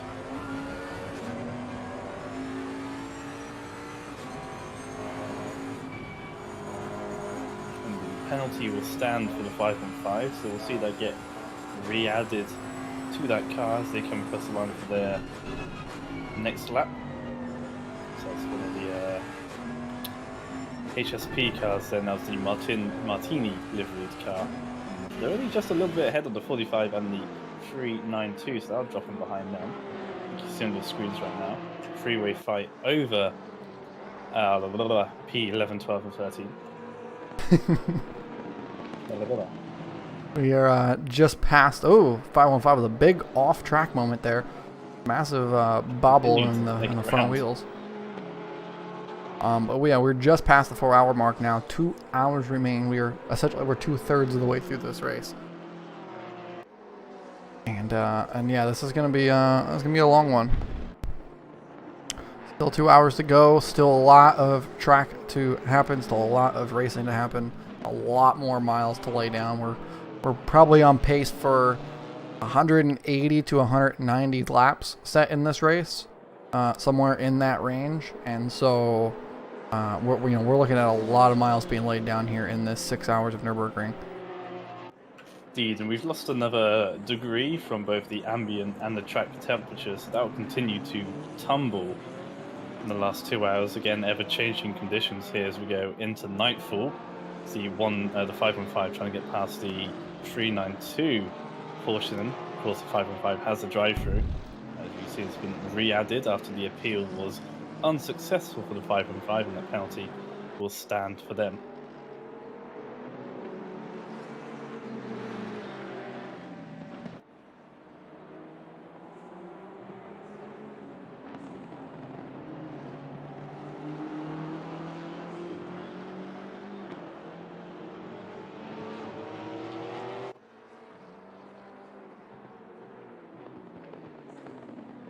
The track really, I mean, it is getting dark out here. I mean, you can see it whenever we go to these onboard cameras here. Just it is getting dark on the racetrack. And still 2 hours remain. I mean, I expect it to be pretty much pitch black by the time that the race is over. So,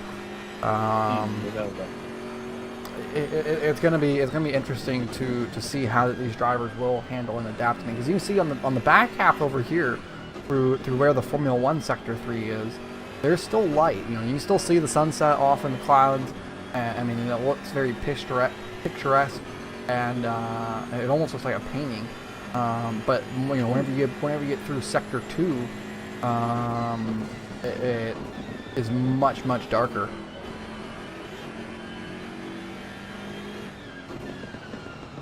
Hey, look, there's still light in the sky. No stars or anything out yet. There's still a clear sky up there that you can visibly see, and so there's obviously still light there, but the driver's lights, the headlights at the moment, are now starting to make a visible impact on the ground, obviously at the start of the race, and as we moved into dusk, they were there and they made a little bit of impact on the ground. But if you look at any of the cars now from a third-person view, you can visibly see that headlights are making an effect on driver's vision, and that'll only become more and more apparent the next hour and 53 minutes of this race. That drive-through still needs to be served for the 515 car. Yeah, it was removed with the appeal and has now been reapplied, so they probably have one more lap to serve it. Imagine that we'll see them hit that mark this time around, as they're currently traveling their way. It is kind of funny on the game map for me. It shows them as being grayed out on the map. So I can quickly identify. That was a heck of a move around the outside from Rebecca on Bodan. I do believe that was. No, it was the 392.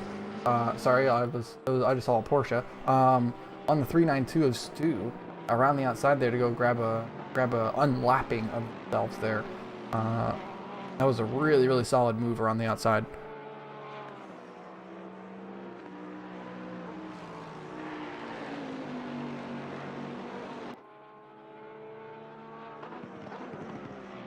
Someone keeps on joining the driver's briefing room. That's in there for about 2 minutes and then leaves. One is always listening. And trying to listen to us, or? I'm not exactly sure. If I had admin privileges, I'd go in there and just tell them to be like, "What you doing?"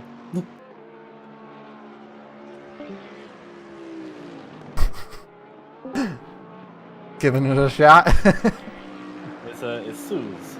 S-O-U-Z. Not like the canal, but different, I guess. I'm not quite sure what they're doing there now, but they are just there, and I guess they're happy, so we'll keep them there. Look at this beautiful Bentley here as it pulls into its pit stall. Number 1 on the grid, of course, all the way at the end of the line.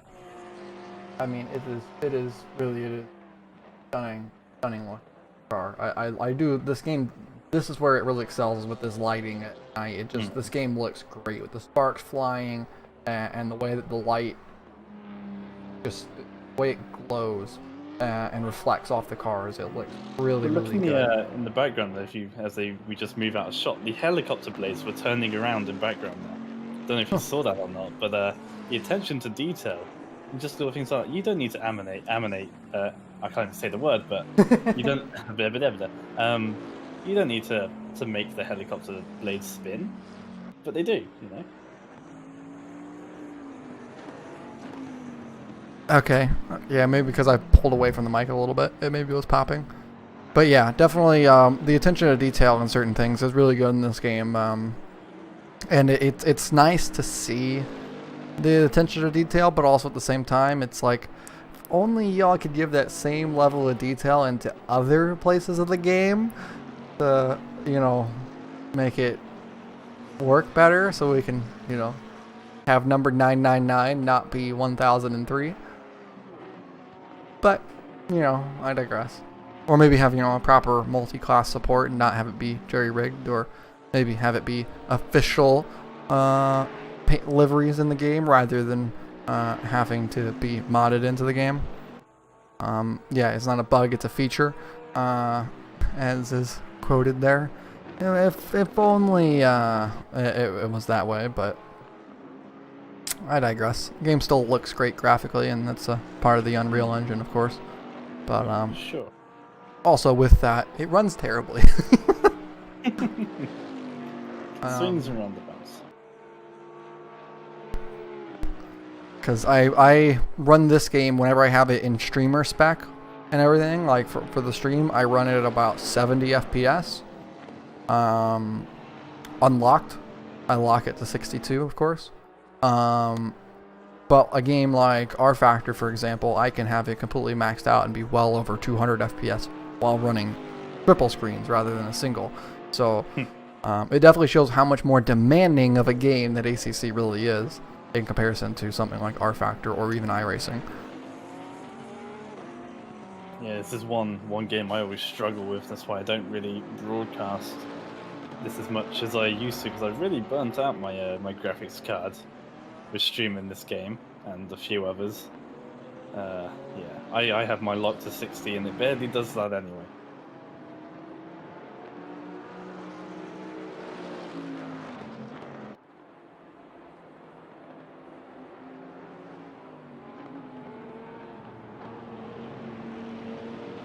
Fourth place currently in the pits, the number 13 Aston Martin then had a 8-second lead or gap over the fifth place 113 car, so we'll come up behind them, and a bit of a gap to the 666 car as well.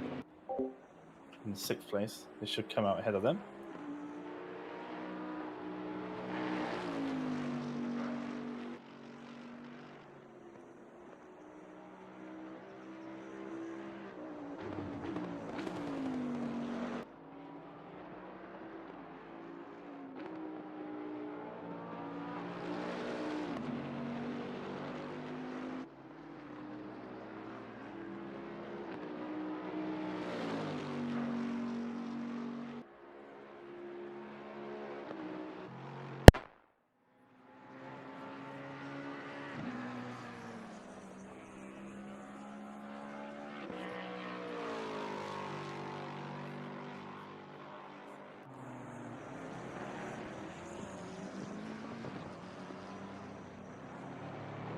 So we may have another person joining us for a little bit of an interview.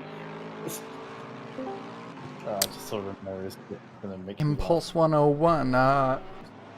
Sorry for ignorance, but I do not know your in-game name or which team you're driving for. It's Tom Carroll, so driver the 392. Oh, all right, 392. All right, so yeah, the Ducks cars had an eventful day. It has.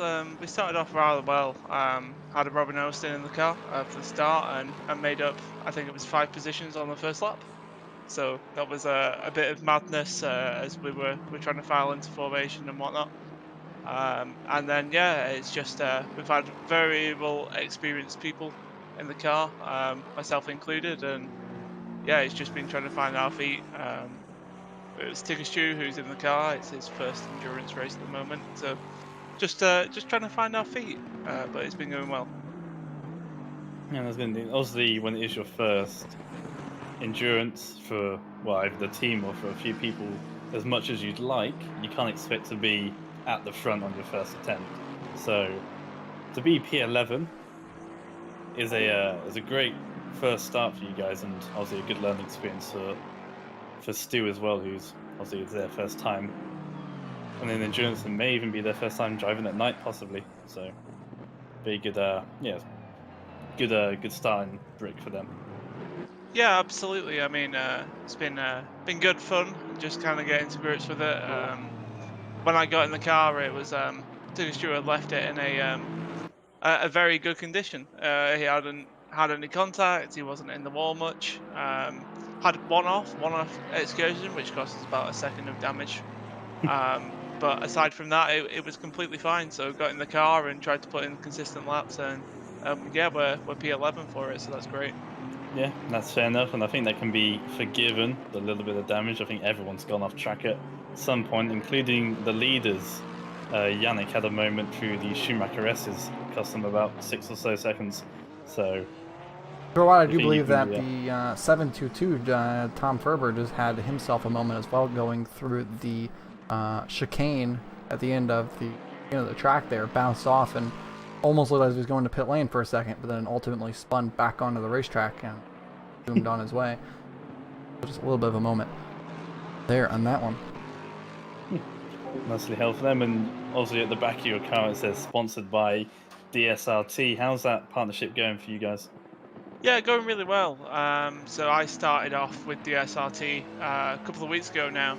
I've got the DSRT legend and part of DSRT Black, who's Robin Austin. He's kind of our guy that we run to when we need to go fast. So he's a great guy. I'm on the Road to Legends scheme now as part of that team. And Stu, who's, like I say, is in his first endurance, he's just a friend of DSRT, so we came up with this collaboration. I needed to find a team name within 15-20 seconds, so I panicked and wrote the Ducks as quickly as I could. Not thinking much of it, thinking I could change it in a couple of days, and once I thought of a decent team. And next news, Guru, the team principal of DSRT, came up with this design, and before you know it, the Ducks was real. So at that point, we just thought we'd lean into it, and it's been fantastic. And it was a bit of a moment through the final chicane there for Stu, kept it under control, kept out of the grass, so nicely held by him, and annoyingly, the livery isn't bad. Like, it actually works. You know, the green and black, really good, and obviously the duck, I guess, on the side of your car actually looks quite well on the car, suits it.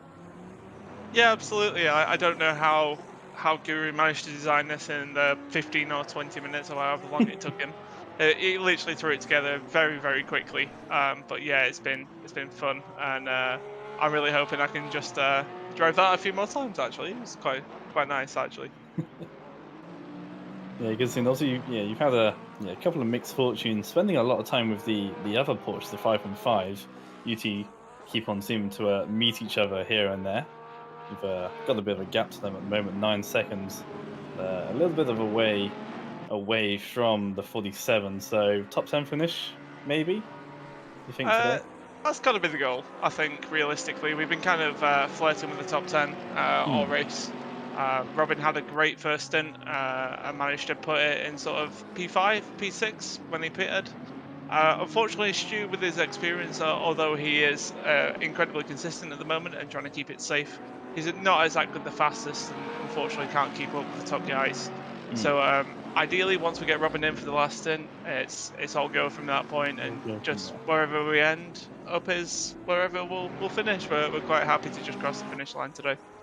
Yeah, that's fair enough. It's obviously you've set yourself an achievable goal for the first one. It's not like you're aiming for the top step, and obviously a good learning curve for Stu. And consistency is key, but obviously you do need to have that sort of residual pace as well. The two guys up ahead of you are sort of doing low 2 minutes to 2:01, so that's the sort of pace you're going to be looking for the next one. Stu not too far away from that, obviously having a couple of traffic laps as well here and there, not helping out the average, but you know, the rest of you guys as well, depending what who goes in the 47 and the 722 cars next, you've definitely got a chance. Yeah, and I think we've saved our fast guy for the end, just because it's fun, and you know, hopefully he'll bring back maybe a position or two towards the end. So yeah, anything's possible. Yeah, for sure. And obviously, people are having moments left, right, and centre. Anything could happen to you, but anything could happen to the others as well. So as long as you guys are the ones keeping it on the track, you're going to be the ones moving up the field, because I wouldn't be surprised if we see a few more audacious moments in the next hour and 40 of this race. Yeah, absolutely. It's going to be difficult to keep it on the track, and just hope that concentration levels and, you know, that, like you say, just keeping it on the black stuff and keeping it out of harm's way, out of contact, it'll be a challenge in itself in this last hour or so. Yeah, couldn't agree more. Case, you got anything you need to ask?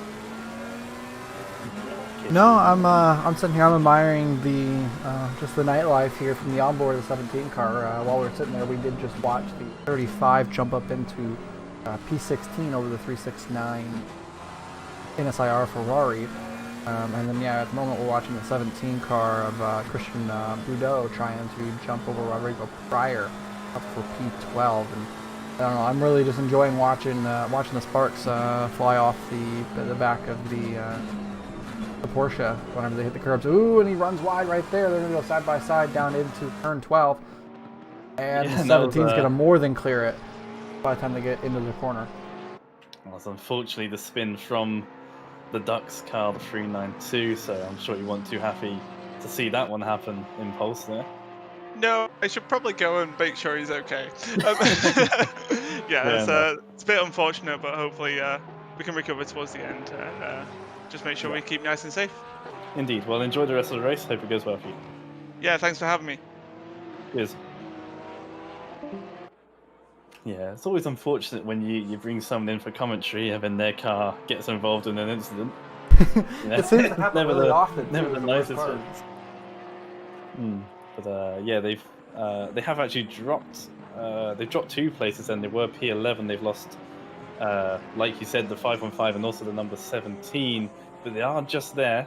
They didn't drop too far away, just a second away from the number 17 car, and also the 515 car. As they're battling over position right now, so it was obviously once ahead of them. See if we can gain that time back and claw back the time and get past those 2 cars and once again regain that P11 spot. But like he said, Impulse from the Ducks team, they think their fastest driver is going to go in last. So the next stop we should see, in theory, the 392's fastest driver hop in the car. So that'll be exciting to see what they can do, see if they can claw up some final positions at the end of this race.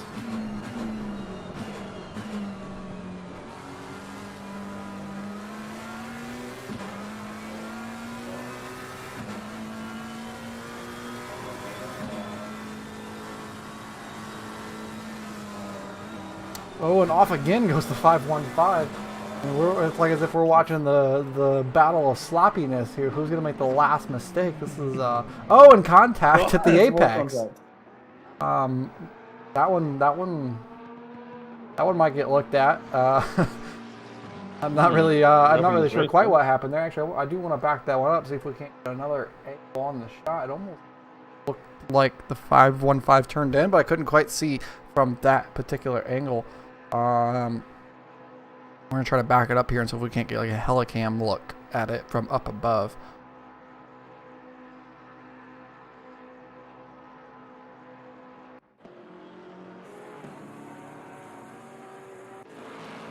No. That replay is going. I'm going to have to say Wagwan to Alex, as is customary. For the last 4 or 5 months we've been doing that. And yeah, just a mistake then for the 515, allowing the 17 car to go down the inside. But the 17 came a little bit off of the corner, but the 515 definitely turned in at the same time. So I feel like that might be a kind of an equal blame situation there. Because one was definitely trying to squeeze and turn into a place where there wasn't room, and the other one missed the apex just a little bit. Again, this is another one of those situations like what we saw with the 12 really early on in the race, where yeah, you know what? You might be on the outside, but sometimes it's worth it to give that little bit extra room to the car on your inside, because you're going to get the drive off, right? If you're on the outside, you're going to have the drive off the corner. You have more width to use. And in that particular case, you would then have the drive off into the inside of the next corner to try to help you down the back straightaway. And so in that case, maybe it's worth it to give that little bit extra room to avoid contact altogether. I'm really curious to see if that even gets reported at all, and if it does, what comes of it from the stewards. Might as well, as requested in the chat, have a look at our GT4 leader at the moment, because our GT4 is not really getting all that much love, as unfortunately there's only 5 of them. But our leader at the moment, Matt Neal, who's taken over the lead from Gavin Moore earlier on in the race, and has been holding it for the last 3 or so hours. And we can look at whatever this is. I mean, do I have anything positive to say about this? I don't know. Anything I can really say is I actually quite like the pink sort of outer rim on the wheel. I quite like that. You know, that's all right. That's good. The LED strip on the top of the car, I like that. That's okay. But there's Fall Guys, you know. This is like Among Us, you know. It's Fall Guys, and then this right down here is Ninja. Oh, that's pain. That's even worse. You know, you're so 2020 right now, guys. Like, oh my god. You see the Californians. Crafty rolling pigeon, strictly good penguin, mad talking spinner. I don't know what any of that means, but okay. That's the driver name. Oh right, of course.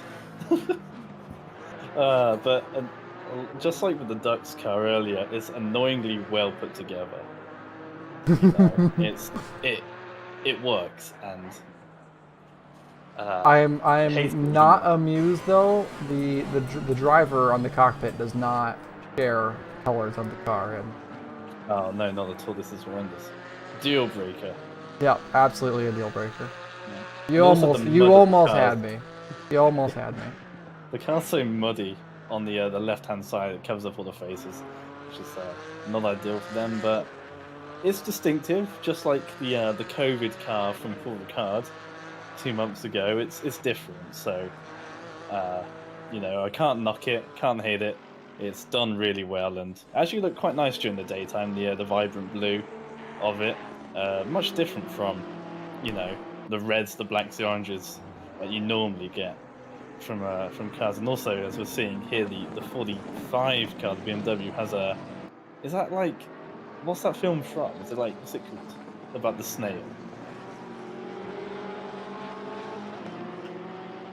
I'm trying to remember what it's called. I don't know what it's called, whatever it is. There's a snail. Oh, there's a big twitch on the 45 there. Saves it though, trying to get past the 5 and 5 4 position. The 5 and 5 going off the track though through the S's, and that allows the 45 to go through. The 5 and 5 making another mistake, like Case was saying earlier. It's who's going to be the last person to make a mistake. It's like the battle of being the last person to make a mistake, and there goes the 45, and it's Turbo, isn't it? Turbo? Yeah, thank you for the person in chat, Turbo. Indeed, the Turbo Snail, hopefully giving them a little bit of extra horsepower, and well, that certainly helps them get past the 5 and 5 there, who very much exited driver's right-hand side through the S's there, and gifted the place of the dice to the inside on the number 17 McLaren, called it napping. That's a fantastic move to get past the number 17 McLaren car then. And whilst they were up behind the GT4, who just sort of says hello to the 45, not sure what that's about. That's probably about the earlier contact where the 45 rear-ended that BMW. Maybe there's a little bit of a, hey, I remember you. Oh, this is like EastEnders. This is great. There's family feuds everywhere. But a really good move though by the 45 to get past the 17 whilst it was caught behind the GT4 car into turn 3. And yeah, I give the Fall Guys a 6.5 out of 10. That's my rating for you there, Alex.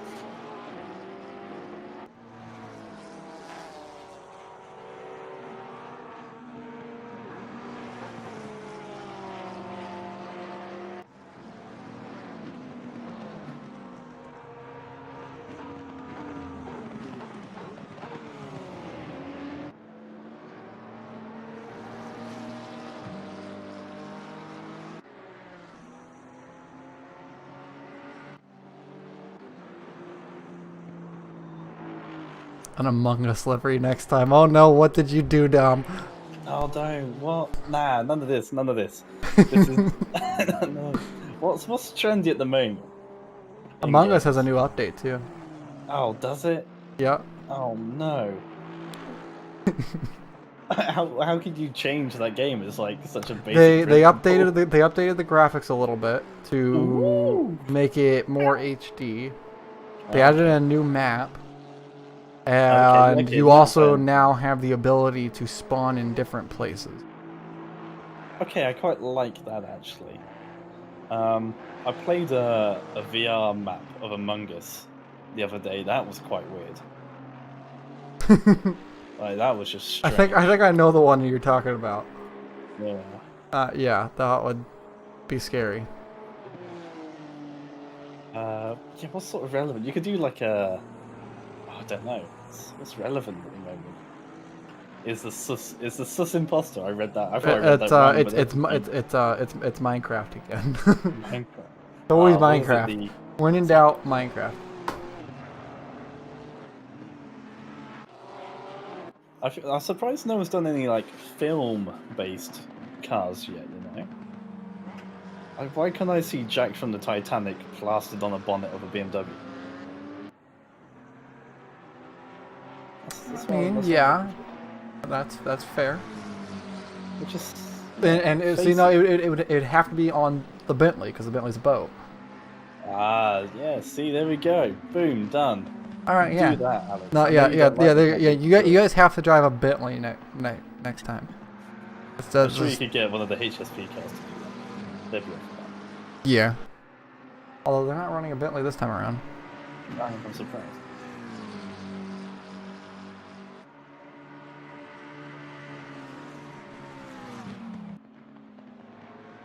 There's some frustration in the endurance chat by some of the drivers. Unfortunately, sometimes that does happen. I guess the only downside.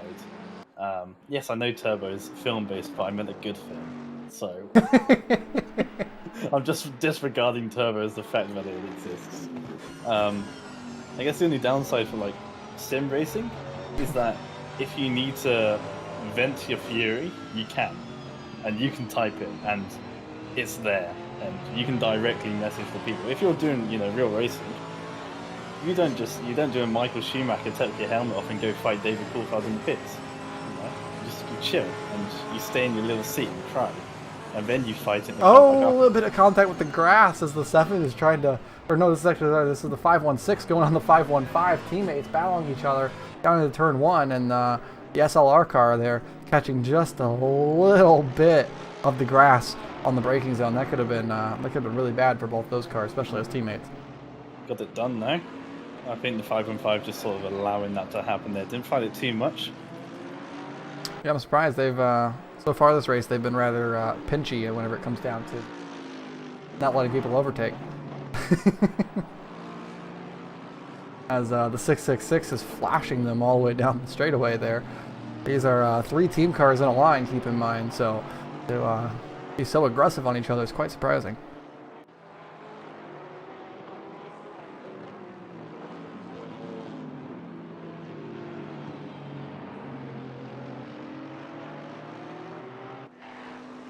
Really missing doing endurance racing watching this though. I will say that much. I'm ready for a championship to start back up, get back into racing because it's going to be good fun. Indeed. Nothing in the long endurance happening for a little while, of course. Nothing regular. That is, anyway, also we have our monthly races here, but nothing else really. Oh yeah, but I'm stuck here in the booth with you. It's awful. I'm not able to race in these races. I gotta commentate them. I mean, I think the next endurance is in CERT at the end of May. But that's a 1.5. That's Adelaide. Yeah, but then it's Kielami, which is 6 hours on the 16th. Oh, never mind. So it's not too terribly far away. Just over a month away. Yeah, true. So GRG will be represented in the CRT sprint and endurance races, the VISC summer one-off race. That's the Group C race, will be in the Mazdas, I believe, for that one. It's actually a 12-hour race now, I believe. And then obviously the VISC for Season 2 back in the summer. And we'll just sort of dip our shoes where we can, I think. But yes, I'm definitely I'm looking forward to getting back to racing, because watching these guys all duke it out with each other here, and as the sun is setting and it's getting to nighttime and all the headlights are on, like it really is just, it's adding to that. It really adds to that feel and emotion. Ooh, I think that's the 392 car that's just gone off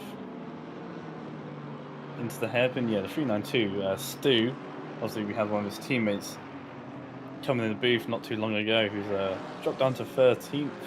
Yes, we've seen that, but only 7.5 seconds ahead of the 516 car, who is going much quicker than the 392 at the moment. So expect a close and then maybe even a move for position in the next 2 or 3 laps in that 516 car.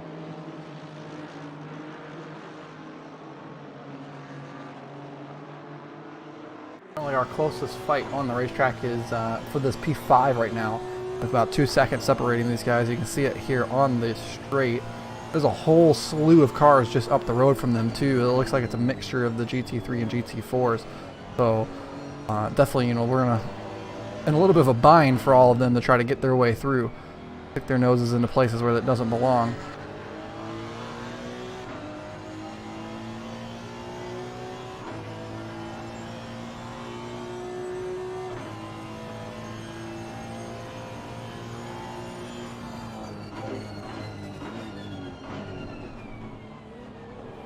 So the number 7 also just got through the 369 car as well for position.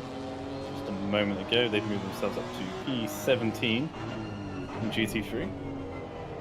They're 20 seconds behind the 35 car, but with their current pace, they should be able to close up that gap come the end of the race.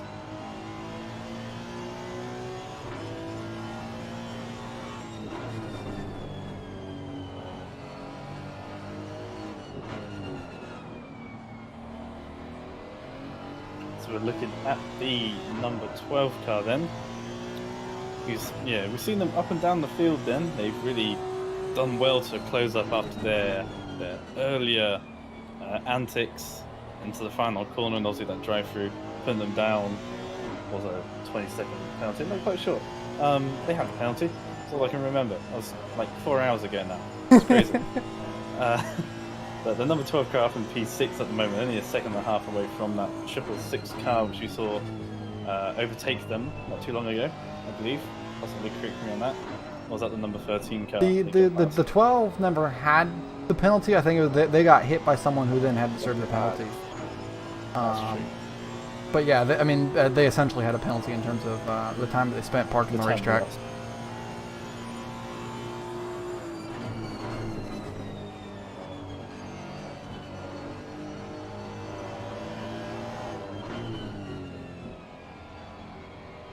Again, here we're looking there. There's quite a few spots where there's the gap is rather close. Now we're looking here as well, just ahead of the battle we were looking at. So actually, here comes the 516. The 92 Stu's going to let them by, actually down into turn 1. That's actually going to up the field, hurt the 12, who's going to have to go the long way around at turn 1 to make that move around the outside. It ultimately is going to bridge out a little bit bigger of a gap there. For that and the 666 going to miss the corner. That's going to bring the 12 right up onto the rear bumper of that Aston. Let's see if he can get a good switchback and run down into turn 6 here. I think he's going to be able to pull it off this time around. The Aston goes defensive anyway, although he'll have the corner going down the hill through 5 and then into 6. Runs a little bit wide, gives looking the outside up the inside. Then the intersects. Can't do this time, maybe we'll go for another switchback. Uses a bit too much curb, though it does the 12. See if we can use the slipstream coming down the run into the hairpin. We've seen a few moves by Porsches into the hairpin. Will we see anything by the NSX? Not this time around. Keeping it sensible behind one of their teammates, which is good to see. Although not exclusively a a teammate. They're still in the same family, the same ecosystem as the 12 Oh, runs big- a little bit wide over the curb. Gets a big. Oh, and the swavel on 392 tummy goes gun in the around back background as behind. well. Stu also having a similar incident, coming out much worse than for that 392 car. Really, yeah, not going too well this stint for the 392 car. Dropping down a lot of positions all the way from P11 down to P14. Might even lose out to P15 come the end of their stint. And the number 12 capitalizing then on the 666 car. He put a, I don't even think he put a wheel in the dirt. He just got a bit too much curb and got a big loose end then, similar to what we saw the Nissan GTR do through the kink earlier on. Just got an unhappy rear end and manages to keep it on track, thankfully. Didn't lose too much time, but did lose the position and all of that. How is DSR team doing? Unfortunately, they had a disconnect about halfway through the race, and so they've been spending the last 2 hours just trying to fall back up a couple positions. Currently P17 in GT3 and towards the back in GT4. So unfortunately, they've not been able to really get it to go. I missed that, but we had 2 follows about 40 minutes ago from Daisland and Adora. If they are still here, thank you for the follows. Thank you very much. And the sister car from DRCT, the Ducks car, currently P15 is making their pit stop, so Stu is now getting out the car, probably not too happy with the way their stint went with, unfortunately, but apparently the final person to get in that Ducks branded car is apparently the fastest driver, so interesting to see whether or not they can claw back the time that's been slightly lost there by the 392 driver of Stu at the moment. 12 now since they got in front 1 lap ago over the 666 has bridged out a pretty large, about 2.5 second gap. So definitely shows that the pace was there for the 12 and they just had to get the move done. And since they got through, now they have that opportunity to go try to run down Ruben Kops in the 113 car just up the road.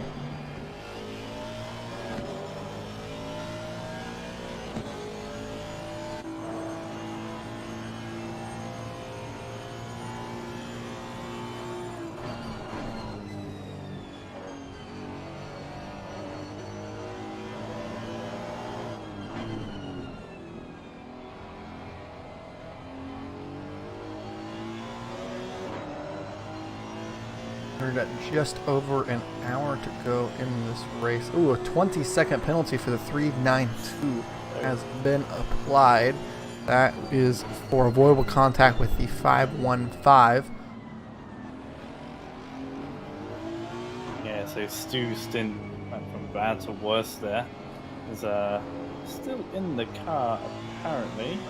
So maybe he is actually going to have to do the final stint. It's Tigger Stu. Out on track at the moment, yeah, 20-second penalty and hour and 20 to go. GT3s will likely have to make another pit stop, so they'll also have to. Actually, no, it's now Oosting who's now in the car, so my timing takes a little while to update. So it's helpful.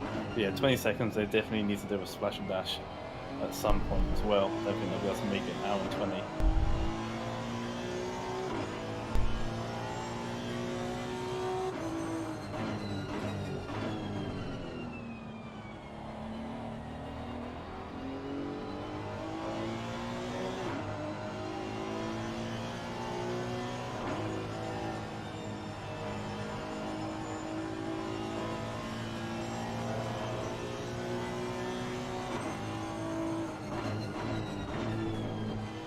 These cars are going well at night though. Very pretty, all of them going around the track at the moment. The headlights are blazed. Everyone in their own little bit of pockets of air at the moment. Obviously the 12 is now pulling a gap to the 666 car after getting past them. And the 45 trying to close in on the 47, the 10th and 11th there in the midfield. See how the gaps develop over the next hour and 20 minutes left of this race. In comes the 666 as well as the 516, I do believe that is. Yes. So 2 of the HSP Motorsport cars coming into the pit lane this time around with 1 hour 16 minutes remaining. I mean, they should be able to make it, but that might be right on the fringe of it. I mean, that's 76 minutes and that doesn't include the possibility of an extra 2 minutes on top of that. So I mean, they're right on the fringe of that GT3 car making it to the end here. At least if the earlier stints are anything to go off of. This is basically right at the maximum for these cars. I don't think we saw anyone go past an hour and 15 in the first few stints, so unless they're just going to try and fuel save this one out, it's going to be pretty close to those who are stopping at the moment. Anything within an hour and 5 and you're going to be okay. For sure, for definite, so we'll see who can try and extend out to that sort of margin.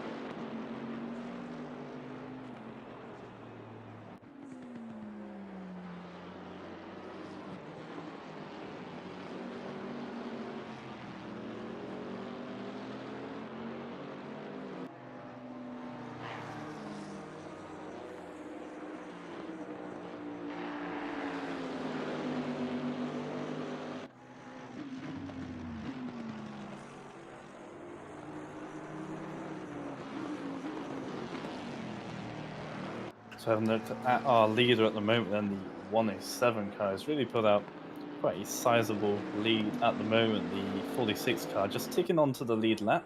For now, they're both on 144, third place on 142, and then goes down from there. This 107 Bentley has just been putting in the miles consistently. We've only seen a couple of instances here and there. The one we caught on camera, Yannick having a moment for the Schumacher S's, and I think maybe Stefan had a bit of a moment as well whilst we were in a break. So yeah, they are pulling the gap out further and further every lap. If we compare lap times, they're about similar pace, but and actually the 46 about half a second quicker that time around on the 107, but the 107 has traffic, a GT3 and a GT4 car, so that might have accounted for that, and obviously the gap is just going to be ebbing and flowing.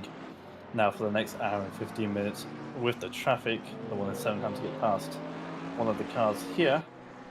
I caught you spinning in the Schumacher S. I don't know if the stream caught it though, or if not Case caught it, but I certainly did, Yannick. So yeah, sorry about that one. Although you did quite well, I'll admit, to get it out of the gravel as quickly as you did. You know, you travelled so far through the gravel trap, but you're basically on the other side of it anyway. So yeah, I'll give you credit for that one as they get past the Lexus there just a couple of corners ago. Yeah, solid gap then at the moment. If you have a look at that 369 Ferrari, he's not had the best of days, unfortunately, as this one been involved in all sorts of incidences and calamities and troubles here and there, but it is a very pretty car with the black geometrical sort of shapes at the back. The green accents does look quite nice. They're trying to get past the 9th place Lexus there. Whether or not they're trying to get past it or if they've just been passed by it, not too sure. They're running smoothly at the moment, and they've got a bit of a gap over. They got a lap gap between themselves and the 715, and a gap of a lap between themselves and the number 7 car. Was it that number 7 car is a front runner, or was a front runner before they're disconnecting? There's been pulling their weight back up the field. 15 seconds behind the 35 car is that number 7 Bentley, and then the number 35 isn't too far behind the 515 either. So that number 7 could definitely get a few more places come the end of this race and get a couple more points for the year-long championship that we are running here. Obviously, not everyone racing for that. Most people just doing it on the one-off base and going for the outright wins on a monthly basis. But there is still a year-long championship that we are running. So, you know, if you're thinking about doing the entire season, then it's certainly going to help. We have a driver waiting for the interview, driver of the 24 car here. Obviously, that's a big old moment there for the 722. But, yeah, we have Tad Moore here, a driver of the 24 car, who obviously they've had a very eventful day with the GT3 traffic. And so, they want to talk a little bit of their strategy and how they've been recovering. So, we're going to drag them in here. Welcome in there. And, yeah, the 24 cars, you guys have not had the best of luck regarding the GT traffic. Everything seems, hopefully it can hit itself along, as we're down in P4 at one point. So recovery of positions, always cool. Yeah, full credit to the boy for just being a metronome. Yeah, it's definitely been it's been an interesting and frazzling race back in GT4 for whatever reason. But that aside, I think it's about to get more interesting strategy-wise. We've, like you said, we just got back into P3 in class, and we're kind of chasing down P1 and 2 from behind. It's difficult for us to know exactly how far ahead they are. I don't know that it's a full lap or that I think we're... You're 2 sectors behind. As you come across the line now, the 102 is going through the kink in the back straight. Okay. So the cool thing is we like spreadsheets and taking risks. And we figured at one point that we had enough in the car to make it on just one more stop. And that was 20-something minutes ago, I think. We're going to do an hour 45 in one stint. And we think, pretty sure, everybody else has still got to take another stop. And that's yes, like a minute all told. So I don't know exactly where that puts us. I don't know if that gets us a win, but I'm hoping it gets us really close. That this is, kind of one of those, Sebring IMSA battles to the finish, sort of a thing where we've got the opportunity to duke it out with our best. So anyway, they'll have a little bit of a tire advantage, but we'll be right there with them. Our DEG, we always anticipated our DEG to be a lot greater than it was today for some reason. The tires have been pretty consistent. They definitely cliff, but we think we can make that happen. So anyway, yeah, it might, our fingers crossed, this might be a really interesting run to the finish here. But if it's not, then given all the drama we had, we'd certainly be happy to take a podium away. Yeah, for sure. You're the car that's been in the wars the most out of GT4, for sure. Apart from the 112 that's been kind of all over the place, unfortunately for them during this race. In terms of your pit strategy, I don't know whether or not it's good enough to get you to first on strategy, but second is certainly on the cards. You're about a lap and a half down on the 200Q car at the moment. Right. Yeah. Negotiate some GT3 traffic that's making it harder for him, but you were on that previous lap 2.2 seconds quicker than the 102 car. Whether or not they had traffic or made a mistake or that's just their general pace, not too sure. As he comes across the line and does a 207 dead again, quicker than both the leader and second place. So you are quick and are gaining. And that's the thing. Yeah. So you never want to make too many assumptions. I mean, traffic in particular it's just been absolutely vicious. And I know it's not just for us. There's a lot of GT4s have really struggled with with getting past and all the rest. So who knows what happens, not just to us, but to those guys. Their bill may come due in the last hour or so as exactly, well. Yeah. Still 1/6 of the race to go, an hour left. Whether or not that's enough time to gain and catch those guys on pace, I'm not too sure. But again, an hour to make mistakes for anyone, or to get involved with anything, there's still plenty of time. That's why I keep driving. Yeah, exactly. You don't drive until the flag stops. For sure. So yeah. Anyway, just wanted to I haven't been listening into so much to what else has happened, but I knew that everybody else probably had a stop left and that we didn't. And yeah, if that makes for interesting viewing as we go. Yes, sure have. Yes. Okay. Yeah. We definitely think that at least first and second have a stop to go. So that's what we were thinking as well. So like I was saying, that might get us pretty close when it's all said and done. Well, probably not going to get us a lap, but yeah, it sounds like the battle's going to be for second, which is not surprising. That P1 you'll come out group very is strong. close to that 102 car for sure. As they're just coming up to the Schumacher S's themselves, and you have pulled out, whilst we've been talking, an extra 4 or 5 seconds out on them, so that gap is coming down and down every moment, and yeah, if we carry on the way it is, you guys are. It'd be about a minute. At that pace, we might make up about a minute. If I'm just rough math, roughly 30 laps, roughly 2 seconds a lap. Alan actually put in a very quick lap there, a 6.8, which is just slightly beaten by Gavin on a 6.7 that time around. So that's a really solid pace, especially. I don't know if they didn't just pit, I guess. So no, that'll be their fuel burning off. Obviously, right. We're not huge in GT4s. You can run these tires. Well, you could probably do a double stint at most tracks, to be honest. You're not going to be happy with off them after a while, but you can. yeah, you can. It may not be the best thing to do, but you can for sure. And there's mainly that fuel burn, which is giving them the lap times at the moment, the 102 cars. So expect that to be reverted back to 208s or something like the leader's doing at the moment once they make their final stop. Right. So yeah, we'll keep our fingers crossed. We'll get a barn burner finish here. Just keep on pushing. Yeah, I'm gonna go get a frickin' puppers is what I'm gonna do. I hope your puppers are doing well. Looking at it right now, it appears that the gap is about 1 minute and 40 seconds, a minute 30 to a minute 40. That is about the current gap to Patterson in front. So I think you guys aren't that far off. In terms of time with their pit stop and with the current pace you're setting, it'll all depend on whenever they come in. But yeah, you guys might be able to jump them, or at least be close to it.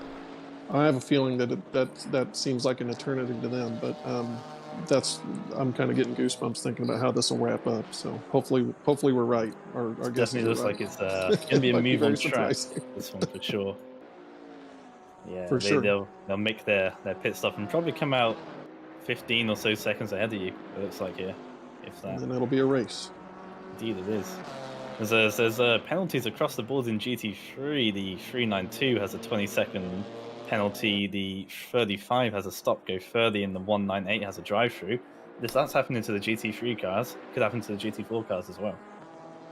Yeah, and it seems like at least the folks that are in GT4, there's one team maybe a little bit off the pace, but the top three are all really quick drivers. I mean, they're close and they're clean. I think more than anything, not necessarily just the pace, but they know how to manage a race and they know where to put the car. And I would be, if something's going to happen to them, I doubt it's a penalty as much as it is they just get crosswise with GT3s and have some damage that they need to come deal with or impedes them. When we got crushed in the rear earlier, car was drivable. There wasn't wasn't necessarily a penalty situation, but we were losing 3 seconds a lap just in pace. Didn't feel like it was terrible. Wheel wasn't crooked, but had absolutely no top speed whatsoever. And we're again trying to do the math. It's like we're 3 seconds slower. Should we not come take tires and get that fixed? And it didn't make sense to do it as slow as we were. But that's when you've got 4 or 5 hours left in the race. When you've only got an hour left. It's a very different equation. So you never can tell unless like the bottom 15 positions in GT3 fall away. Anything can happen. Yeah, exactly. 369 is well in the tire barrier. Say again? The 369 is well into the tire barrier here off of turn 4, I do believe that is. Front of the car is just sitting there parked with yellows on the racetrack in Sector 1. We're going to back it up and see about what happened here. They are actually going again.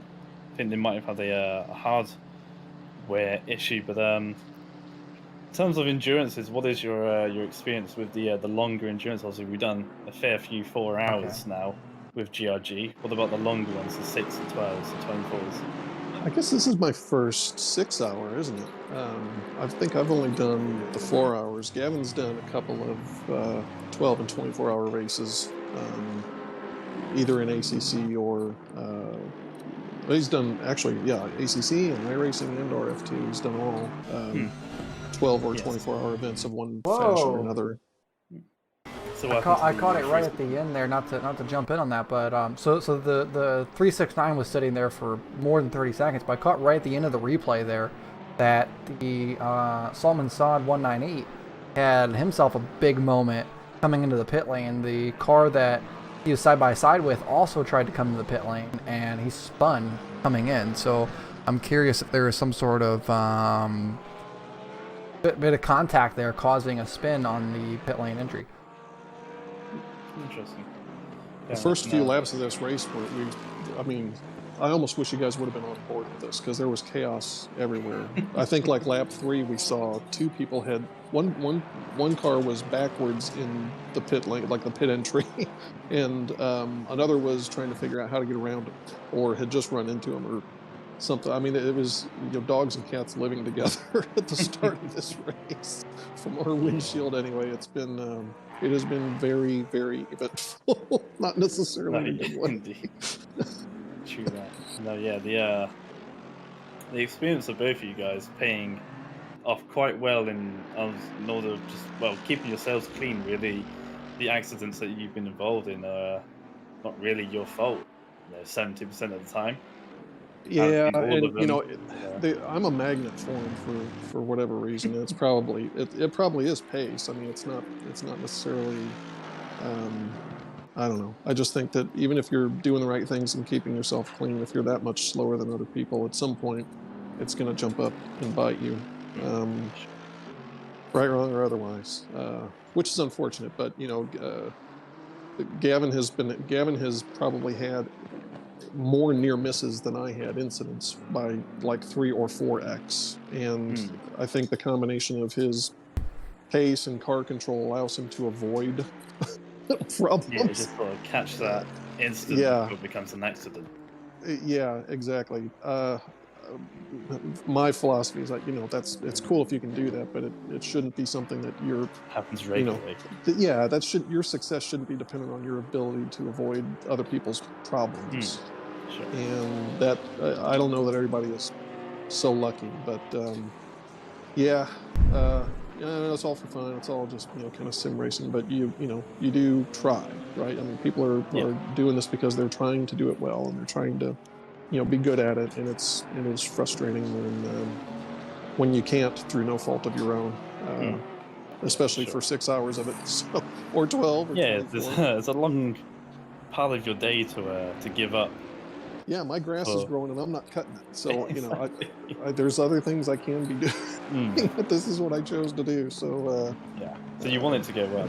I wanted to go well, and I'm sure everybody's got a similar story, right? This is what they're prioritizing in their lives. This is what they want to do on the weekend. And you hate to see that spoiled by, behavior at a level lower than your expectation. We'll that way. I think that's politically safe. We just need to put you Whoa, that's a big old slide from the 516, almost taking out the sister car there. Down into turn 1, locking up the brakes and almost hitting the back of the 666, who's still racing for P7 at the moment. It's kind of interesting looking off the back of the 666, and you can just see a line of cars, but none of them are racing for position on each other. Everyone is on a different lap. Everyone is it's really fascinating to see that there's basically like 4 or 5 levels of laps of cars currently happening in the race. It's kind of funny to see all in one spot of the racetrack right now. That's the beauty of endurance racing. What I love, obviously here where everyone is in relation to you. Whenever I do my karting endurances, you don't know who you're passing. You don't know who's around you. It's 2 a.m. You don't know what's going on. That stuff for me is some of the best racing when there's someone in front of you. They could be 4 laps ahead, they could be 4 laps below. You have no clue. Sometimes I wish you just turn off the HUD and just go for 6 hours, see who wins. I mean, that's exactly how I drive whenever it comes to my endurance racing. That's why I drive with HUD off, because I have no idea who I'm fighting, ever. And it's a lot more fun that way, because I treat every single car like as if it's for position. And Like it makes things fun. Yeah. The only way that I know that a car is not for position is if I get a blue flag. Then if I get a blue flag, I know, okay, I shouldn't defend on that guy. Like, if I'm getting blue flag, like, all right, don't defend that guy, just let him by. Like, don't try to race him. But yeah, anyone else, I'll always try to just race them exactly the same. Yeah. So that is that. I might learn something today. So the blue flags are not fans inside the fence waving you on. They're trying to tell you. They might be volunteers, possibly, but I don't think they're getting paid. Right. Yeah, right, exactly. So they're just there to wave. They didn't bring that from home to cheer you on. They're trying to tell you to get out of the way of somebody quicker. Okay, all right. Well, that clears a lot of things up. I'm glad we've discussed that. You should never see that in your racing car. This is new for you. Well, yeah, I knew that there was one on the flag stand, but nobody had ever waved it at me. Yeah, there was a little bit of a first. I kid, of course. There's a explanation for the turn 5 stoppage for the 369 was a broken wheel, which resulted in them having to do a quick swap off the racetrack. So that's a well done job there to in about a minute swap out the wheel and get it going again. Glad they had one to do that with. Yeah, that's not easy. Everyone has a spare rim lying around. Whether it was a whole motor they need to replace or just the rim itself, I'm not entirely sure. Who was that a driver at the virtual Le Mans in R Factor who just unplugged an entire rig, slid it out the way and put another? Yeah, I think that was Pagano who did that. Yeah. Yeah, he just had a whole nother rig that he just swapped during the pit stop. Well, you mentioned the wheel failure. That's exactly what I'm thinking. The like Williams and McLaren eSport or whatever, all those guys. This is probably the level they're at. Right? They've got their mechanics, quote unquote mechanics, that have spares of everything. Spares upon spares. And we're starting to see more penalties coming in here too, as a drive-through penalty gets awarded to the 22 car, possibly for track limits. I've yet to see. I'm gonna see if there's a report that comes up in race control. But yeah, thanks for stopping in, Tad, and hanging out and having a chat. Hopefully the strategy does work out for you guys in the end. And it's hotting up, as they say. So we'll let you to it. We're going to pop in Rodrigo 58 here. minutes here. Thanks a lot. Good. Enjoy the last hour. In comes Rodrigo Pryor for the 515 car, who also has had an eventful series of stints in the last couple hours. Also, I want to point out just how dark it is going down into the hairpin there. You can't even see the stands from the headlights of this DTT Racing Mercedes. It does not even illuminate the stands. Man, yeah, like you were saying earlier about the sky having some color left in it, gone now. It's just dark in it, mate. Yeah, it is 100% gone. Yes, Rodrigo, 5 on 5. Yes. It's been an interesting day, to put it lightly. I have had a long conversation with my lawyer before I went into this interview, and I've told him that he has nothing to worry about. I'm gonna keep it civil. Anything you say can and will be used against you in court. You know, this is a broadcasted live. You know, we have tapes. Okay, let's be honest. 515. Some stuff's gone down. It's been a fun day. Yeah, we have a bit of a short fuse. So, I mean, things happen. But we are still in the race, and despite our car having the straight line speed of a GT4 due to all the engine damage that we've taken, we have decided to continue the race because our car looks cool. and we don't want it to end in the You garage. can't So this is true, and you're only 10 seconds away from the 14th place car, which has a 20-second penalty. So that's a free position for you. yes, that is correct. You should get one there, and I don't know the gap between yourselves and P13. Oh, you are a lap down, unfortunately, but 50 minutes left to go. Yeah. Anything can happen. Usually does.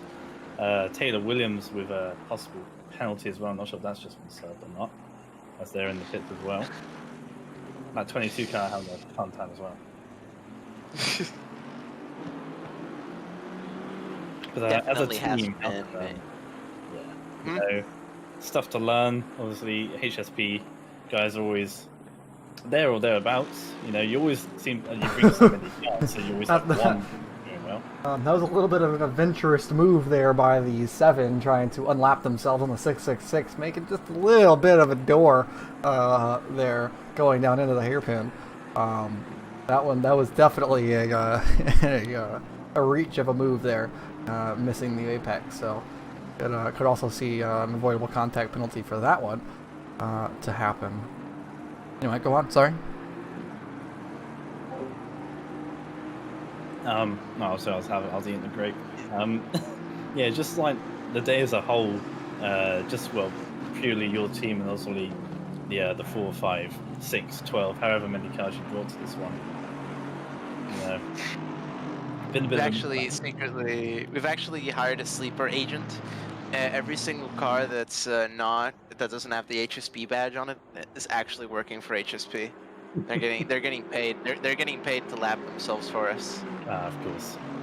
Unfortunately, the memo to let our car by as well was mysteriously lost in a boating accident. Oh, so they've got the money, and they're just So unfortunately, we're still P15, so that plan didn't exactly work out. But I mean, we're still alive.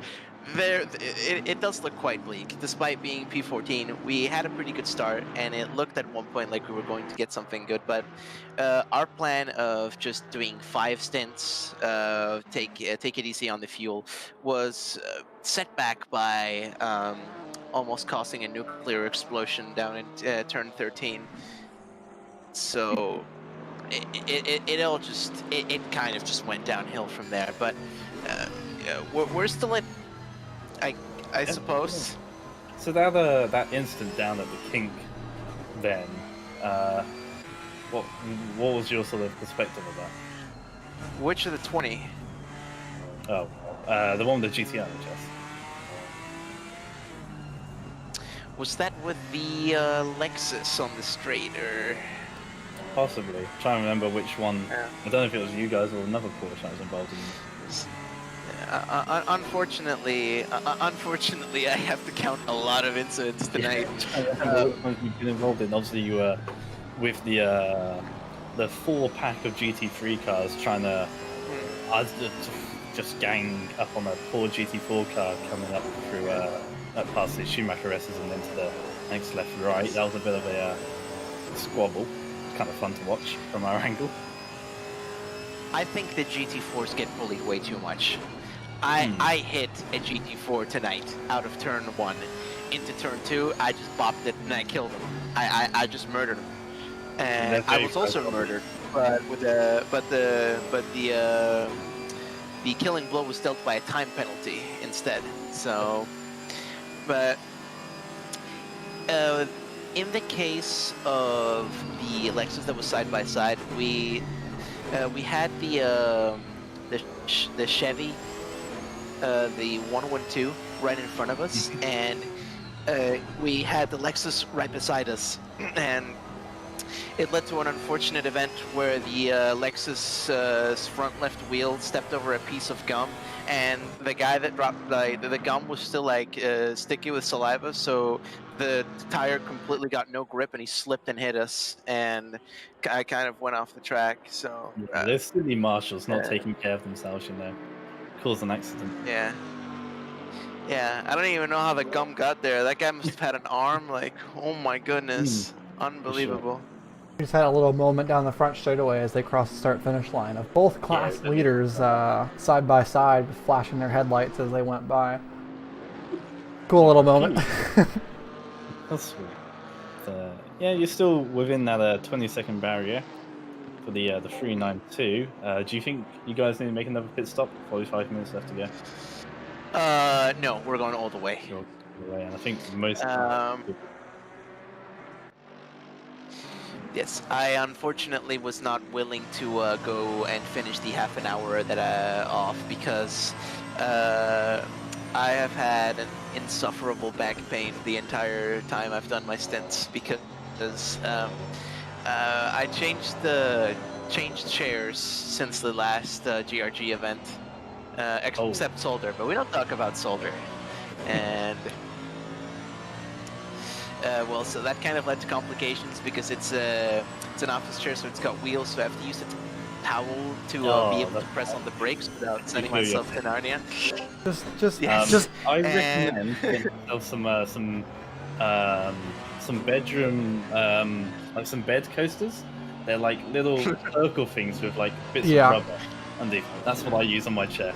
Stops it. Perfect. I was thinking about using an industrial welder to weld it with steel onto the floor, but maybe that's just a bit more. Then do what you want. You don't need all this. Yeah, I gotta give it back. You don't need all, because I bought a wheel, or I bought a chair that comes with wheels, and literally all it is, they're $5 on any website you go to. You get 5 of them. They're little pegs that you just stick in the place of the wheels. Remove the wheel, and you put the peg in place.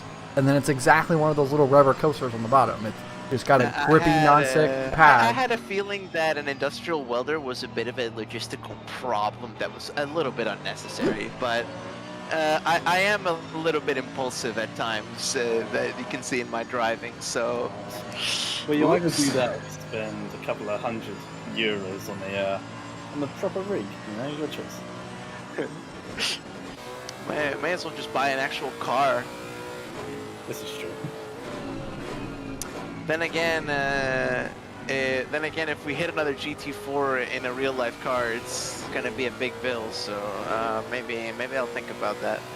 Just get the insurance to pay for it. Done. It was an honest mistake. I spent my race engineer period in the race just wondering what I'm gonna tell the insurance. I don't even calculate stints. I just think, what am I gonna tell these people? Yeah, you've had a topsy-turvy race for sure. 45 minutes left to go. Not too far away from the Porsche up ahead of you. Let's hope for good things for you come the end of this one. Well, if there were good things, I think they would have already materialized. Unfortunately, for this race, I have a saying that's do things get better or do we just get used to it? And well, and I think we're just getting used to it. But oh well. Oh yeah.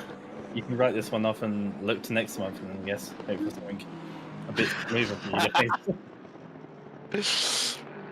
If you start practicing now, we don't even know what the track is next month. But if you start practicing on a track, I don't know, pick a track, it might be it.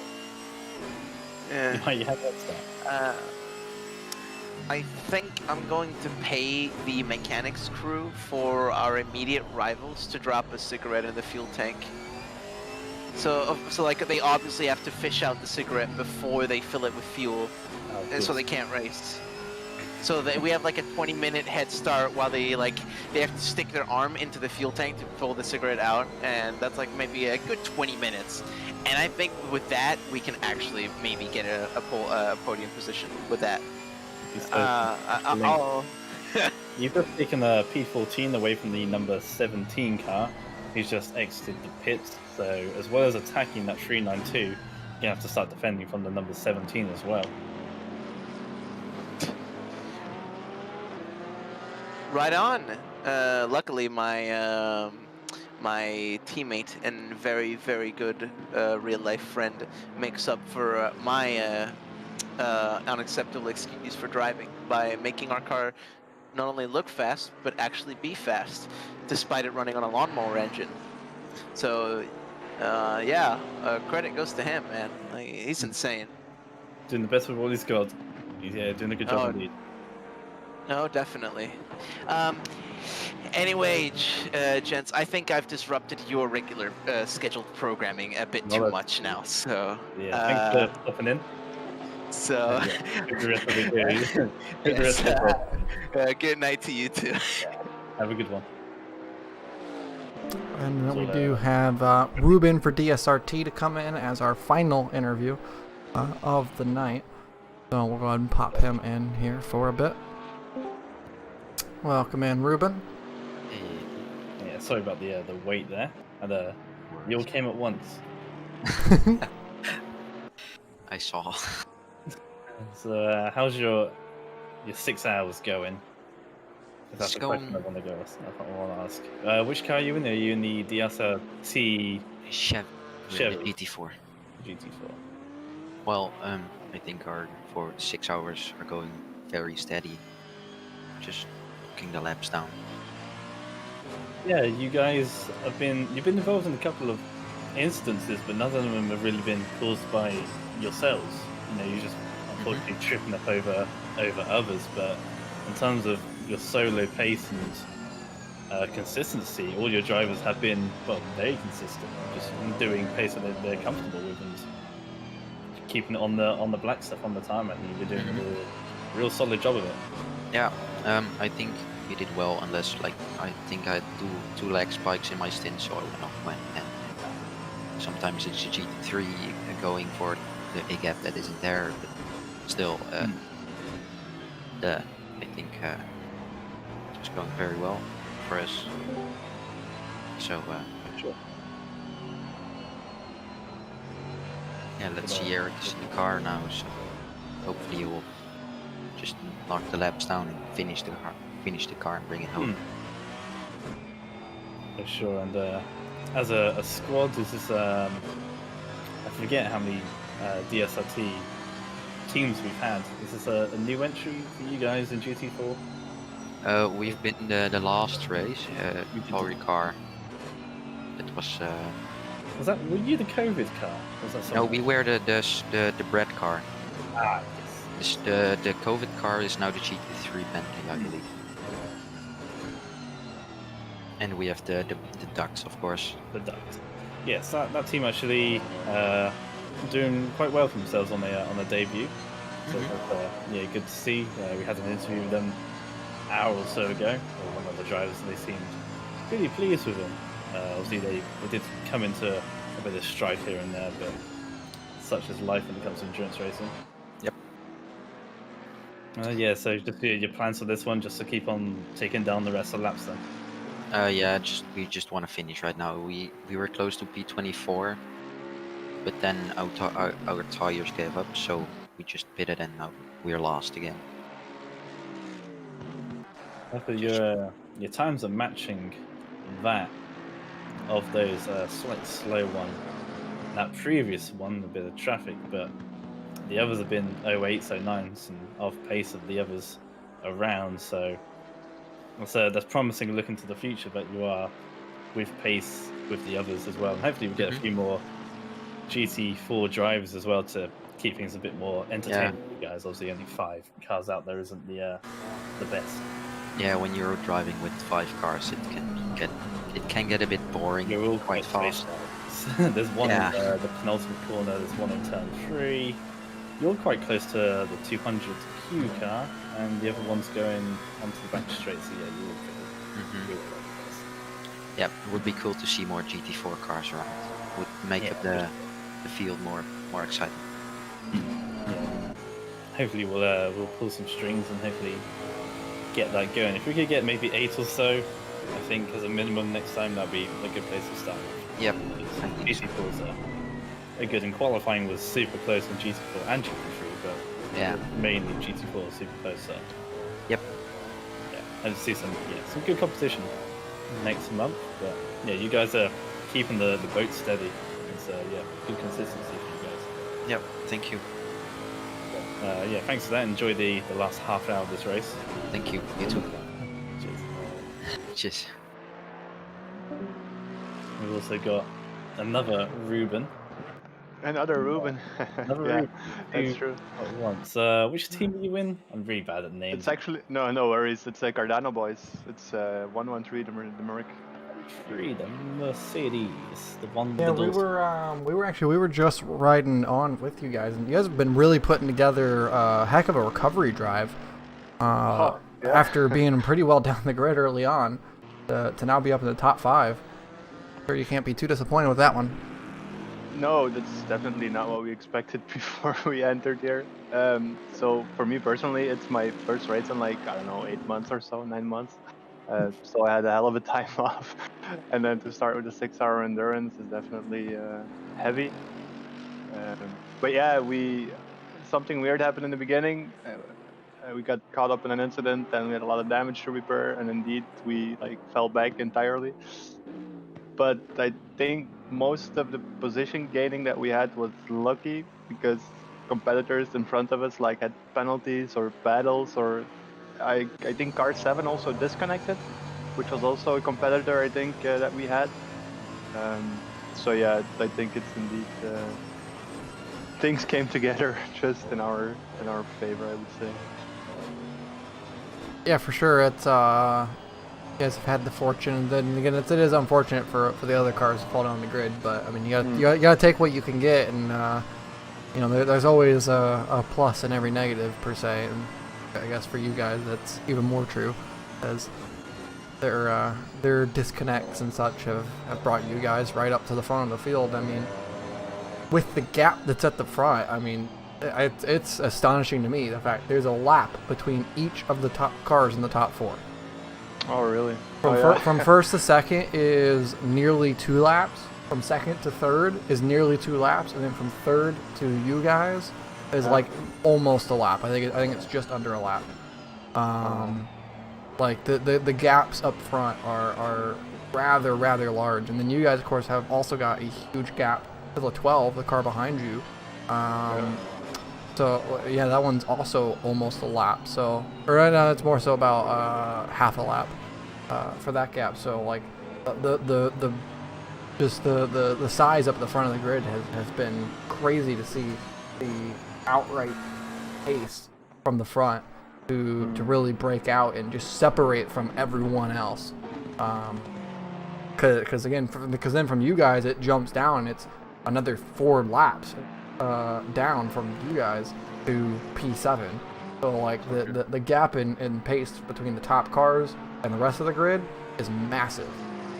Oh yeah. I think also like a multi-class like this, a lot of things can happen. If you get one drive-through, for example, or you know, you get caught up in an incident, then you're already down half a lap or at least a lap, and to catch that up, it's not that easy. So indeed, as you mentioned, but it's actually great to see that it's still competitive. For example, P5 came out, I think, 16 seconds behind us after their pit stop, which, yeah, at that point was our main competitor. So yeah, like after 5.5 hours, more or less, now you're so close together. That's actually insane to achieve. But indeed, like the pace of the front runners is, yeah, I can only dream of, I suppose. But I believe the Bentley at massive pace. Insane. No, yeah, those guys are nuts every single month. They come in here and just put together a clinic. Yeah, I can imagine. Maybe that's why they only come in every couple of months, because they practice so hard that they, you know, they overpower the rest of us. We have a question in chat asking where you are from. Ah, yeah, I'm Belgian, indeed. Yeah. I wonder if he recognized the accent, the small accent that I have, which is not that bad, I suppose, but I think you can still hear it. Yes. Are you from the region as well? Makianon, is that how I call it? I like how you two are just gonna have a conversation. Oh, yeah, I will just take over this broadcast. Yeah, Sorry. so No worries. down the field here, we do have a little bit of a battle for both 12th and 14th at the same time. Those cars are, both the McLarens are trailing by just a little bit, although it looks like the 22 just had a big moment and fell back another 5 seconds on the gap. So currently we're riding here with the 17 car, who's in tail of the Martini-looking Porsche for 14th. And if they can't get that move done again, I mean, this has been the battle for the last 2 hours between these two cars, and we've seen the 22 in there, the 392 in there, the 516 in there, the 45 in there. Basically that whole 10th through like 17th or 18th, they've all been just swapping positions. And every minute you look at the scoring pylon, they're in a different spot. No, the 17 goes really deep down into turn 1. But it's been a lot of fun to watch these guys swap around. And as you said, I mean, after 5.5 hours of racing, you see it separated by nothing, you know. A car length and a half is always a lot of fun to see, and it shows the beauty of racing and how everything happens. Because I mean, all these cars have gotten penalties and been involved in incidents, you know, pit stops, and they're completely different types of cars, a Porsche and a McLaren and a Lexus, you know, but they're all at the end right next to each other for position. And it's always a lot of fun whenever that happens right towards the end, as you were mentioning. I suppose that must be fun for the commentators as well, because I can imagine that after that amount of time, I wouldn't say you get bored, but it gets difficult to commentate on things, I suppose. So, like, the battle always helps on track. Oh yeah, for sure. And there's a reason why we take that like mid-race period where it's like, all right, you know, we're gonna take a little bit of a break. We're gonna, you know, we'll interview some people and let them kind of talk for a little bit for us, or you know, play an ad for 30 seconds, or you know, I think I have it set up to 2 minutes, to you know, be able to walk away for a second and be able to take a breather, because you know, whenever there's nothing going on, there's no reason to be sitting here and talking about nothing. Yeah, right. You gotta talk everything together, which is not that convenient. But, yeah, I know from experience myself a little bit, so definitely not that easy. But yeah, definitely, you guys up here in P4 have put together a heck of a recovery drive. Probably, I mean, you probably bridged the most. Oh, I don't know if recovery drive is proper name for it, but just putting yourself up the grid. You guys have probably had the most gains of anyone in terms from where you were at the start of the race versus now. And as was just pointed out in chat, we're now 30 minutes to go in this one, and it's coming down right to the wire for some positions. Yeah, I believe that we started P14 because my teammate didn't inform me about qualifying. It's kind of funny. Indeed, we were also thinking, because we're from Europe, right? And we were actually thinking that the race would start at 2 our time, which was actually then 6. We noticed that we were here at 2, and we're like, where is everybody? Yeah, that was quite funny. So yeah, all this misinformation that's still being able to, you know, put this down. If you're if you're ever slightly confused, in the channel hashtag GRG calendar, in there we have both a Eastern time and a UTC clock, and those are the ones that we use, is either UTC or Eastern time. For these Saturdays, it's always the UTC clock. So if you ever need to check on what time it is, in there, you always can. That was the funny part, because we did check it, but we just counted it wrong. So even then, like, you can put all the information in the chat, even then people will get it wrong. It's funny. So luckily we're like in advance and not too late, because that would have been more bad, I suppose. It's cool. It doesn't help with recent weeks everyone in Europe has had their clocks been changing. Right, it's so confusing.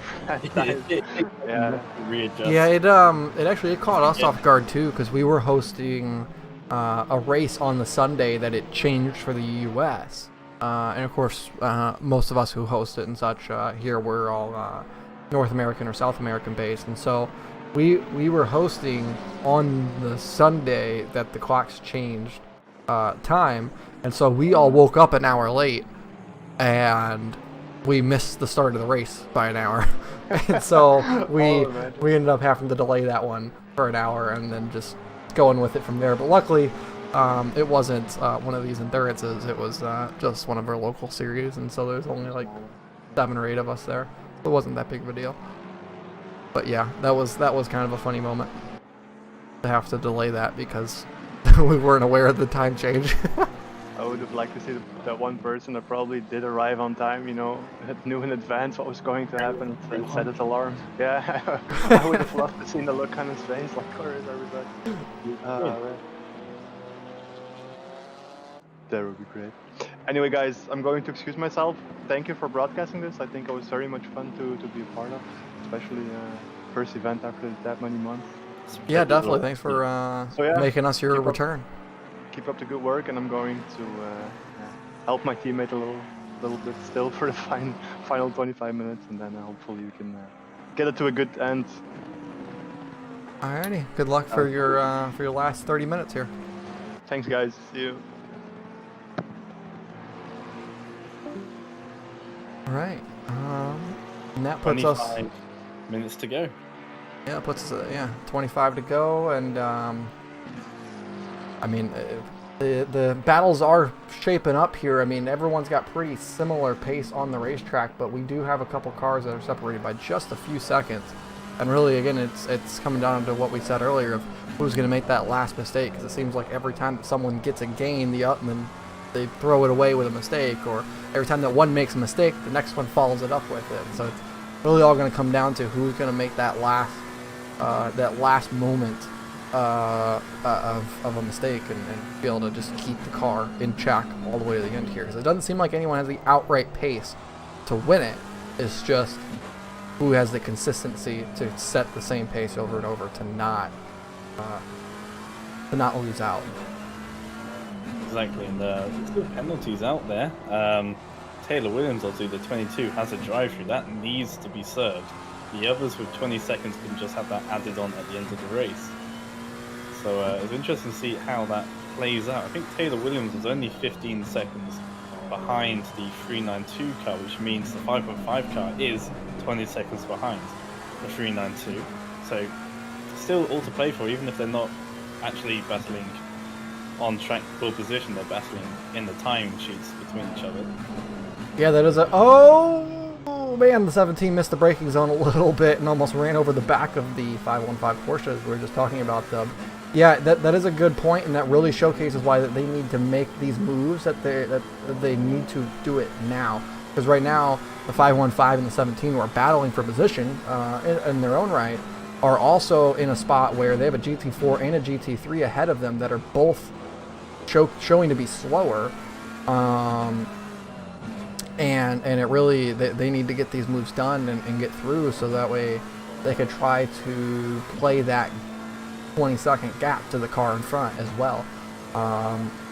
Because if either one of them does hit that, then they gain essentially a free position. Ooh, 515 with a little bit of a search going through the chicane there at the Lexus in front. Which car is that is in front of them? That's a 722, I believe, E8. So, of course, this is an unlapping yourself incident or case where you're a lap down to the car in front, but you're faster, and so you're allowed to race them.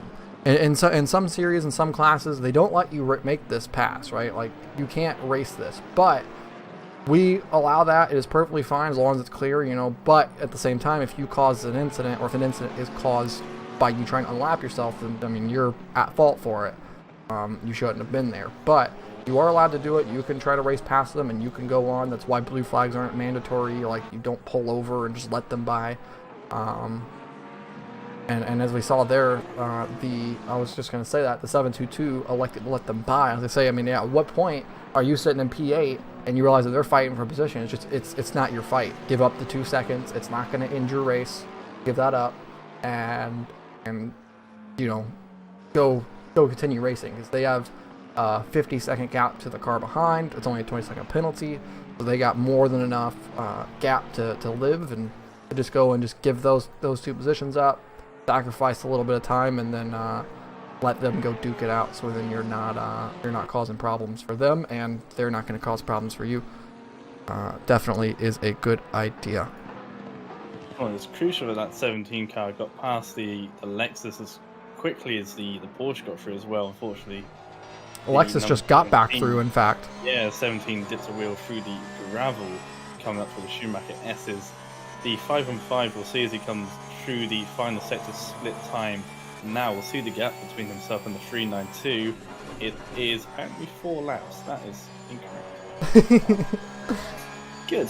Great. That's the part of the disruption of the final sector being so short is that it doesn't show that gap very well. They're at 22 seconds, 23 almost. So the 515 needs to put in really good laps here and try to bridge 3 seconds down to the 392 of Oosting. Which last time around he was a second faster, so it's doable. It's not 20 impossible. Minutes to go, for sure is doable. The 515 and the 717 do have clear traffic. There's a 200Q car ahead of them, as a 722 has a spin out turn 2, gets themselves back going. We've got the 200Q car, which we know is obviously quick and is very sensible and won't, play too much around with lapped traffic. Will get out of the way nice and easily. And they've got a lot of clean air to bring that gap in on the 392 car. I think, it's certainly doable. 20 minutes left to go. If they were a second quicker that time around, then for sure we could see them within maybe even the 17 car as well as they come through sector 1. 21.8 the seconds there. So actually an entire second gained through sector 1 for the 515 cars. If the 17 car can keep up the pace that it had behind the 515 car, like we saw earlier, then 2 places could be lost for the 392 come the end of this race.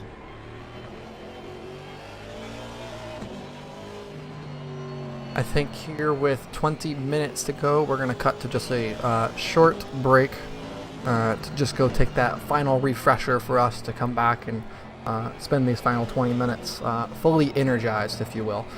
Because I know I can feel it right now, and that I want to go take a little bit of a breather. I imagine that Dom would be more than happy to do the same. So we're just going to take a little bit of a break here, and we'll be back in about 3 minutes' time.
And we are back. I know we've probably been back from the break for just a moment, but a drive-through for the 17 car who was in that contention to fight with the 515 has happened, but now the 516 has come into that battle.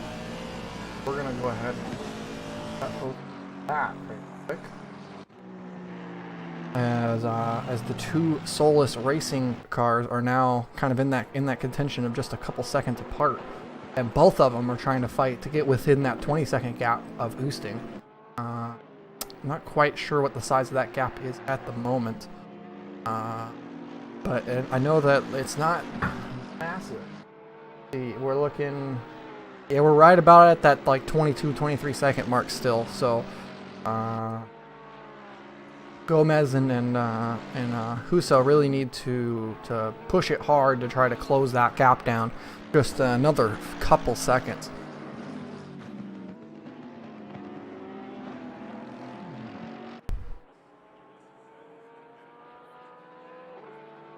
Still curious about the leaders in GT4, the 200Q car and the 102 car. I could have sworn they had to do at least a splash and dash. I mean, it's still not 100% out of the question at this point in time, but yeah, I do know that we were seeming to be on that side of things that they had to do one more stop. But I mean, it is possible that they're pulling out a similar strategy to what the Moore car is doing, and maybe they saw a number that they need to hit, and of course, whenever you have a good gap, you're able to fuel save a little bit, and so perhaps they are pulling out that fuel saving measure to try to get that car home and not have to do that one more stop. They pulled well, they've closed the gap actually to that 102 car, maybe 20-25 seconds since we last spoke to the dad of the Moore. But what they need is that pit stop that they were counting on from the 102 to get that position. But yeah, 15 minutes to go. It might still happen, but it'll be a very short trip down pit road, 25 seconds plus a splash and dash, no more than 35 you could say. And I don't think that's enough to bridge the gap for the 24 to that 102 car.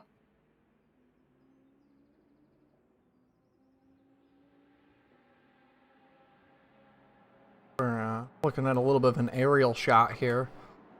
Of course, the game isn't great at rendering all the night lights, is it?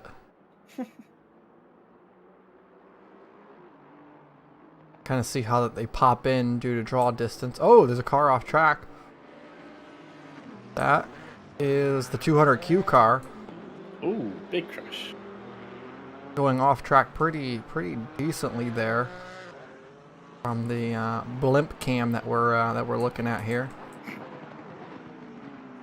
It is pretty. It is always really cool to see like sections like this, though. To me, where you have cars going one way and then others going the other way on a racetrack. I do always love seeing these type of these type of views. A really good shot of Baku F1 street circuit, where they're just separated by pretty much a wall, a guardrail. Yeah, just a wall. And you can sit on top of it and see over both sides. It's a really good picture. I love it. 17 off at the final corner.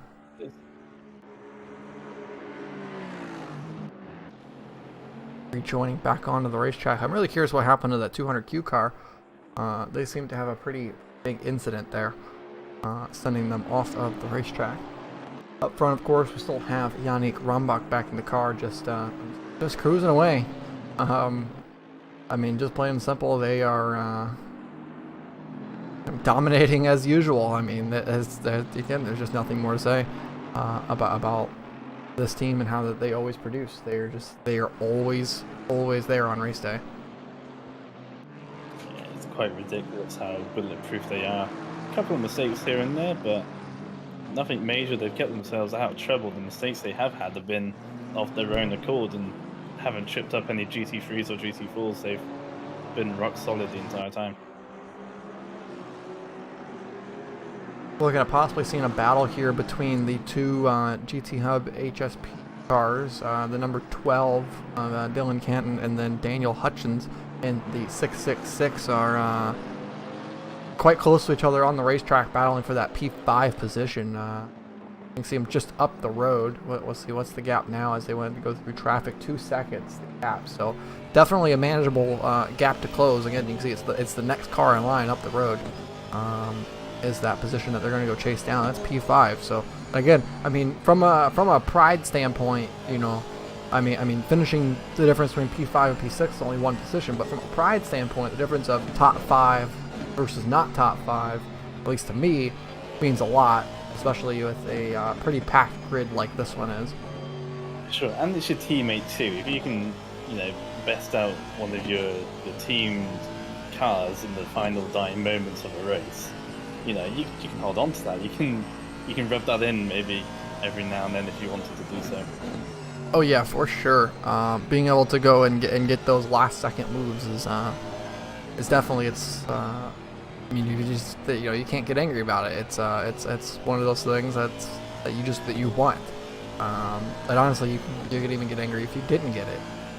In the situation of Hutchins here, you know, you're so close, you could see it. It's right there. Being able to have that bragging right over your own your own team car, but again, it's just right there, and can you close it? That's what you got to do. And this is gonna be a fun little battle here toward the end with 10 minutes to go. I hope to see that they get to race it out, and that neither one of them run into problems. Got to keep it clean though. I'm surprised we haven't seen more track limits violations, because I do believe that we've only seen 2 drive-throughs awarded for track limits, and honestly, that is quite a shocker here in a 6-hour race on a track that's pretty strict on track limits while having paved runoff. It is quite a strict track, especially through the stadium section. Turn 2, 3, and 4 are all very, very strict for how you're able to use the runoff, and it's very enticing to use it.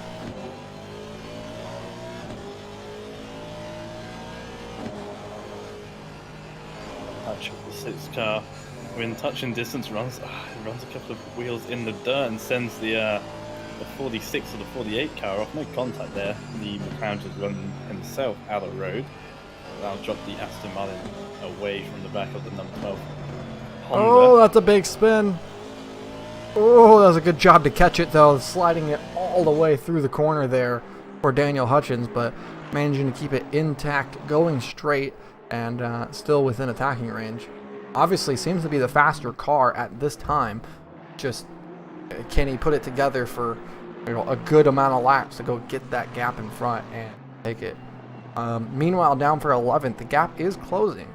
Gomez is now just 22.5 seconds off. So again, if he can just gain just that 2.5 seconds, that's all he's got to get, just the 2.5 seconds, he can very, very much bridge that gap of the penalty and take over 11th. In the final moments, steal it from Oosting. Meanwhile, you gotta put it on the other side. Oosting needs to really be putting in good laps here to try to keep that gap over 20 seconds, so then they do not lose a position due to their penalty. Same down the grid for the 7 car, Rebecca, who has a 20-second time penalty, is currently 21.5 up on Boudot in the 17 McLaren for P14 and 15. So those are gaps to watch. Is between 11th and 12th and 15th and 16th, with how close those, or 14th and 15th, sorry, how close those cars are and who gets the spot. Thankfully, Leyland in the 722 car, the third to drive over a 20-second penalty, is about half a lap ahead, about a minute or so in front of that 47 Lexus, so thankfully enough for him. Him himself and his teammate or teammates have put out enough of a gap to allow for a 20-second penalty to be not effective.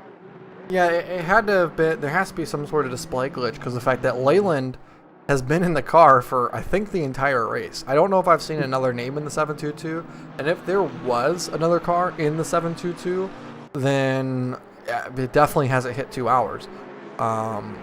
So it's very interesting to see that, and I hope for the sake of that team that it hasn't just been one guy doing 6 hours. Because 6 hours is a really long time to be driving, and he's going to be sore as can be later, but also because that would violate the 2-hour minimum rule. Well, when this was coming, the number 7 has a drive-through penalty now. Another 2 penalty points then for Rybecki, and there's a warning for the number 7. The DQ limit. So if they get themselves another penalty point, they will get disqualified from this race, unfortunately. So they've got to keep it clean for the last 7 minutes. Yeah, drive-through penalty could put them out around the number 17 car. 26 seconds, the gap between those two. Yeah, taking that drive through there, that might be able to bring Boudot right up into that spot, and then it's going to become the battle with Williams. Because I imagine that a drive through is, what would you say it is? It's about 30-ish seconds. I think 30. So somewhere around there. So serving that drive through is going to put them out just in front of Williams. So that might be a 2-spot drive through penalty, because of course they will still have that 20-second penalty. Yes, definitely props with the Stewarts, because there's been a lot of reports, a lot of appeals, a lot of having to look at things tonight, and they've done a very great job. Ethan and Rava, the new Stewart who's here today, have been doing a very great job trying to keep things together and doing all the posts. Indeed. I think Romero's popped in and out. Is he still there? Yes, he's still there. So Romero Perez also helping out. Ooh, that was a whole lot of sparks there off of that McLaren. I absolutely love it. Why is the 666 slow here? Possibly letting the car by. That... Oh man, why would you do that in this situation? Your fight's far more important than that car. They have laps on the cars behind them. Weird. Yeah, speaking of the stewards, both of them have been live in Discord with their own perspectives and their own, and just keeping everything running, sharing their screens to each other to help review all penalties going on all the time. They've been working flat out, and unfortunately, there has been a fair few incidences. Obviously, we do like clean racing here, and obviously, you can't just avoid contact. It's going to happen. You know, debates will happen, but they've been the 3 of them doing a very good job at keeping everyone calm, all the drivers calm, all the teammates and team managers calm, and doing it with an unbiased eye, which is the most important. Oh! Contact with the 666 on the 815. And that was a big hole spin. That was a nice job to not put it in the wall. Yeah, Ethan. Yeah. What happened here? We're gonna back it up and you get a nice still image of the GT Hub logo while we are waiting on the replay to bounce back.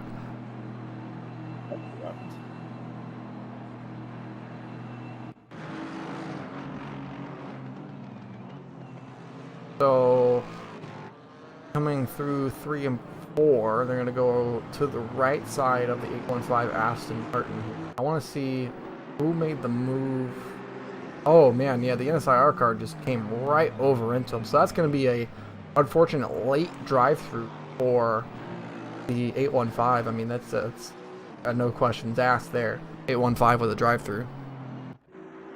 Yeah, we'll see that pop up sooner or later if that gets reported, if they did not see that themselves. Yeah, that was very much a GT4's fault. And, the number 7 wanting to appeal their drive-through in the last 2.5 minutes. If they appeal it and they do not take a drive-through and then it gets reinstated after the race, they'll be slapped with, I think, 45 seconds, is it? Yeah, that should be what roughly the equivalent is. Enough for a drive-through, which, yeah, I mean, we assume it's about 45 seconds. Obviously, that does depend on the track you're at. Donington, not Donington, Brands Hatch, which is a tiny pit lane, it's about 16 seconds. If you went to Spa, then we're thinking more about a minute. So it all depends, obviously, on the track that you are, but as much as a drive-through is a solid severity, depending on the track, it costs you more or less time, so a bit of a variable, that one. So I quite like the 20, 30, 10 seconds, you know, they are a block of time that's set whereas the drive-through is a bit more variable. Yeah, but that also the drive-through being variable also being that it varies on the track, but it's kind of down to a percentage thing, if you will. And in terms of length for like a track like say Spa, where it's a longer track, so they have a longer pit lane, so the amount of time in terms of percentage of the lap that you serve is probably pretty similar. And again, with Brands Hatch having such a short pit lane for such a short lap, it kind of balances that out in terms of percentage of lap. But yeah, definitely in terms of outright time, it's less. Right, and our leader just served themselves a drive-through penalty, I think for track limits, from Yannick, who might have been pushing for fastest lap there in the final stages of the race, pushing it a bit too far and got themselves a drive-through penalty. Hey, there's absolutely no reason not to. The gap to watch, though, right here, 392, 11th place, and the 515, 12th place. Robin Oosting and Hugo Gomez, currently 20 seconds apart, but the 392 with that 20-second time penalty. Oosting really going to need to start putting in clean laps here to keep that gap up over 20 if he wants to keep P11 here.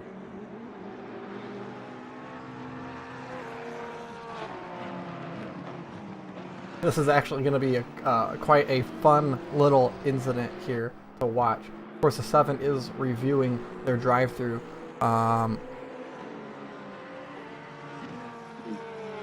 Yeah, that 392 car up in the Munster, a bunch of traffic is in a gaggle of cars. The 515 is just behind the 22, I believe that is, should pull out the way. So timer reaches 0. We've done 6 whole hours of racing here at the Nürburgring, and our leader Yannick in the 107 car is coming onto the back straight now for the final time.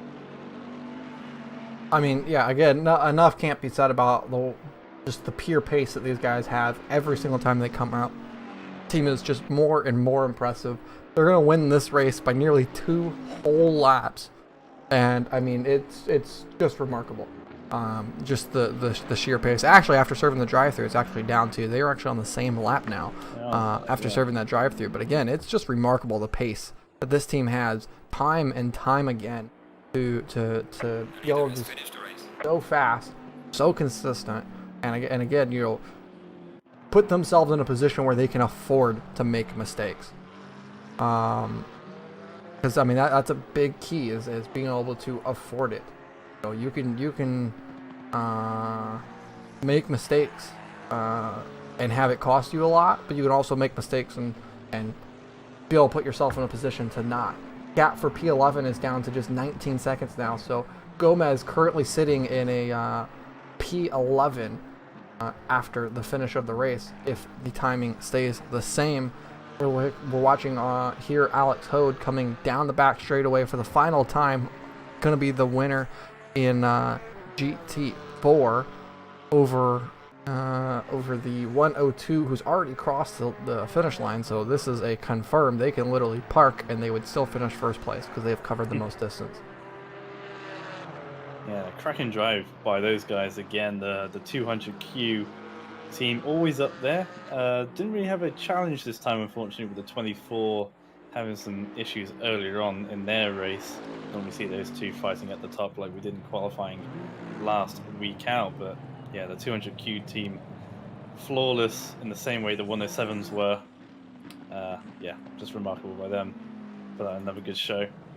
So you come out the fight. Oh no, they have to cross the line. Sorry. To round out the podium here, we have Max Leinard in the TSE blue car. Of course, he has teammates as well, coming home in second position. Only car to share the same lap with the overall leader, behind by just about a minute. And then you had Michael Loeffler, TSE green, bringing home the McLaren in P3 as well. So 2 out of the 3 podium spots for Team Snail eSports, and so very good showing for them to come out and put on that positioning. Of course, the 113 car, we had contact with them for a little bit in the interviews, and we saw that they were very, very happy to have this P4. So I imagine that they are ecstatic after finishing in that 4th position. Just like that, it's daytime once again. I like the little lineup they had at the end there. It's just like 5 or 6 cars lining up into turn 1. as one of the DLCT cars has driven straight on pit road on the server reset, but the server is now closed. So, you know. So we are if we can get the winners in for interviews to celebrate their win, that would be fantastic. And any other teams that we want to get in, just a couple others though. My voice is pretty sore, so please be kind. And I don't want to see too much flood, but I would like to get the winners in at least for an interview. Thank you all for hanging out on the Twitch chat. It's obviously so much appreciated. And I always have to plug this towards the end of these races, but we wouldn't be able to do it without the support of our Patreon and the support of those of you who are here on Twitch subscribing and being here and such. So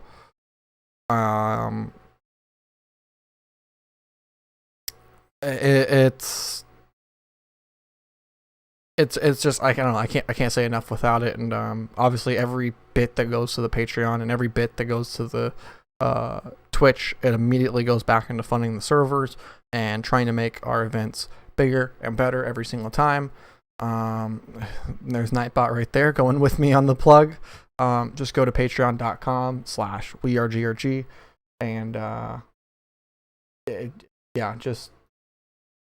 and all the support is totally worth it, and we appreciate it all. We appreciate everyone watching, hanging out, and of course these races couldn't happen without everyone else being here.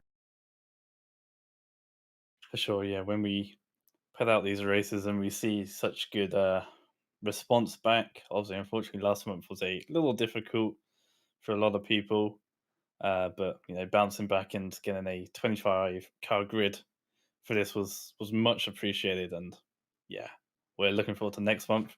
Hopefully, we can improve upon that GT4 grid, give those guys a bit more of a run for their race. But yeah, we're always happy to put on these races, and it's good fun commentating. I know 6 hours of two voices can be a little bit difficult for hearing, but I hope we try our best here, and I think we have some interviews now.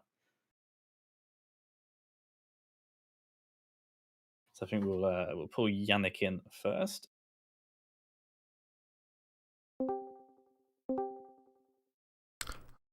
Our overall winners are here, and yet again, it seems like we're talking to you every time after the end of these races. Hello. At this point, it's become just a regular thing to have you guys in the booth post race.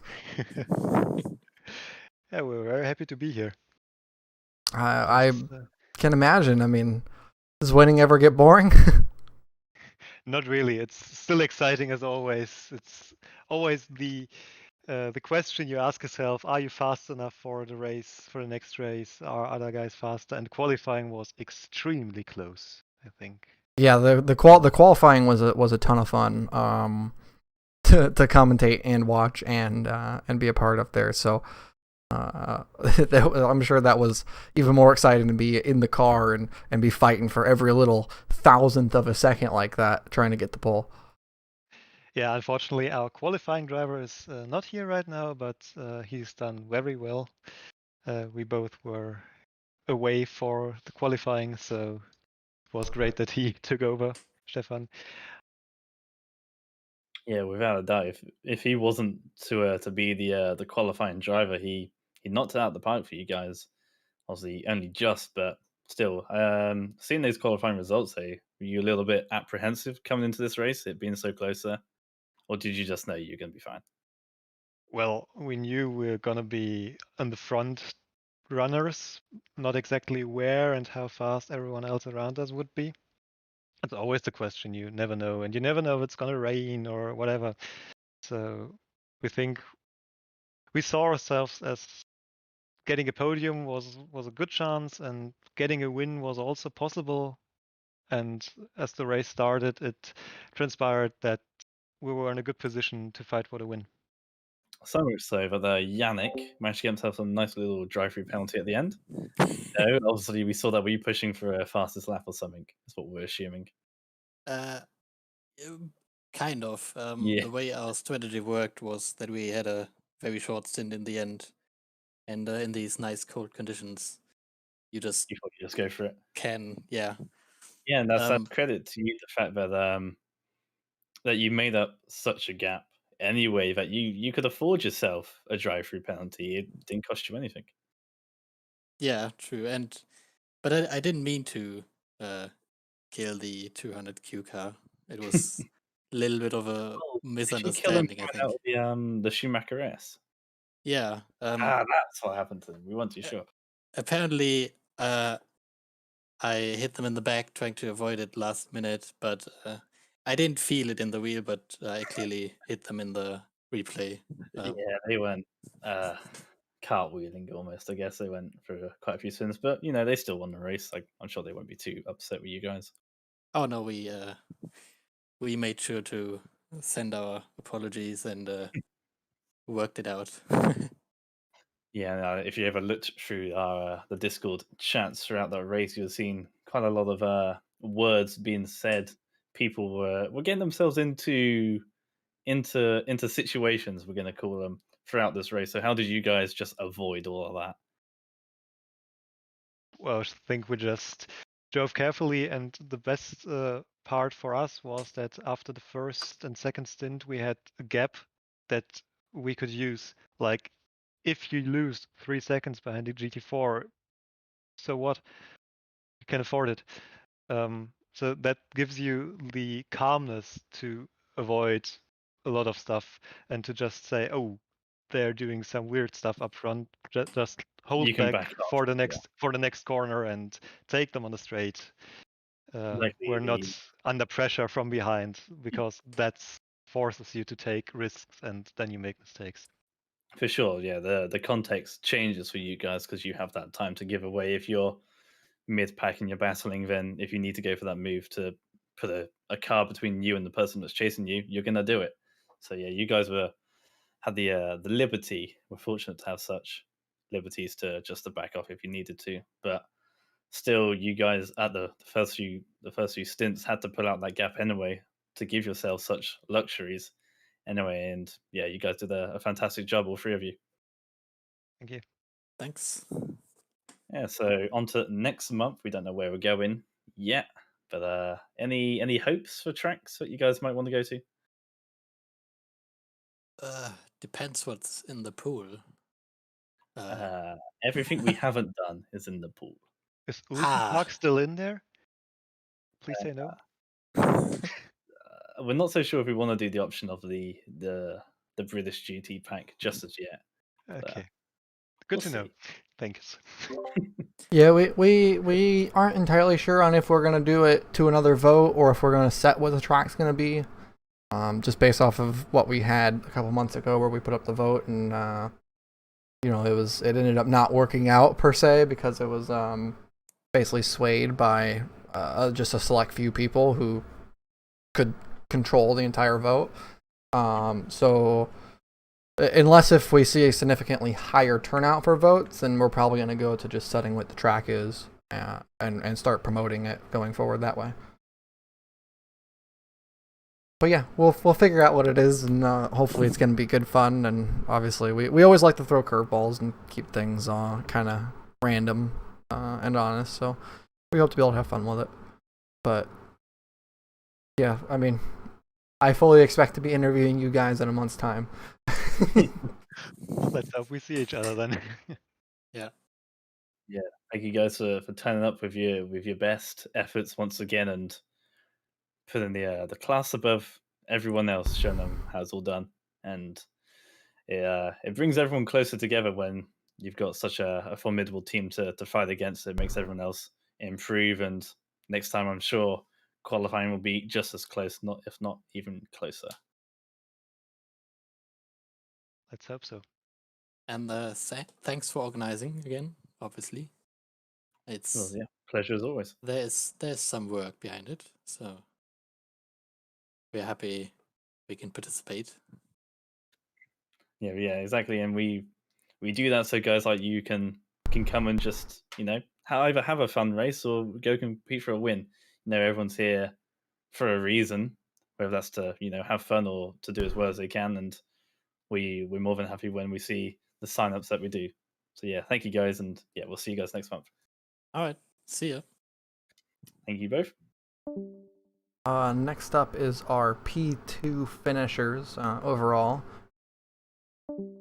Max Leinard and I don't know why I can't remember your last name, Chris. I'm sorry. Yeah, we're gonna go with that. Chris, the number 46 squad, the TSE Blue drivers. Exactly. You can pull in Piers as well if you want. Piers as well. There he is. It's the trifecta, all three of you. Yes. Hi, guys. Interesting with you and your teammates earlier on, but you cleared them and you came out ahead. How was it for you the entire 6 hours? I don't know. I mean, I only did one stint. Kind of struggled at the start. Not feeling too good today overall. Kind of had turn 2. Our teammates in the green car had a pendulum in T2, and I tried to avoid him, which gave me a bad position for T3, and then I basically lost 2 positions. Was P5 stuck behind the Honda. Had a close fight with him. Sadly, touched in the last corner. Apologies from my side for that. Clipped him, and he just spun around. Unlucky for that. Got the 25 seconds, and from the end of my stint, at the end I managed to catch our sister car. Overtook him after a close fight. I hope it was good to watch on the stream. Max was holding me back, was like, let's keep a second gap, and I was like, I have no time to wait. I have 25 seconds to to make up for. And after the second pit stop, shortly after, we were P2 again. Pierce did an amazing job on that, and then the gap basically stayed at 50 seconds as the guys before. The winners, congrats on Rambach, Shepard, and Kui. They just had a gap to maintain and cushion to work with, as they said.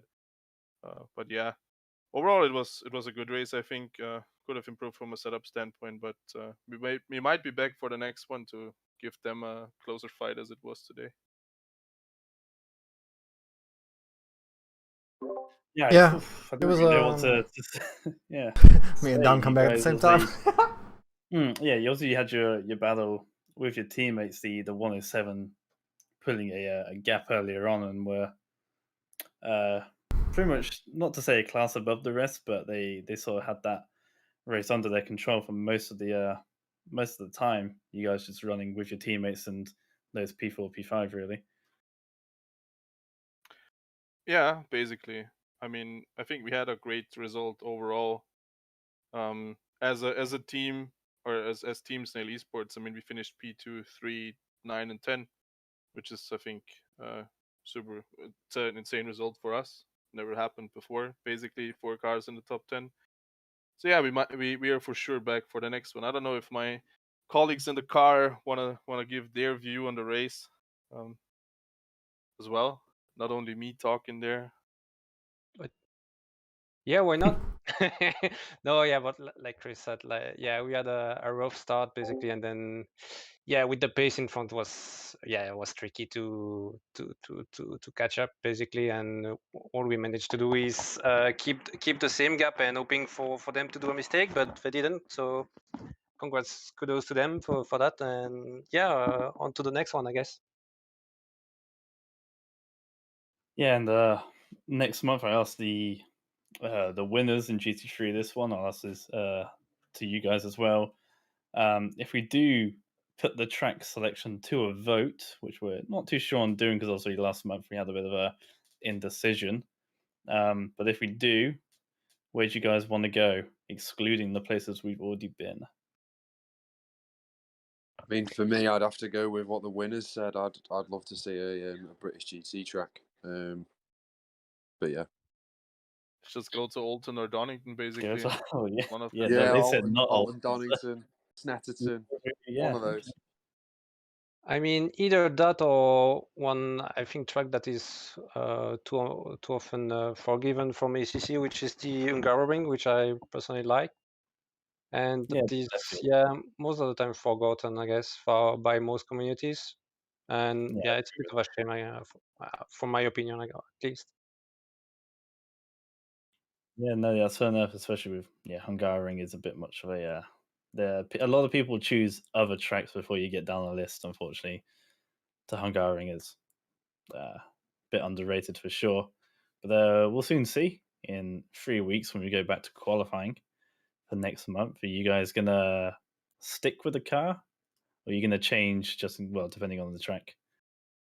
Are you loyal to the McLaren? That's what I'm asking. I mean, for us, it's basically all the long endurance seasons are over, basically in soonish time. So we might look into a different car. It's like we kind of tried the Ferrari in one championship, at the Audi in another, and now we tried the McLaren. I think Max is running it in a solo league as well. It's kind of not sure what we want to stick with because the BOP changed. So Yes, so of that, course. so that the matter of cars. I mean, the Bentley is an insane car currently. Even though they nerfed the fuel tank. The McLaren is super strong as well, but yeah, we will see. We don't know yet. We might stick with it, but it's not sure. GT4 is also always an option if you're willing.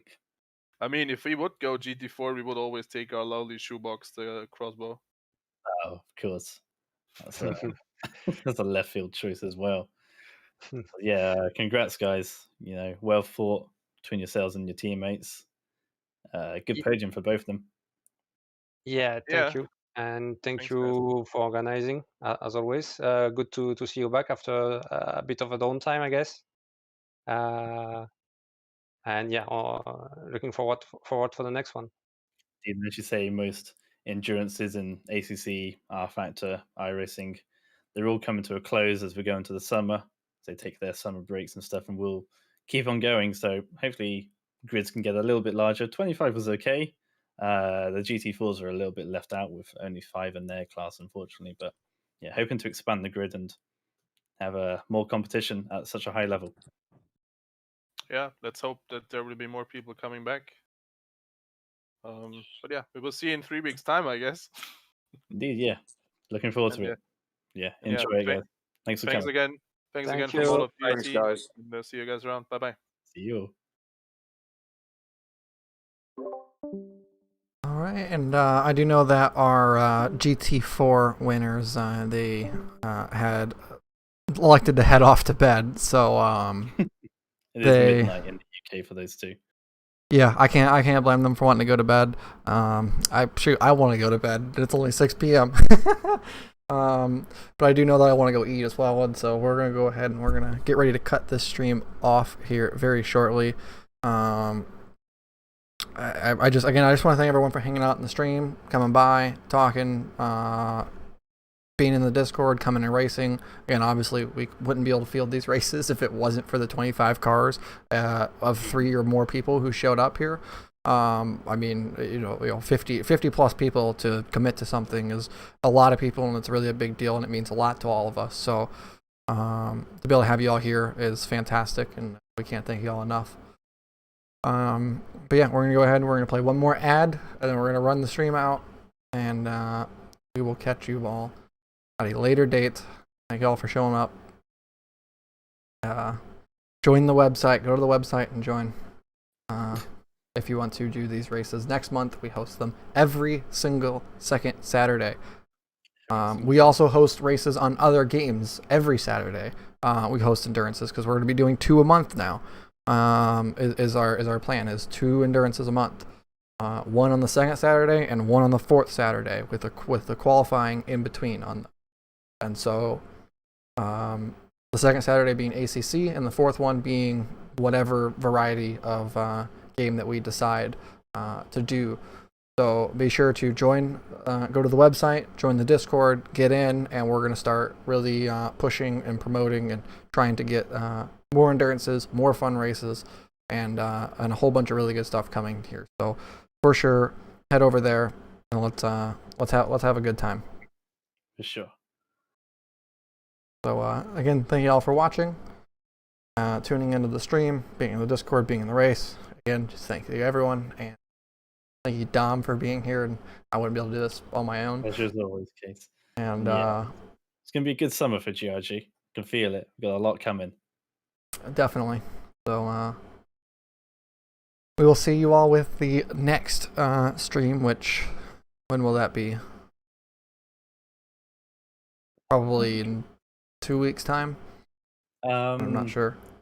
Possibly on Tuesday, actually. British GT. I think you would have seen it on just one of the banners that's popped up there on the slideshow. There it is now, actually, so it just disappears. There we go, thank you. British GT4, Tuesdays at 8 p.m. ET. We just had rounds 1 and 2 at Alton Park. As we move on to Donington, I believe, next for a 50-minute. Centerton for 2:30s at Centerton. That's a 2:30. So Or yeah, a 2:20s. mixture like British GT in real life. There's a mixture of 2 sprint races and 1 longer endurance over the next 6 or 7 weeks. Now on ACC, so obviously if you guys like your ACC content, go check that one out. Pretty tight field that was last week out, and yeah, gonna be some more fun on those. I think they will be commentated by Ethan Lawrence possibly on the Tuesday night now.